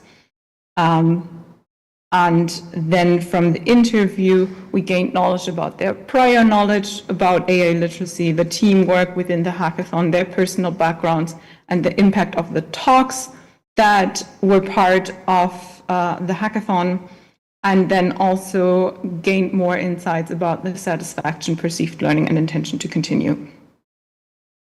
Very briefly, as I said, we had 4 teams.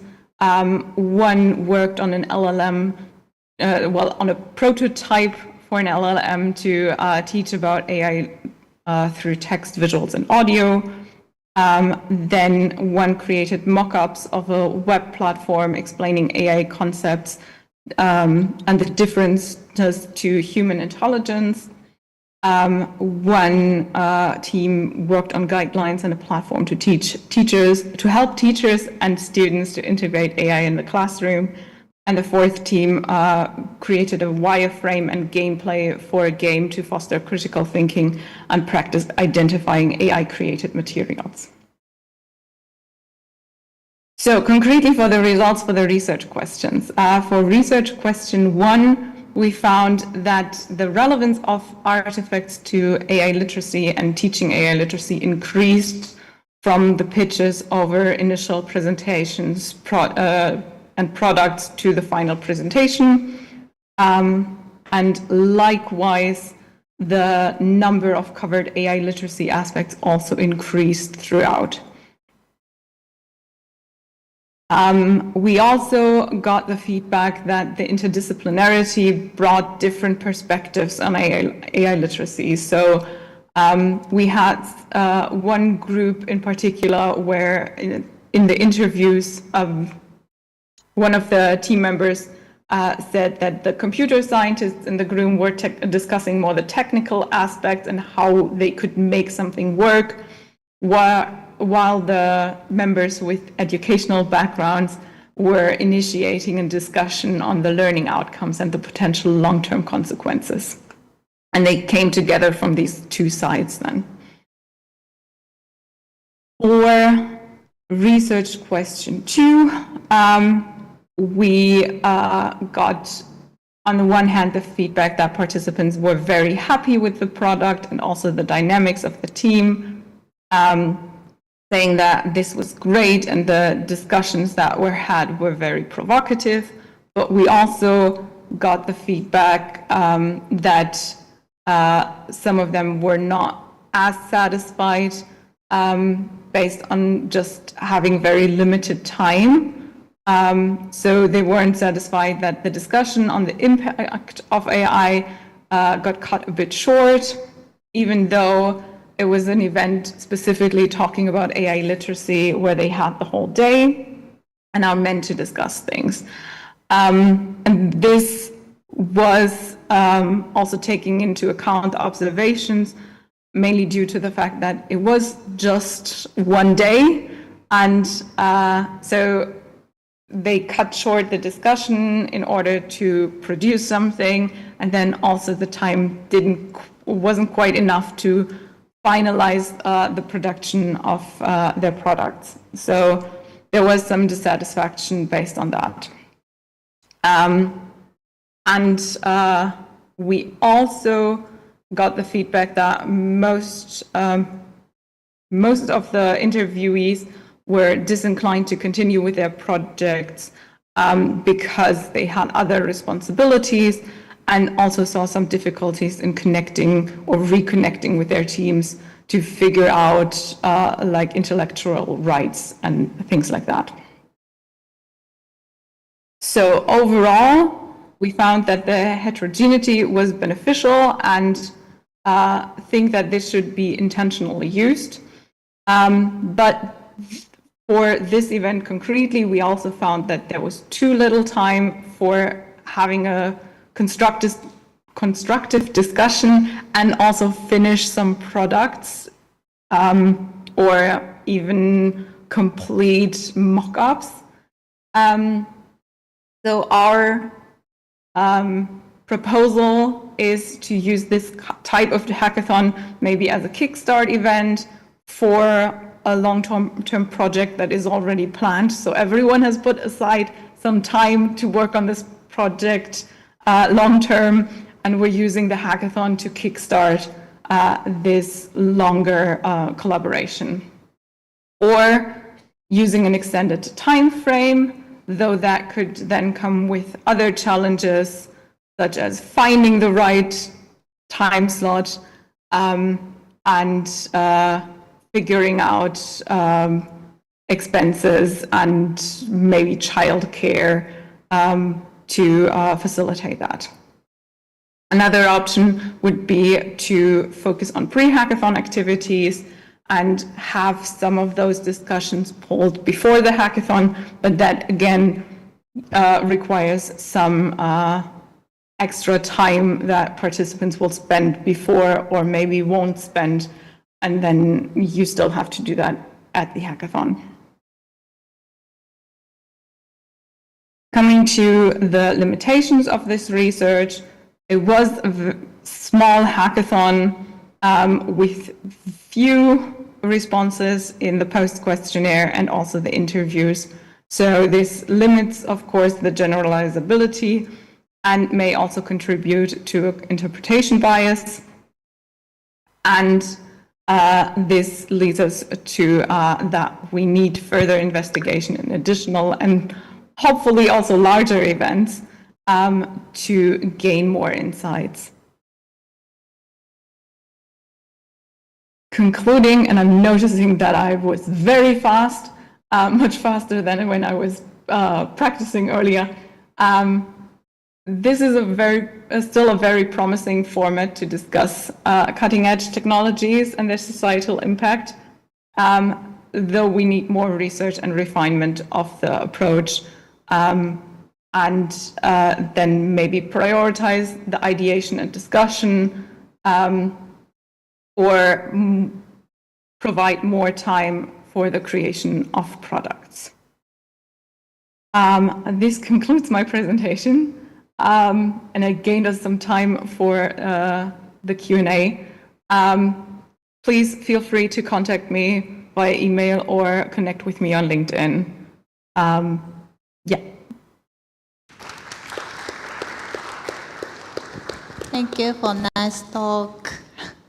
Okay, so we finished all the presentations. So we are open to have questions from the flowers. Do you have any comments or questions?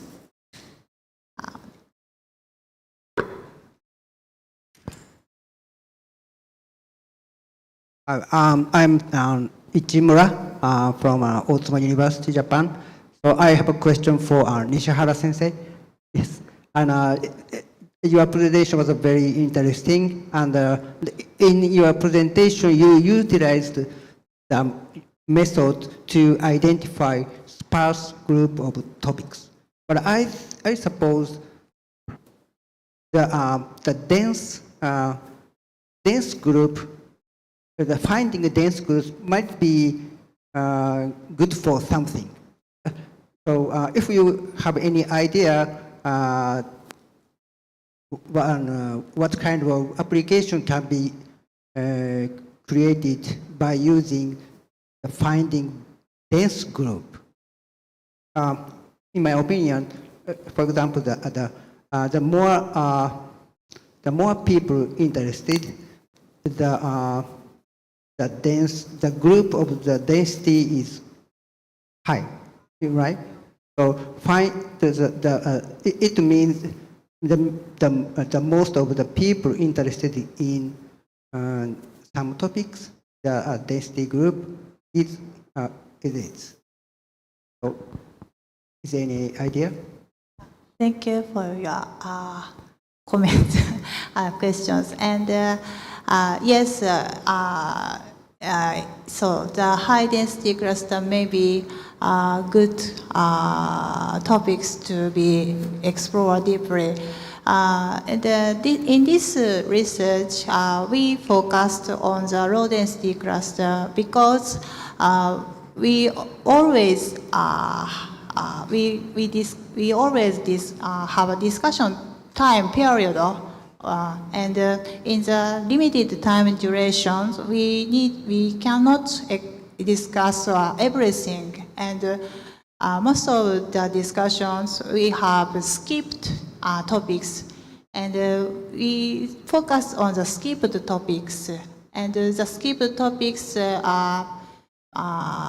maybe identify the low density clusters. That's our hypothesis. So we in this study focused on the low density cluster, but future work I'd like to the high density clusters and extract more topics.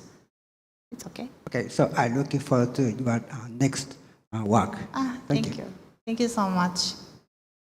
Okay, so any comments? Thank you, Professor.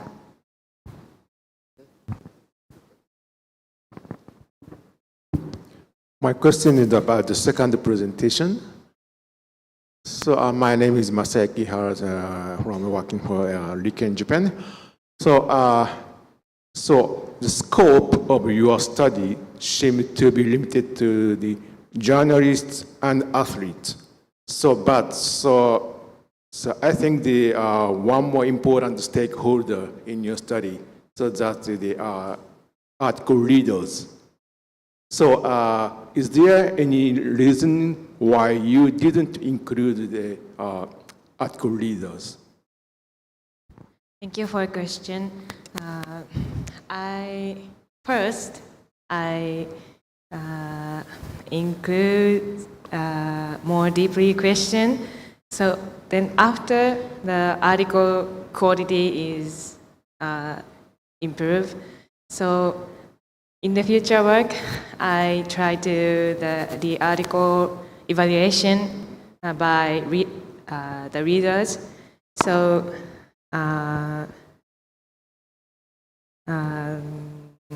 my recent progress, I try to do it. Okay, so this is just comment for your future work. So I recommend you to do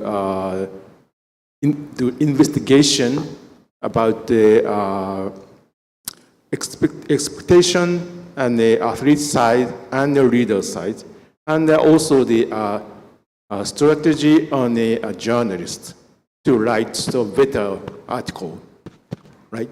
Thank you. Thank you.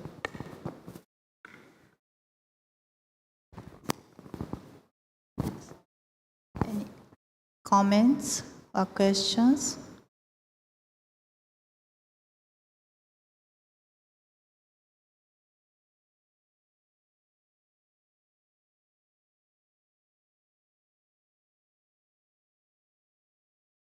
Thank you.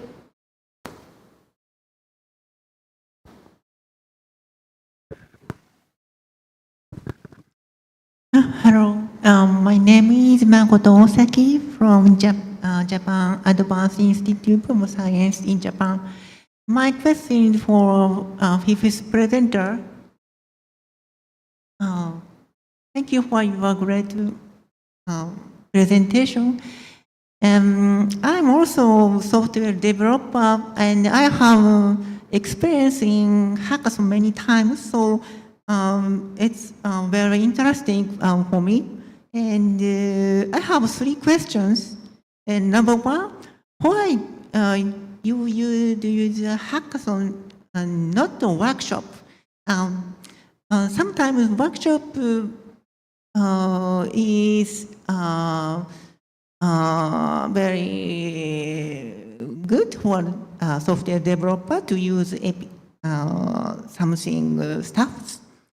And number two, second question is, software developers do not use AI when we create software, but we use AI API, not AI.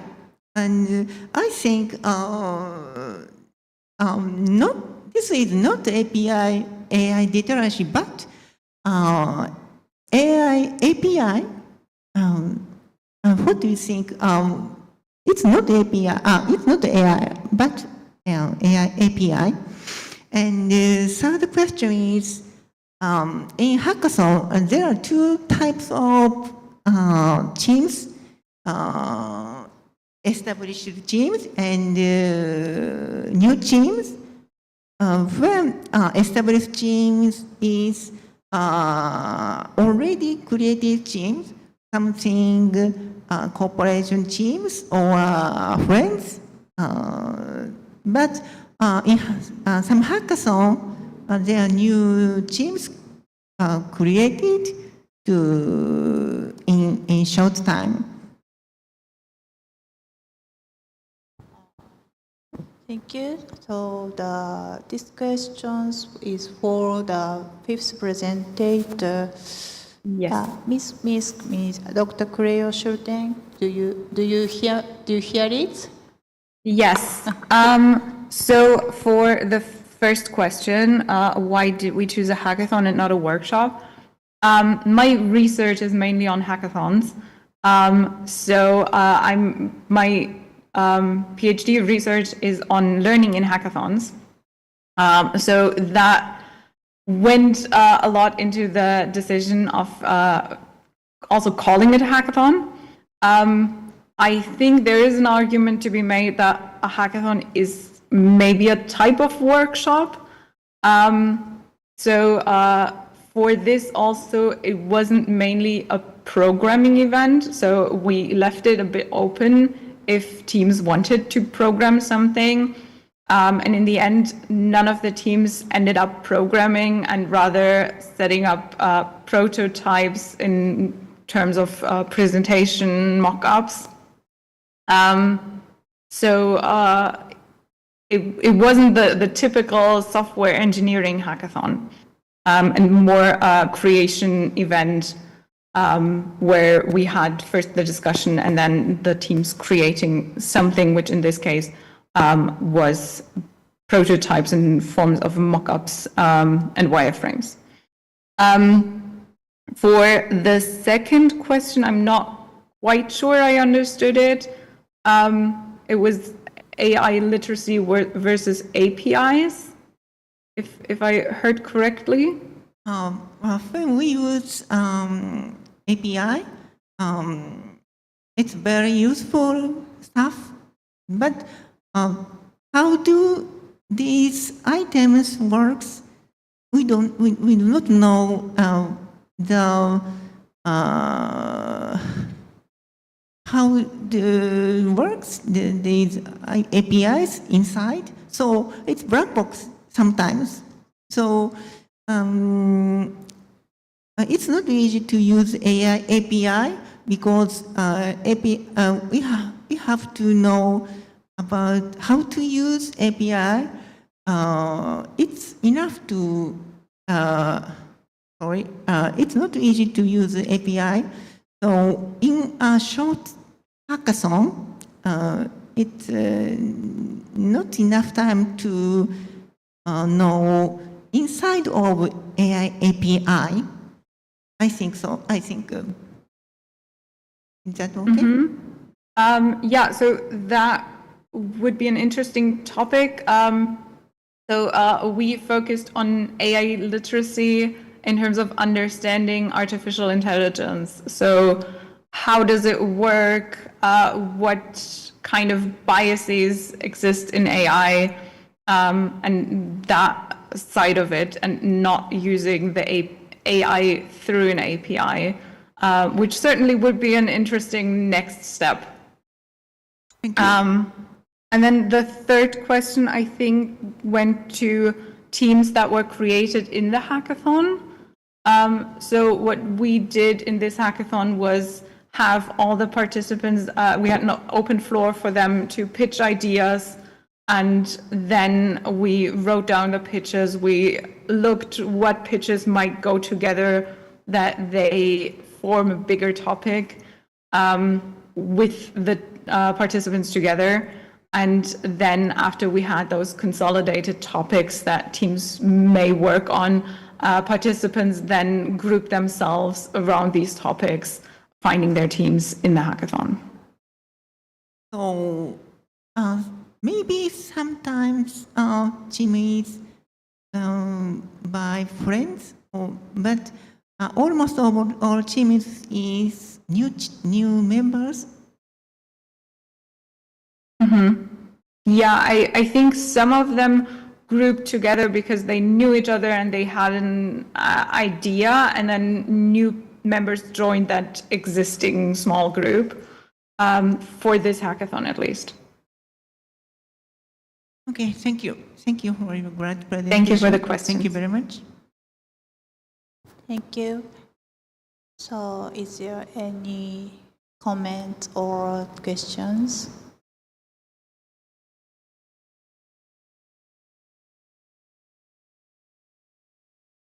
Thank you.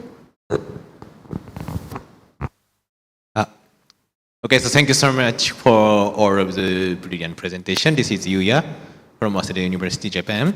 And I would like to add a simple question to the Dr. Creel, the final presenters of the session. And in my experience, in the hackathon and in the workshop, in this kind of design thinking stage, the role of facilitator is really important, I think. And regarding the facilitators, I have two simple questions about the topic you made a presentation. The first one is, in the experiment you conducted, is there any facilitators for organize the group or not? That is one first question. The second question is, I think you mentioned that in the AI literacy hackathons, not what, but how, right? And in this kind of situations, the role of facilitator should be changed or not? I'm not sure, so I would like to ask about the two questions to you. Thank you. Thank you for the question. So at the hackathon, all of us authors were present, and Alexander took on the role as sort of the moderator of the event, guiding us through the time schedule. And then for the teamwork concretely, we also had 3 of the author assigned to the groups. It's 3 authors and 4 groups because 2 of the groups spoke mainly Brazilian Portuguese, and only one of us authors understood that. So he was responsible for those 2 groups and listening in if they have any issues. And those 3 then also sat near their groups or with their groups to notice right away if there were any issues and they needed help with anything, aside from the moderation of the event. For if the facilitator role changes in regards to what do we want to teach versus how do we want to teach, a very interesting question. I'm not entirely sure if it does. Certainly a good question to keep thinking about, and to also consider if that changes outcomes of such events. Thank you very much. Thank you so much. I look forward to check your latest research results in the future. Thank you so much. I totally understand. Thank you. Thank you so much.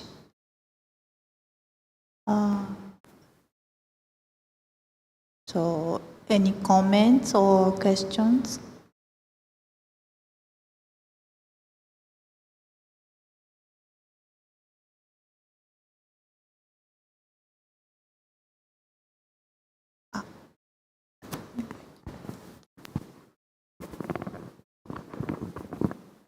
My question, Tomo Inoue from the University of Tsukuba. My question goes to Professor Nishihara. And thank you for your presentation. It was very nice. I was very interested. And my question is about the experiment that I conducted. And it second steps, first discussion and second discussion, two steps kind of design of experiment. And it's first, in the first stage, it's a for divergent processes, and in the second discussion, it's a convergent process. It was designed. And my question is, if the system is applied in more uncontrolled setting, what will happen? And the similar, but the second question is, this is requested to do so, and the system add information.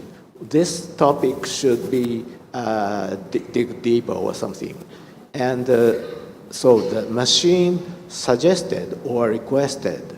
So in real setting, do people, participant of the discussion is satisfactory, feel satisfaction when the discussion topic is suggested or requested from the system, not the human, or not the discussion among them. Thank you, Professor. About the first question, is my experimental setting is discussion, two discussion, and first divergent and the second convergent. And your question is about if the control is removed, what's happened? Right. I see. That's a very good question. And okay, if I remove the control, so the discussion that will not stop forever. Every time divergent, it's not coming to convergent situation, I think. And in this setting, in this experiment, I used divergent and convergent discussion because of in my previous study about the discussion support system, I used these same settings, firstly divergent and secondly convergent. But as a future work, I'd like to remove the control, and I want to see what happens. Very exciting. And the next question is about, I'm so sorry, I missed it. The next question is about the machine's evaluations. Yes. What do you think about the satisfaction or the feeling of the discussion participant when the discussion topic was suggested or requested by non-human? Okay, thank you so much, Professor.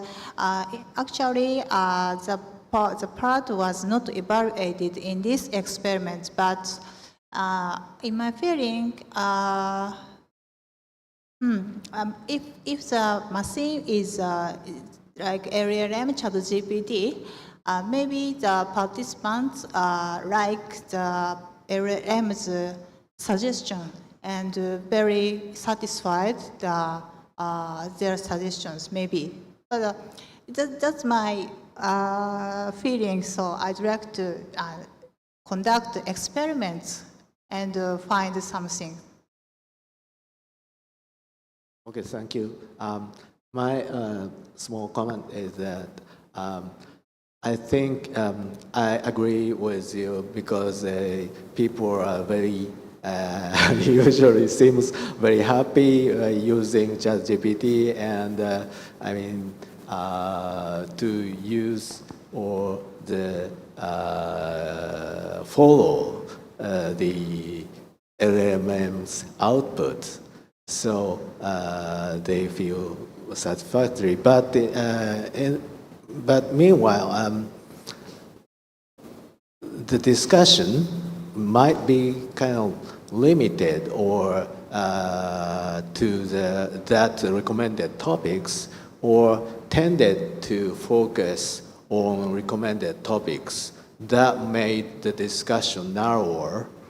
And so the people's discussion more freely might include more topic to discuss and might result in more fruitful discussion or something like that. It's a very complex, I think, outcome to guess or prospect. But I think that are things to consider for us. At least. Thank you. Thank you so much, Professor. We have a short time, so do there are any comments? Thank you. Thank you for everyone to conduct a very interesting presentation. My name is Takeito Imagawa from Meiji University. So I have a question to Fukui-kun, first presenter. So first question is, I would like to know the definition of good debate for you. Definition of good debate? Okay, the answer is twofold actually. One is very simple, the debates which wins is a good argument. However, I am not for it because just winning is very killing. So my true answer as to what is a good debate is to deepening the logics or reasonings or some claims that we've seen in this conference. So I think the essence of debate and this conference is same in that there are a lot of discussions and truth to believe something, some new findings and so on. So such kind of arguments which give us something new or new findings is, I think, the true great debate. Okay, thank you. So the second question is, you know, your debate tube can be used after the debate is finished. So I'm just wondering, it will be help if the system could be used during the debate, I mean, real time. So I want to ask you that why you your system, you set your system that can be used after the debate and not during a debate. Thank you. I think during the debate,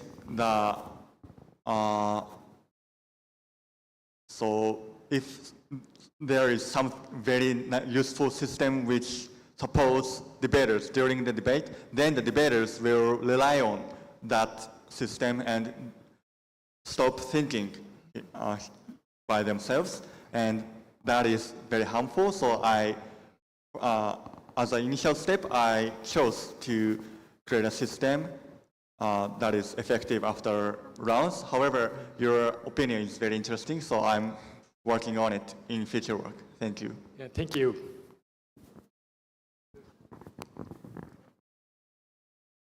Okay, so time is up.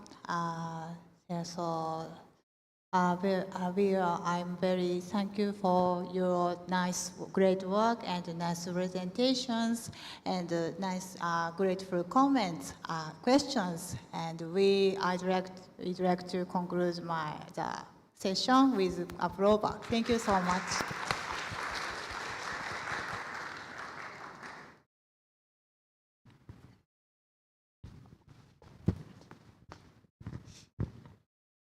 Thank you to our presenters and Professor Nishihara for an excellent final session. You may step down from the stage.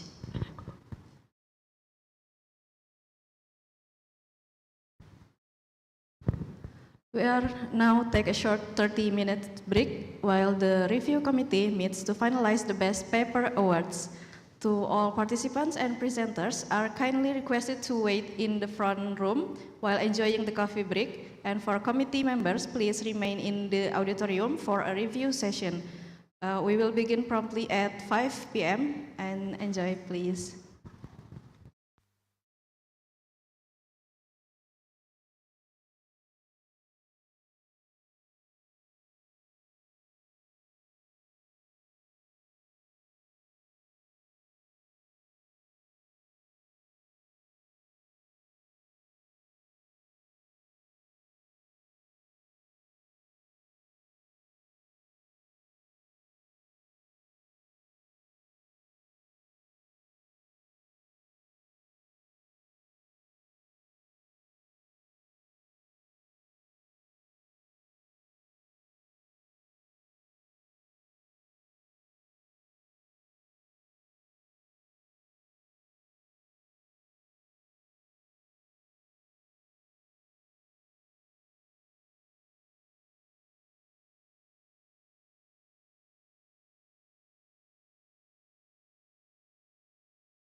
Sekali lagi ya? Pakai video. Oh, sekali ya? Jadi nggak usah.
Ladies and gentlemen, welcome back. It's now time for one of the most exciting moments of this conference, the Best Paper Awards announcement.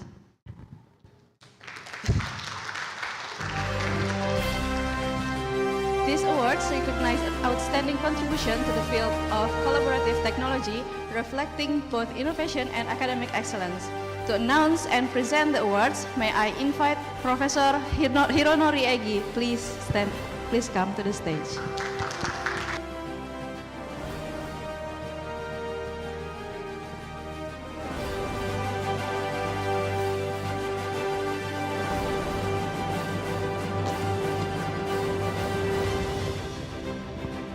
Thank you for your introduction. I'm Hironori Igi from the University of Electronics in Japan. On behalf of the program committee, I'm pleased to announce the Best Paper Award. We sincerely thank everyone for the nice presentations and active discussions of 2 days. And all papers were outstanding and rich in novelty, making the selection process extremely difficult. The Best Paper Award was nominated based on the peer review scores. Again, thank you very much to all reviewers. And finally, 4 papers are chosen, and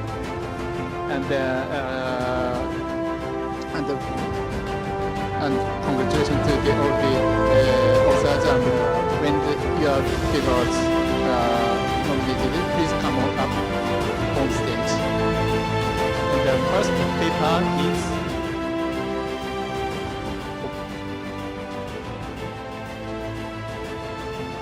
the first paper is presented by Jotaro Hori Masayuki and Koyu Otsu and Tomo Koitsu. The title is Facilitating Smooth Joining Face-to-Face Group Chats by Sharing Conversational Information After Temporary Absence. Communications are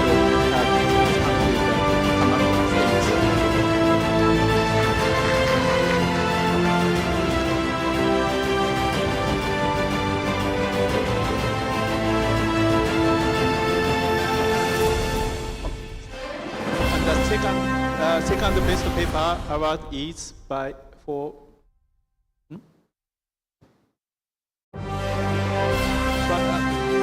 given to the authors Taketo Imanaga, Atsuko Furukochi, Koku Yamauchi, Kazuki Masayuki Hara, and Midori Kobayashi. The paper title is What Makes Turn-Taking Smooth Analysis of Getting Here During the Multitasking Video Conference. Congratulations.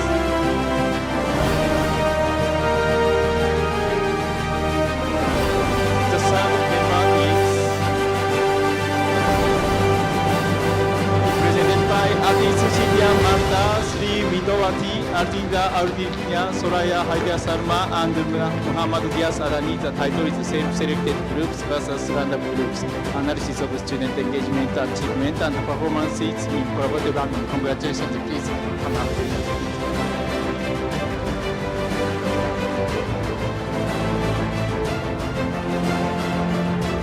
The fourth paper is presented by Yao Fei Lin and Tomo Inoue. The title is Generating Recurrence Dialogue for Online Learning Using Graph-Based Retrieval Augmented Intelligence.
Thank you, Professor Egi, and congratulations to all the awardee. Your hard work and creativity have truly inspired us all.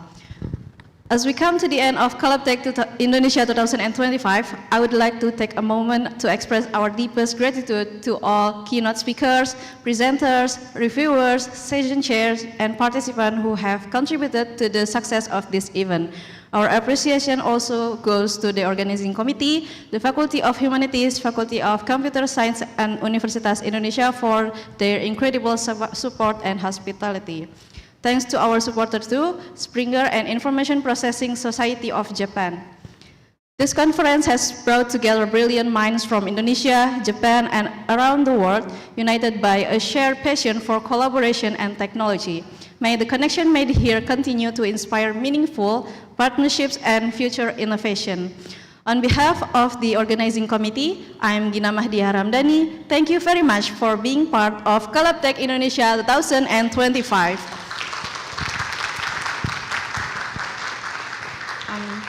Before leaving the building, please fill out the attendance list at the registration desk in front of the auditorium.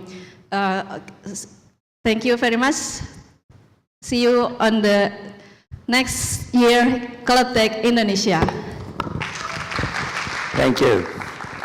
Can I express our gratitude on the behalf of steering committee?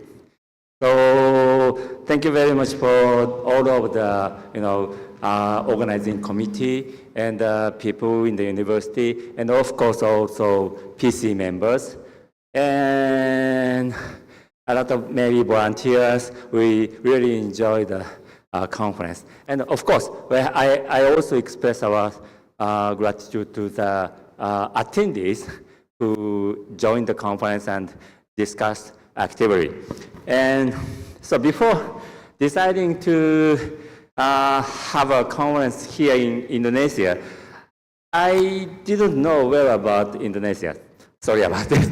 But after deciding, I checked, of course, on Google and Google Maps and other information sources, and I learned a lot. And after coming to Indonesia and meeting people and looking at the buildings and experiencing this kind of atmosphere and your hospitality, I really, impressed, and I could deepen the understanding of the culture and the community. So I think this is one of the important reasons we have this kind of conference all around the world. So next year, Calaptech 2026, I have nothing to announce for now. But we actually we have a lot of ideas, and it's about to be become more clear momentarily. So please prepare for the next year's conference, and let's get together at Calaptech maybe 2020. No, of course, it should be 2026. And I'm very looking forward to meeting you. And maybe I should return to MC. Thank you very much. Thank you very much, everyone. Thank you, bro. Okay, once again, have a pleasant evening, and we look forward to seeing you again at the next year's conference. See you. Thank you.